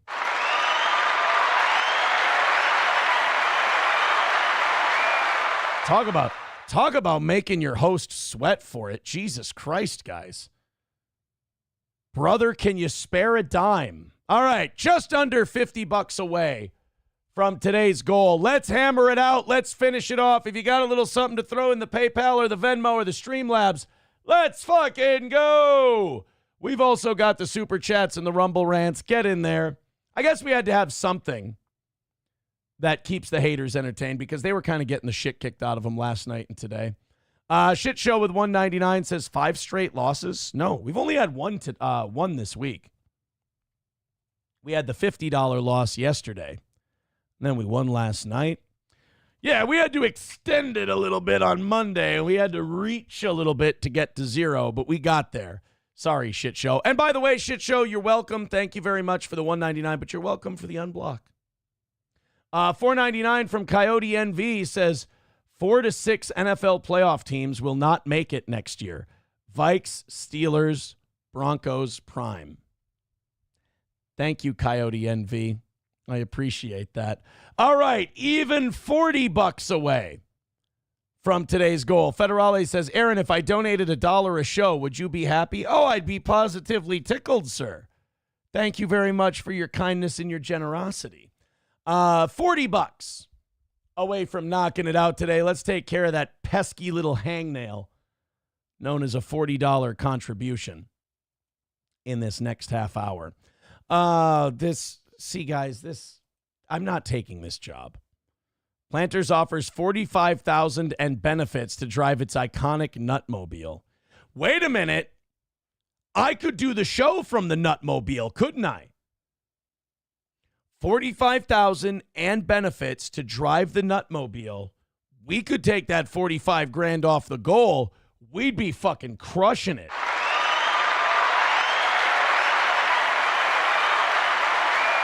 Maybe we drive the Planters Mobile and call it another win for the toe.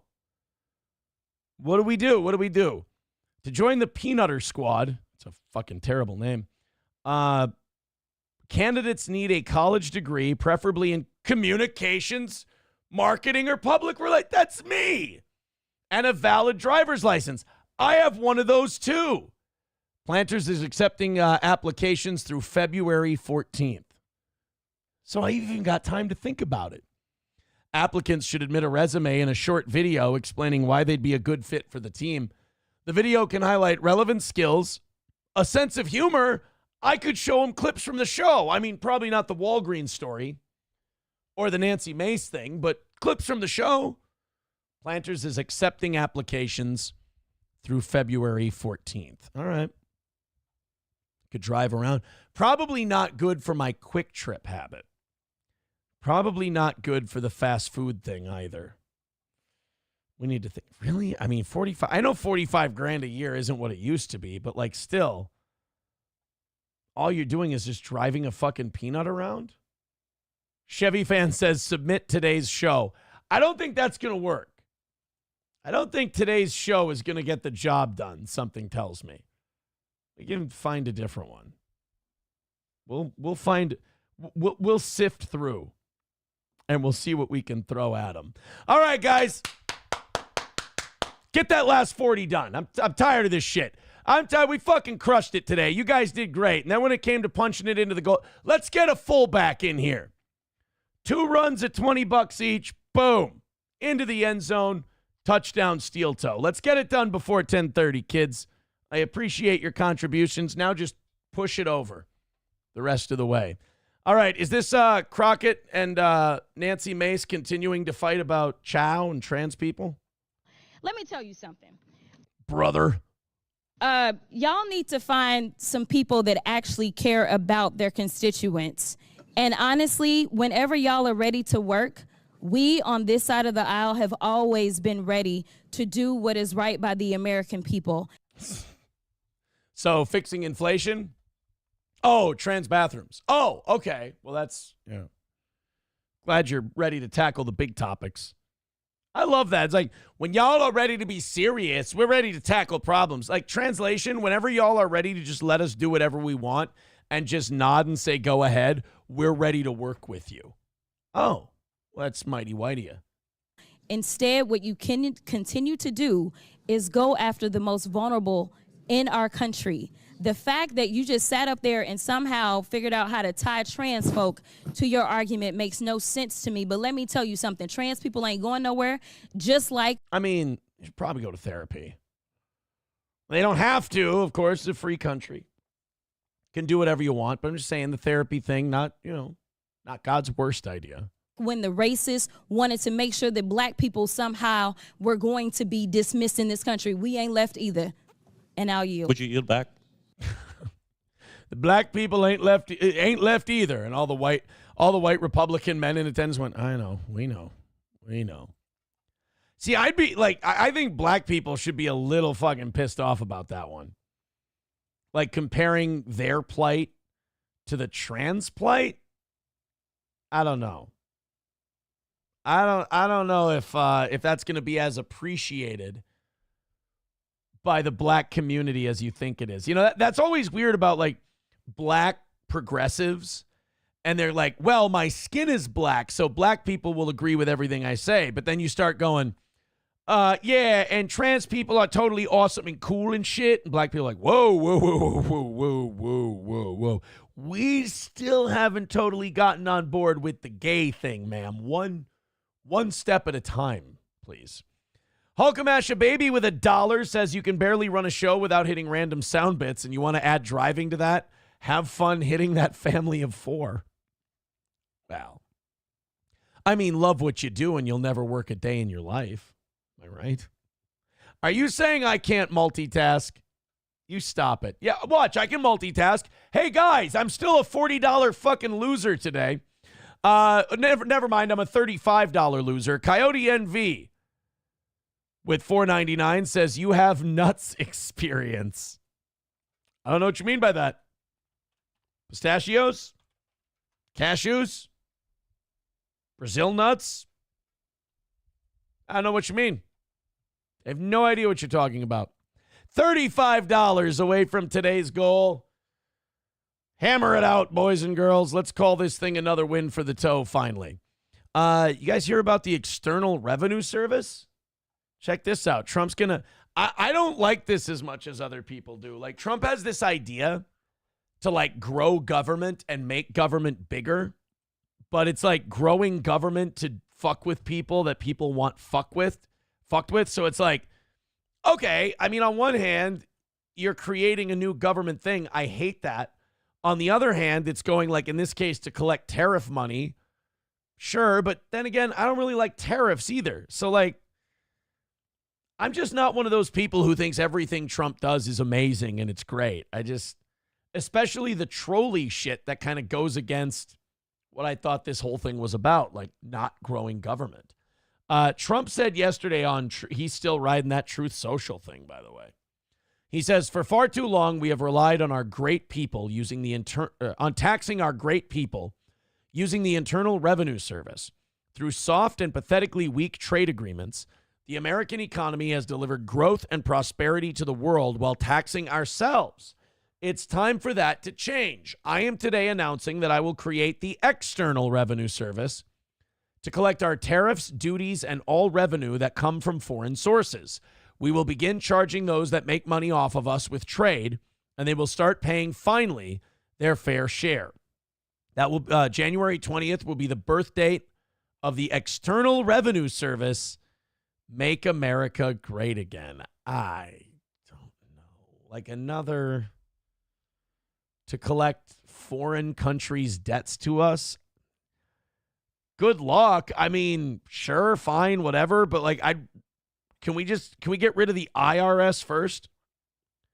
Let's get rid of the Internal Revenue Service. Then we can work on an external. I would like an External Revenue Service to be a government service that like audits and looks into government money and government spending. You know, turn the IRS in on itself rather than create a new bureaucracy. 383 Novocaine with $1 says, forget the nut mobile. You will have to leave the state. Well, I just have to make a few phone calls. That's all. $35 away from today's goal. Get it done. You guys are stressing me out like fucking crazy after killing it all morning. I feel like sometimes these are on purpose.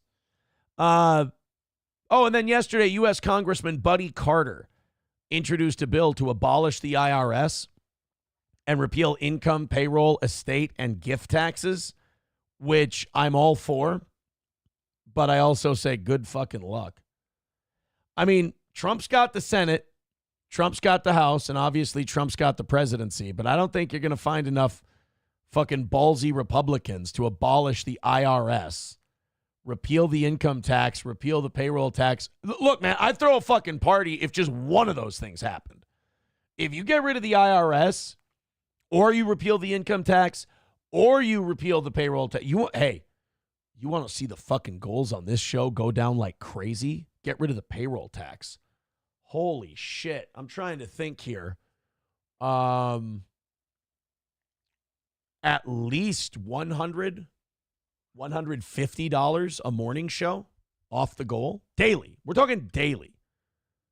We're talking about like a $180, $150 goal every day if they just got rid of the payroll tax.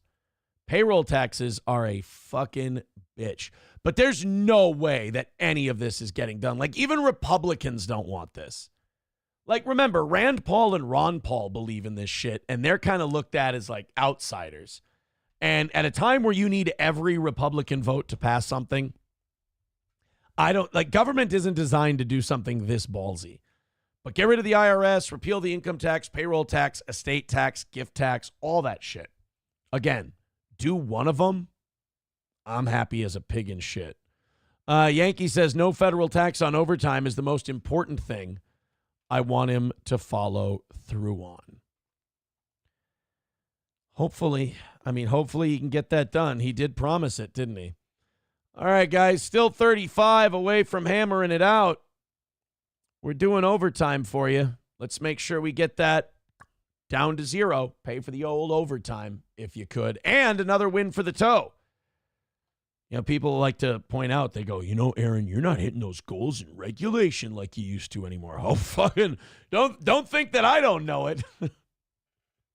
Don't think that I don't know. It's stretching a little bit later into every morning to knock it out. I got the back sweat to prove it. I got the pit sweat to prove it. I got the flop sweat to prove it. Let's hammer out the 35. Call it a win for the toe, huh? I think today's show has been fucking dynamite. There are some days where I go, maybe we haven't earned it today. Not only did we earn it, I probably earned it and half the evening show goal today. Today's show has been balls out fucking dynamite, if I do say so myself. Sometimes you just gotta tell it like it is. All right, let's go to, oh, God damn it. Why? Why did I end up doing this today? Why did it get so? This is a story about Chicago and their new shot detection system. It's just, I want to know what was going through my head when I was prepping this morning's show. So I don't know if you know about this or not, but Chicago had this shot detection system where like it was hooked up to traffic lights and shit. And what it would do is if there was a gunshot in the area, it would triangulate the position it came from, and then the police could respond to the shooting. They didn't renew the contract, and they got rid of it because they felt like it was being racist. Because when the police would get to the spot where the shooting took place, they would go, hey, it's a black guy who did it. And they would go, well, I mean, yeah, that just happens to be who did it. Well, that's racist. Like, no, it's not. He grabbed the gun and he pulled the trigger. It wasn't the blackness that made him do it. Silence Do Good with $2 says, here you go, buddy. Hope you feel better. You know what's going to help me feel better? Banging out this $35 and getting this sword of Damocles out from over my head today, as it's been a very beggy last 30 minutes. All right, let's go ahead and check out what's going on in Chicago. Possible replacement for the now decommissioned gunshot detection system ShotSpotter is set to be tested in Chicago's 15th ward. CBS News Chicago investigator Megan Hickey has the details on this new technology from back of the yard. All right, did they send a white lady or a black lady to the south side of Chicago to learn about the new shot detection system? Place your bets. Place your bets. Yards, including the cost to taxpayers. The 6-month pilot program. Wow, I didn't see that come. I mean, Megan Hickey is a pretty white name, but I still had my doubts. Program by Alarm.com is being offered here in CPD's 9th Police District free of charge, but the company would not elaborate on the cost of a contract should the city enter into one. That obviously was a huge criticism of ShotSpotter, which cost taxpayers roughly $50 million between 2017 and the time it was canceled. Wait, 7 years it cost $50 million? That's $7 million a year? You fucking pay your quarterback more than that. That's too much to pay for a thing that shows you where. I mean, I don't know if you know this about Chicago. There's a fuckload of gunshots every day. It's nice to know where they are so you can respond to them. I mean, maybe you could address if you're so worried about this ShotSpotter technology, maybe address the problems that are causing there to be so many gunshots in your city. No? I love that there's such a need for this in Chicago, though, that the companies are basically giving you the drug dealer way of purchasing it. They're like, hey, first one's free. After that, we can talk contracts. I mean, it's a necessity to be able to figure out where the fuck these people are shooting each other. Fall. Mayor has said, show me a pilot, show me a product, and let's see how we can make it work. Well, there you have it. Shooter Detection Systems, a subsidiary. It's totally not racist to notice that guy was Asian. of Alarm.com says the difference between their technology and others like ShotSpotter is that it uses infrared cameras that detect a muzzle flash to confirm that something that sounds like a gunshot, like any of these things, is in fact a gunshot. The system didn't... Yeah, you know, all the decks that are being built in the south side of Chicago, you know, you don't want all those nail guns being confused. Look, if a nail gun goes off in Chicago, someone's probably still getting shot. Activate for those false alarms, but it did for this prop gun with a muzzle flash. Shot detected. There you go. 15th Ward Alderman Ray Lopez called it a test to prove what's possible. The SDS sensor is essentially a smoke alarm for gunfire detection. The D.C. Metro-based company has been used in U.S. military... Wait a minute, so does that mean... if they're like smoke detectors for gunshots, does that mean in certain neighborhoods they're going to chirp throughout the day? See, what's wrong with today? There's something wrong with me today. There's something wrong with today's show where I'm being this way. This is not how I normally am. Military settings since 2005 to detect sniper fire, for example. Oh, shit. It's been available commercially since 2014. That's great. So, like, the thing that Chicago has to use to figure out where their gunshots are coming from is the same thing the military uses to figure out when they're under sniper fire. Your city is fucking crushing it. It's great. So we've been through L.A., San Francisco, and Chicago today. Things don't seem to be getting any better. Alarm.com says the goal would be to have this system go live in the back of the yards early this summer. We're passionate about the goal is $35, and we still haven't hit the fucking thing. That's the goal.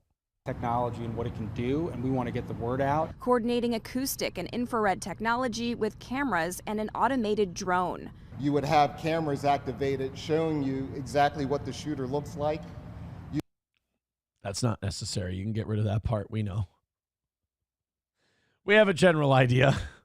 You'd be able to track that shooter throughout the facility or outside. Let's just say this. It ain't Edgar friendly. Neighborhood. Raymond Lopez is just brushing shoulders with these companies that want to take ShotSpotter's market share. Technology watchdog Lucy Parsons Labs is already... Oh, look, a they, them. Oh, isn't that nice? You know, these white people that don't even live in these neighborhoods always want to say that these ShotSpotters are racist and all that. It's like, yeah, great. Why don't you live in that neighborhood, and then you can take away these people's ability to have these their wounded neighbors taken care of quicker. Skeptical of the plan. It doesn't alter the underlying causes of gun violence. If anything, it just accelerates punishment and punitive structures. It just... Yeah! You should be punished and penalized if you fucking shoot people. You know what helps gun violence? Getting the gun violence people off the streets as soon as possible. God damn it, these people are going to be the death of us. And it didn't do anything to address the underlying problem of gun violence. Yeah, but you won't let us talk about absentee fatherhood in those neighborhoods. Sorry. All it's going to do is make sure you can arrest the people who shot someone. Yeah, what a shitty gay thing to do. Throws people in jail. Alderman Lopez said that the ball is in the mayor's court when it comes to the future of this technology. The city says they're still considering proposals from several companies that had responded to the city's request for information or RFI. Alarm.com says they did not respond to the city's RFI. Oh, shit. Well, they're giving them the first taste for free, and then they can decide from there whether or not they want to keep doing it.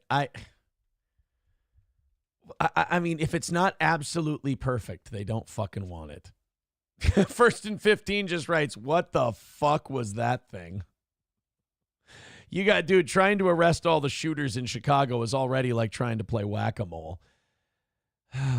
Guys, I'm having a lot of fun. That's a weird way to say that. I'm having a lot of fun. But I'm doing fucking overtime, and you guys have been killing it all morning, and then you stopped right at $35. Take pity on the toe and knock out this last 35. While 35 is definitely not a show killer, it's fucking annoying as all hell. It's in the back of my head during every story. I'm like, can I just fucking hit refresh and we're done? Like, that would be nice. $35 away. Don't quit on me now. Let's go. I'll beg for the next 9 minutes. I don't give a shit. $35 away from today's goal. Let's hammer it out. Come on. Streamlabs, PayPal, Super Chats, Rumble Rants. Help out the toe. That number is mathematically conceived to be the bare minimum we need to just keep this bad boy on the fucking rails.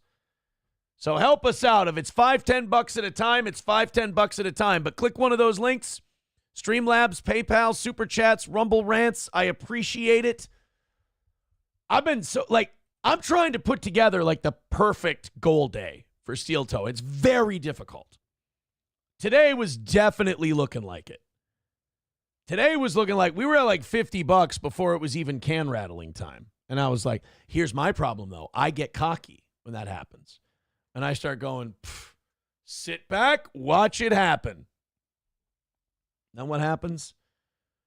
I sit here going, oh God, the Steel Toe haters are going to have a fucking field day with this one. Aaron's going to give free fucking overtime. $35 away, gave overtime. What a fucking loser. All right, guys, come on. $35 away. Throw in a few. Everybody put their tithings in the goddamn offering plate. What do you say? I'm going to paste the smile to my face like the guy from Menards. I don't want to come off as angry and hostile while I'm asking for this last 35 minutes. All right, here's what we need right now. Pity.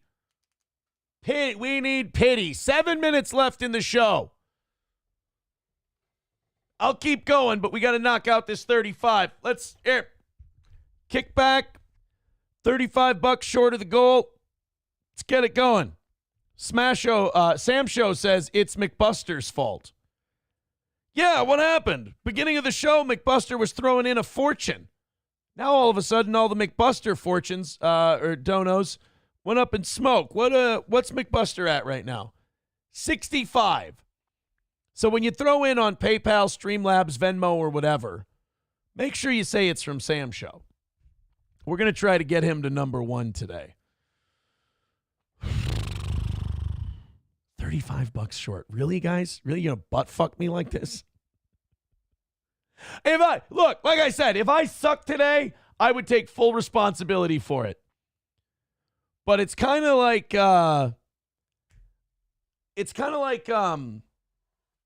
in comedy where you're like, you know when it's you and you know when it's them. We're hammering this out. Sam receding hairline, bushy brows says, name every op Melton has done against you. Shit, do we even have time? All care towing. There was the encourage people to strike the Midland Armory reads. There's the boxing membership thing. There's the Steel Toe prize show. And then encouraging people to mail April's parents shit. And then encouraging people to report the Ashley stuff. Like he was like, we're going to get him in jail for the Ashley stuff. So there's at least 6 or 7 gay ops. Right off the bat. Thank you, Sam receding bushy eyebrows. I appreciate that. That's very helpful. All right, guys, $30 away from today's goal. Come on. Let's get this thing done. 5 minutes left. This is humiliating for me. I don't know what's more humiliating, the fact that I'm pleading with you to get this last $30 taken care of, or the fact that I've been doing free overtime. Let's do this thing. $30 away from hammering out today's show. I'm pinning that one. I'm pinning that one. He was spamming the chat like crazy yesterday. He was going fucking insane. Usually when there's something to cope about, he'll come out. That's why I love him. I'm kind of in his head at all times. $5 from Coyote NV says, feel the pain. 25 away from today's goal. Come on, let's not ruin a show by making me a fucking retarded piece of shit. I do a good enough job on that on my own. Oh, Turd Burglar says the divorce countdown thing. Yeah, and he was wrong about that too. He was way off by like a year or so. I fucking crushed that one. 383 Novocaine with $2. Thank you very much.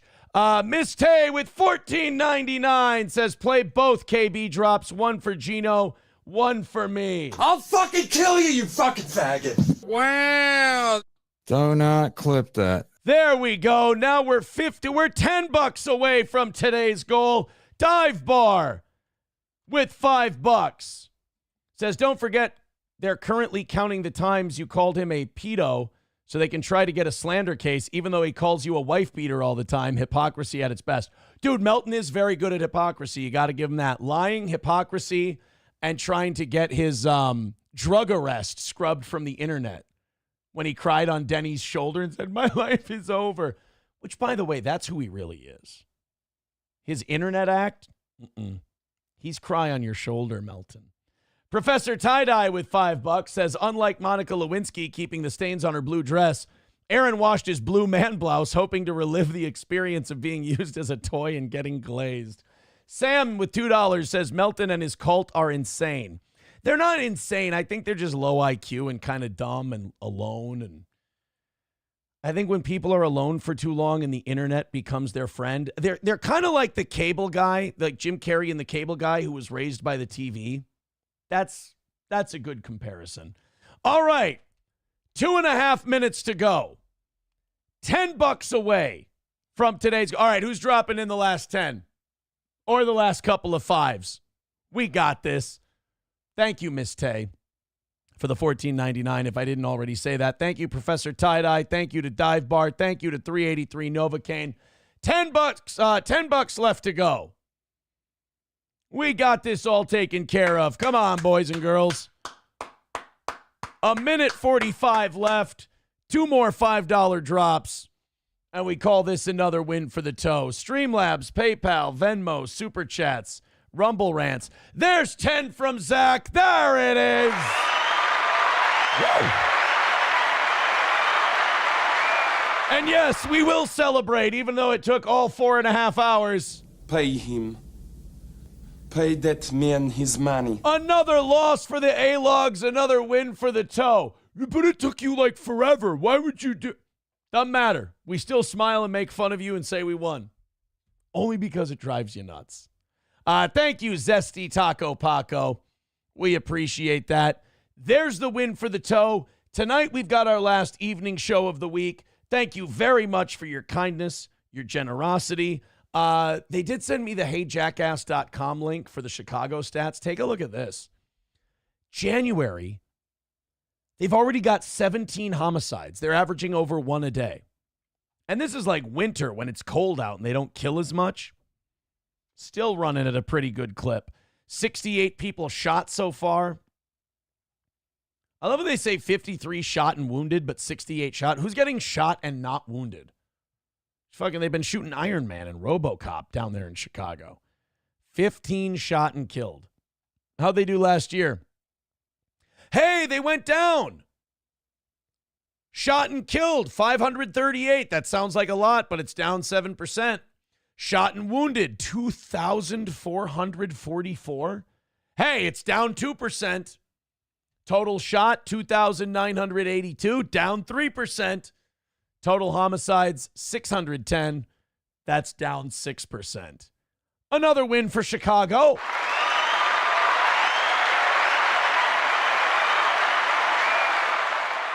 There you go. Thank you guys very much. I appreciate it. Oh, and for the person who said, yeah, the other gay op they're doing is counting how many times you've said he's a pedo. Well, I'm sorry, but if you go watch Third World Aristocrats video, what do you call someone who says they want to have sex with kids? I mean, where I come from, you play that clip for anyone, you can say, yes, it's very reasonable for someone to suggest that that would mean that you've got some PDF file tendencies. Thank you guys very much. You made me sweat for it, but we got it done. Another win for the toe. Take it easy. Have a great rest of your day, and I'll see you at 7 o'clock.